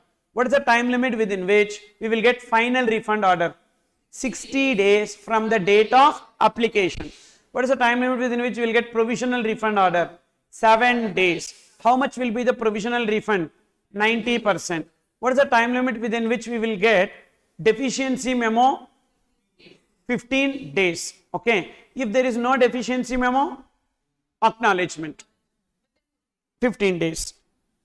Then, suppose if government is not giving refund within 60 days, then from the date of application, then they need to give us an interest. Interest at what rate? 6% per annum from 61st day till the date of refund. And what is the formula for refund of unutilized ITC? In case of zero rated supplies, already we discussed what is the formula. Net ITC into zero rated turnover divided by adjusted total turnover. What is this net ITC? Net ITC equals to ITC only on inputs and input services. Zero rated turnover means what? Goods and services. For goods, we need to take value as declared or 1.5 times the similar value in local market, whichever is lower. Why? Because we may inflate the exports value to get more refund. That's why they are asking us to compare it with local market 1.5 times, whichever is lower. In case of services, first you need to take whatever is the payments received during the current tax period. From that payments, reduce advances for which the supplies are yet to be made. We have not yet made. So reduce that. Add advances received in the last period pertaining to the current period. Understood the logic? Take the payments here. From payments we are going to the accrual. Okay. Payments received during the month. Minus advances for which supplies are yet to be made, take out, plus advances received in the last month, so that we have excluded last month, so we need to add for the current month because for which supplies are made in the current month. So minus advances for future period plus advances received during past period pertaining to current period. This is in case of zero rated turnover. Then what is the refund on account of inverted tax structure? What is inverted tax structure? Here there is an amendment, formula has been changed. So refund on account of inverted tax structure. First, what is inverted tax structure? The percentage GST on outward supply is less than the percentage GST on inward supply. What's the formula? Net ITC, take net ITC and see how much is pertaining to inverted turnover. So net ITC into inverted turnover by adjusted total turnover minus out of this net ITC, how much will be used for payment of GST under inverted turnover out of the total ITC on inputs and input services. So minus net ITC. Previously it was simple formula. Net ITC into inverted turnover by adjusted total turnover minus GST payable on inverted turnover, like that it was. But now they have modified it.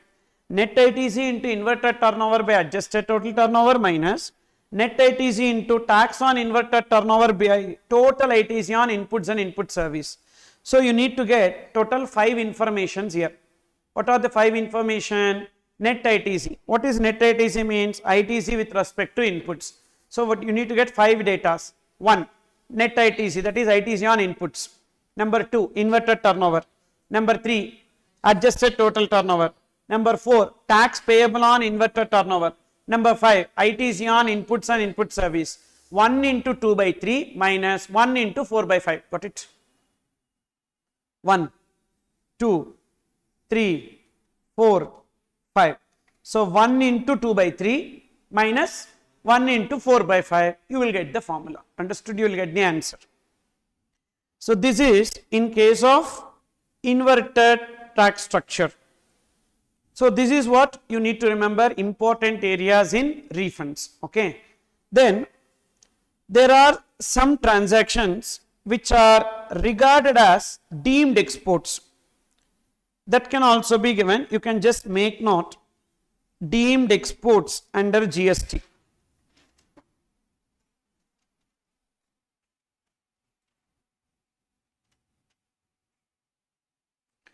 Deemed exports under GST. What are all considered as deemed exports under GST? 3 you need to remember, 3 points. Number 1, supply of goods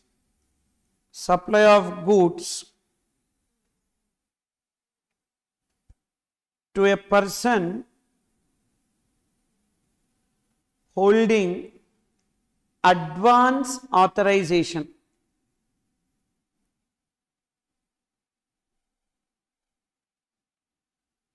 What is this advance authorization? This advance authorization is a license. This advance authorization is a license given by Directorate General of Foreign Trade to an exporter. Okay. So this will come in FTP. I am just connecting that. So what is this advance authorization? This advance authorization is a license. This advance authorization is a license. Who will grant this license? Granted by DGFT. DGFT means Directorate General of Foreign Trade to an exporter. To an exporter. For what purpose? To import goods without payment of customs duty. To import goods without payment of customs duty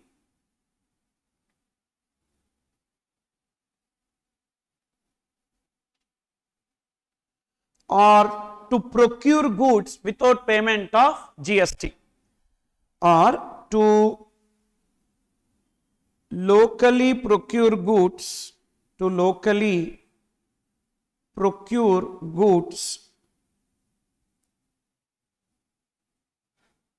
without payment of GST.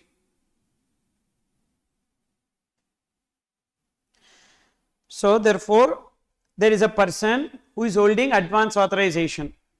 To that person who is holding advance authorization, you are making supplies. Who is the person holding advance authorization? He got a license from DGFT to import, either import goods without payment of customs duty or to locally procure without payment of GST. To such a person, you are selling goods. For you, it is deemed export. Understood? Then next, number 2, supply of goods, supply of capital goods. Supply of capital goods to a person holding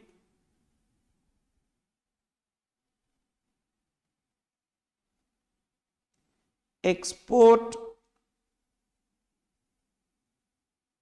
promotion capital goods that is EPCG license. Export Promotion Capital Goods license, EPCG license. Who is a person holding Export Promotion Capital Goods license? Again, this license is also granted by DGFT. This license is also granted by DGFT. For what purpose? Same. To an exporter, to import capital goods,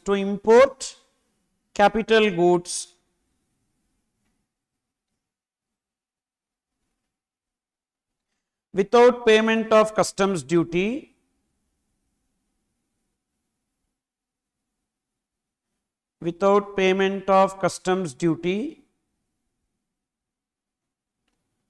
or to locally procure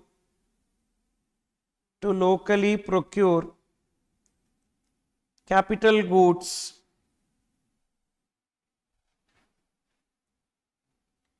without payment of GST.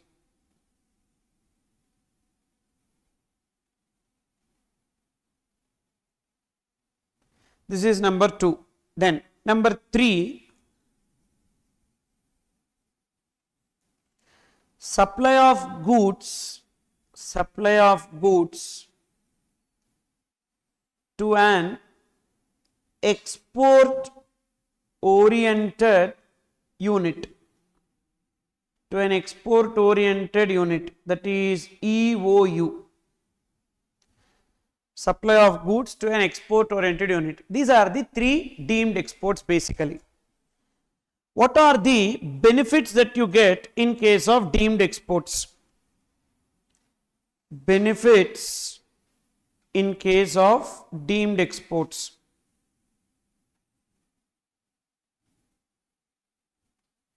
See, actually there are 2 options.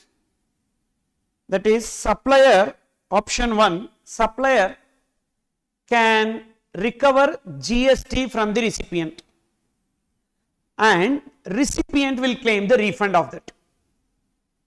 I am supplier, you are my recipient, I am making deemed exports to you, I will recover GST from you and you will get the refund of that. This is one option. Second option, I will not recover any GST from you, I will pay it to government and I will only get the refund of that from the government. Okay. So say this, what are the benefits in case of deemed exports? First, what will happen? Option 1,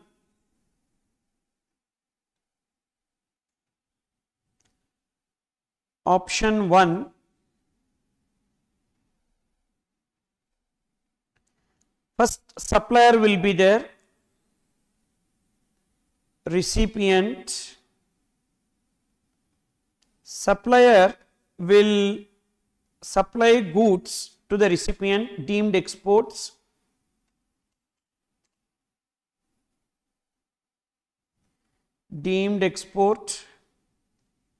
and from the recipient they will collect price plus GST,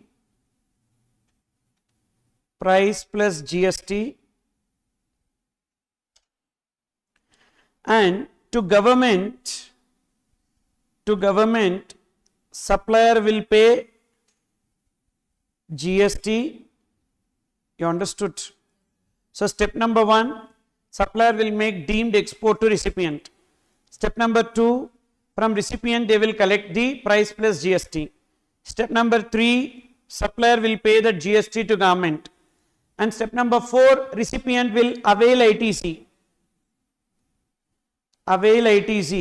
on the GST paid. Step number 4. Now he will get the refund. What refund? Refund of GST paid from government. Recipient will get refund of GST. Step number 5, refund of GST.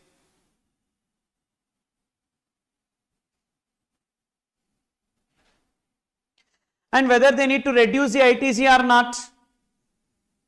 Yes, because they got refund. No. So therefore reduce ITC. Reduce ITC. Understood the 5 steps pa? First, supplier will make deemed export and recipient will pay price plus GST. Supplier will pay the GST to government and recipient will take the ITC. Now recipient will get the refund of GST. So because of that, whatever ITC they availed, that they need to reduce. Option 2. In option 2, what will happen? Supplier, recipient,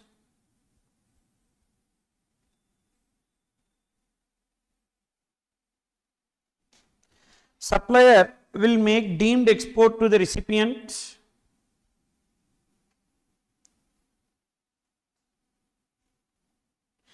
and recipient will not pay any GST to the supplier. Only price will be paid. Now supplier will pay the GST to government.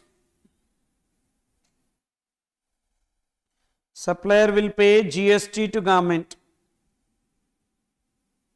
Okay, third step. And they will get the refund of the GST. Step number 4, refund. Now you may get a doubt, then why to pay GST? Because while they pay GST, they can utilize input tax credit also. Now when they get the refund, that refund will be fully into cash. Okay. So input tax credit balance, if you have, you can use it only for payment of tax. But when you have cash, you can use it for any purpose. These are the 2 options available in case of deemed exports. Understood pa? So we discussed zero rated supplies and deemed exports.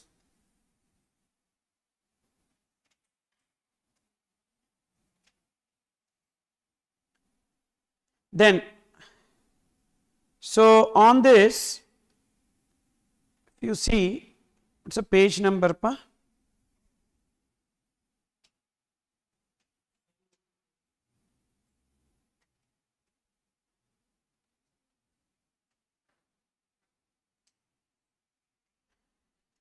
Now see this, page number 622.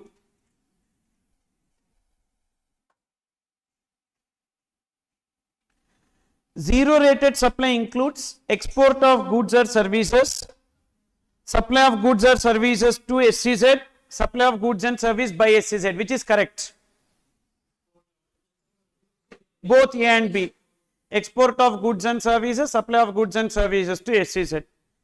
Is the SEZ developer or SEZ unit receiving zero rated supply eligible to claim refund of IGST paid by the registered taxable person on such supply?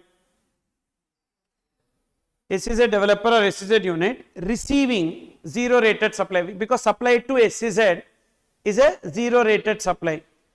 Eligible to claim refund of IGST paid by the registered taxable person on such supply? No, because first of all, who will claim refund? The supplier will claim refund. Why SEZ will claim refund? Correct. They are telling is the SEZ developer or unit receiving zero rated supply to claim refund? No. It is who will claim refund? Supplier will claim refund. A registered taxable person is eligible to claim refund in respect of export of goods and service in the following cases: under bond without payment of IGST or on payment of IGST, both A and B. The supply of goods to SEZ unit is treated as dash in the hands of supplier. Exempted supply, reversal of credit? No. Deemed taxable supply, no reversal of credit. How it is export? Supply to SEZ is not export. Supply to SEZ is not export, but it will be treated like taxable supplies and we can avail the ITC. Do you remember that discussion? Then refunds will not be allowed in case of export made on which export duty is levied, export made without payment of tax, inverted tax structure. See, exports with payment of tax will get refund. Inverted tax structure also will get refund. But export on payment of export duty will not get refund of ITC. We have a restriction. So option A is the answer. Refund application is to be filed before expiry of dash from the relevant date, 2 years. Refunds would be allowed on a provisional basis in case of refund claim on account of zero rated supply of goods or service made by the registered person. At what percentage should provisional refund be granted? 90%. Order sanctioning the amount of refund due to the said applicant on provisional basis shall be made within dash from the date of acknowledgement. 7 days. Within 7 days you will get 90%. We discussed now that one. Refund shall not be paid to the applicant if the amount is less than 1000 rupees, because they know only 1000 rupees. Less than 1000 you will not get refund. The time limit available to proper officer to pass final order after accepting the refund application is 60 days. 60 days. A. Can the amount credited to consumer welfare fund be invested? Yes. Whatever money that is there in the consumer welfare fund, that can be invested, or they can give it to the authorized persons. Okay. So these are the questions, MCQs on that. Then you will get computation based questions like this. Look into illustration 8, page number 616. X Limited, a unit in SEZ, received services from various service providers in relation to authorized operations in SEZ. The following details are furnished for the month of July. Value of taxable service used exclusively for authorized operations within SEZ 5 lakhs. Exempted from GST availed. Exemption from GST availed. Value of taxable services used by SEZ units and DTA units 8 lakhs. Value of taxable service used wholly for DTA units 3 lakhs. Export turnover 1 crore, turnover of DTA unit 60 lakhs. Compute the amount of ITC and amount of refund if any.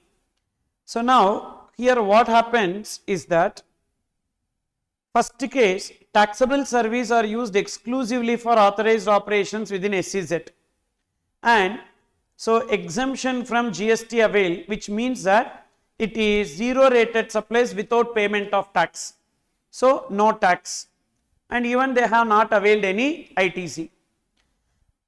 Now value of taxable service used by SEZ units and DTA units. So X Limited is using for both. But in that case, they will get refund only with respect to that is used for SEZ.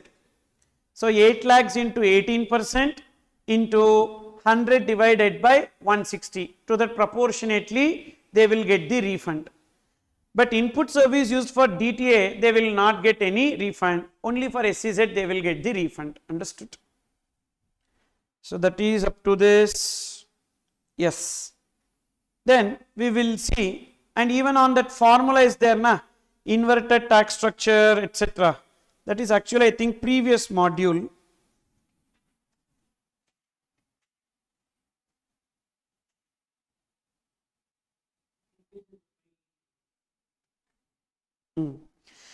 So see this page number 589. Actually this formula only, I said there is a change in this formula.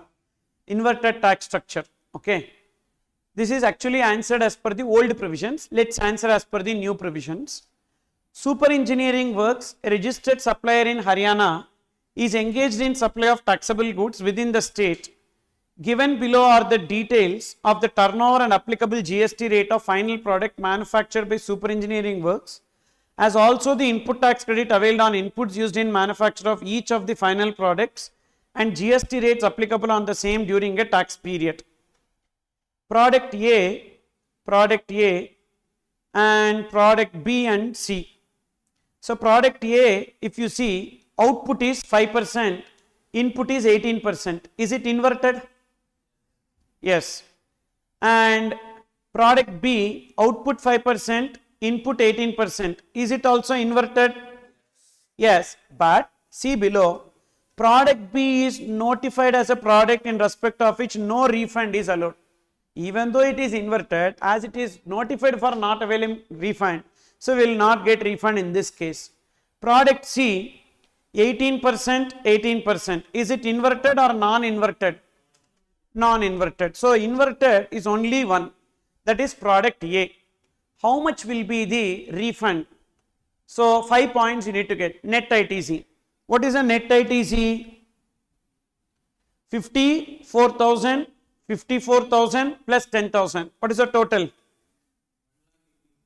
1 lakh?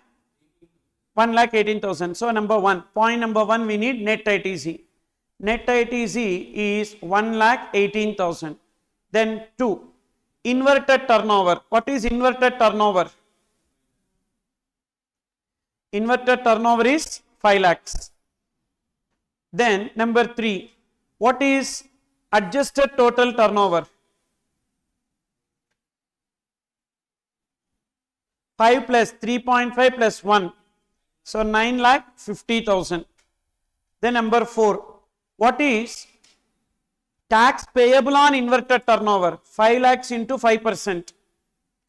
Tax on inverted turnover. How much? 5 lakhs into 5%, 25,000. Number 5, ITC on inputs and input services. We have any input services related ITC? No. So total same 1,18,000. Now what is the formula? 1 into 2 by 3 minus 1 into 4 by 5. Okay. So see that 1,18,000 into 5 by 9.5 minus 1,18,000 into 25,000 divided by 1,18,000. 1,18 gets cancelled.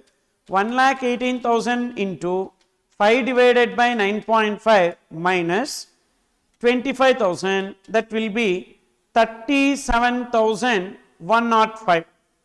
Okay, that is the answer. So why even as per old formula or new formula the answer is same? Because there is no difference in the ITC on inputs and input services. If it comes, the answer will change. But you follow this formula. Okay. Clear here? Inverted. Definitely you will get this question. Inverted turnover. Reason being it's an amendment. As there is a change in the formula, definitely they will be testing this.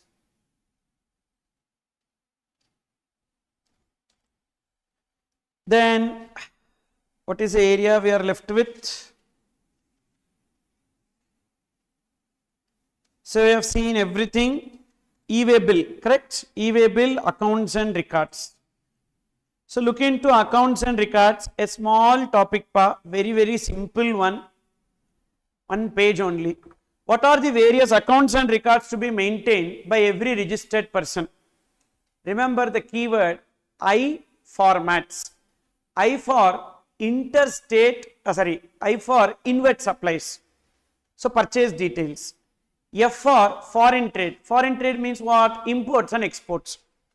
And IFO, O for outward supply details.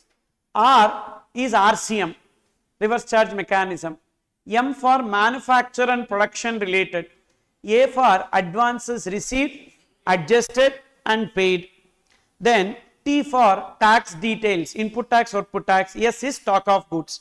As per section 35, these are the accounts and records to be maintained by every registered person. However, if a person is opting for composition scheme, they are not required to maintain last two, T and S, means it will be I pharma. So if you get a theory question, what are the accounts and records to be maintained? Write these I formats. What are the accounts and records to be maintained by a person opting for composition scheme? I pharma. The TS you remove. So tell me what is I formats? I for inward supplies. F foreign trade, import and export. O outward supplies. Then R RCM supplies. Then M manufacture and production related. A advances. T tax details. S stock of goods. And where these records to be maintained? These records to be maintained in principal place of business pertaining to all place of business in the state, and in every additional place of business pertaining to that additional place of business. Example, I have 3 places of business, Chennai, Coimbatore, Madurai, 3 places of business. Chennai is principal, Coimbatore and Madurai is additional place. Now in Chennai, I need to maintain records of Chennai, Coimbatore and Madurai. But in Madurai and Coimbatore, I need to maintain records of Madurai and Coimbatore only. Read that. As per section 35, the above records to be maintained by every registered person in principal place of business and records pertaining to additional place of business in each additional place of business. Then as per section 36, what is the period for which these accounts and records to be maintained? So if it is normal cases, 72 months from the date of filing of annual return. 72 months means what? 6 years from the date of filing, due date of filing annual return. Okay. Suppose means 7 years we need to maintain. Suppose if any 1 year we went for appeal, 72 months or 6 years from the date of filing annual return, or 1 year from the outcome of appeal, whichever is earlier, till that period we need to maintain the accounts and records. And every transporter or warehouse keeper, even though their aggregate turnover does not exceed threshold limit, they need to get one unique enrollment number. Okay. So these are the points related to, very important points related to accounts and records. Okay. So only possibility is one theory question, one MCQ. One theory question is what are the accounts and records to be maintained, and one MCQ is about the time limit. What is the time limit for maintenance of records? Then the next area is e-way bill.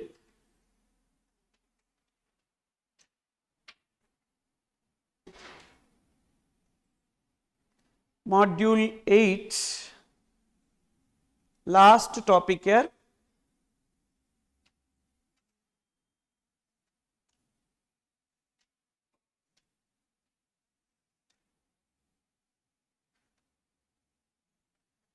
So e-way bill, lots of information is again there given in your study material, but you stick on to these points like FAQs I have given. So this much only, this will be sufficient. Okay. First, what you need to know is that what is e-way bill? It is a document to be generated before movement of goods. Whenever we are taking goods from one location to another location, we need to generate this e-way bill. And this is not applicable in case of exempted goods. So e-way bill is applicable only in case of taxable goods. Okay. And it is not applicable if value of goods, okay, so including GST and excluding exempted supplies is less than or equals to 50,000. So when e-way bill is required, taxable goods, when the value exceeds 50,000, while counting value we need to add GST. Okay. However, in case of job work and handicrafts, even though the value does not exceed 50,000, e-way bill is required. And e-way bill will have two parts. Part A comprises of GST and details, and part B comprises of transport details. Okay. And what is the validity of e-way bill? So validity of e-way bill is divided into two: over dimensional cargo and other than over dimensional cargo. Over dimensional cargo means the tail of that cargo will be big lorry it will be. For that, or multi-mode transportation in which one leg involves by ship. 1 day for every 20 kilometers are part thereof. Okay. Which cases over dimensional cargo or multi-mode transportation where one leg of the journey is by waterways. 1 day for every 20 kilometers are part thereof. For example, if the distance is 480 kilometers, how many days is the validity? 480 divided by 20, that is 24 days. Suppose if it is other cases, then 1 day for every 200 kilometers are part thereof.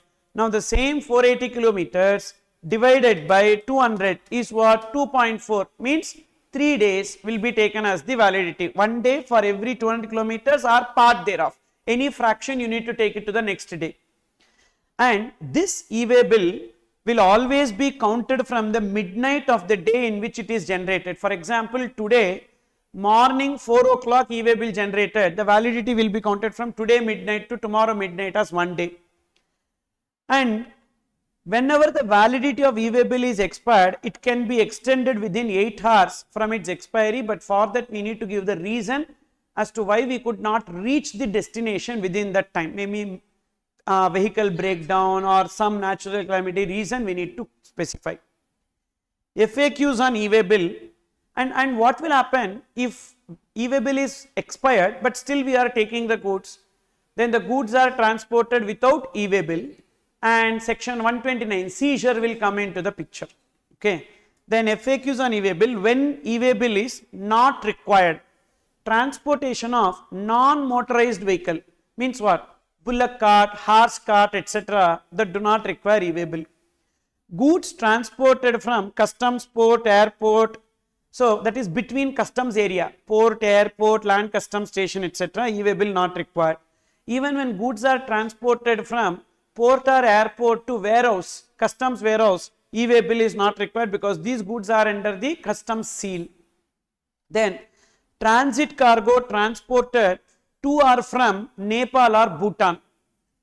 Then movement of goods for Ministry of Defence. See, transit cargo to Nepal and Bhutan, already I told you what is transit cargo. India, goods will be unloaded and it will be going to Nepal and Bhutan, that do not require e-way bill. Movement of goods for Ministry of Defence. Why? Because that will be arms, ammunition, etc. If you know which vehicle they are taking, etc. Because in e-way bill we need to specify the vehicle number, then we can take those goods, and that is huge risk na. Bomb, weapons and all we can steal, that's why. Empty cargo containers are being transported, so therefore it is empty cargo containers, there is nothing inside that. Consignor transporting goods to or from place of business and a weigh bridge for a weighment at a distance of 20 kilometers. Usually, so there will be some weigh bridges where the truck will be taken to take the weight of the goods inside the truck. First the truck will go to the weigh bridge, we take the weight of the truck without goods. Again goods will be loaded into the truck and the truck will go to the weigh bridge. Now weight of the lorry or truck with goods. So the difference is the weight of the goods. So then when the goods are taken to the weigh bridge only to do the weighment, that do not require any e-way bill. Goods transported by rail where the goods belongs to government. Then some goods, some state governments will be specifying some goods as exempt from e-way bill. For that goods e-way bill not required.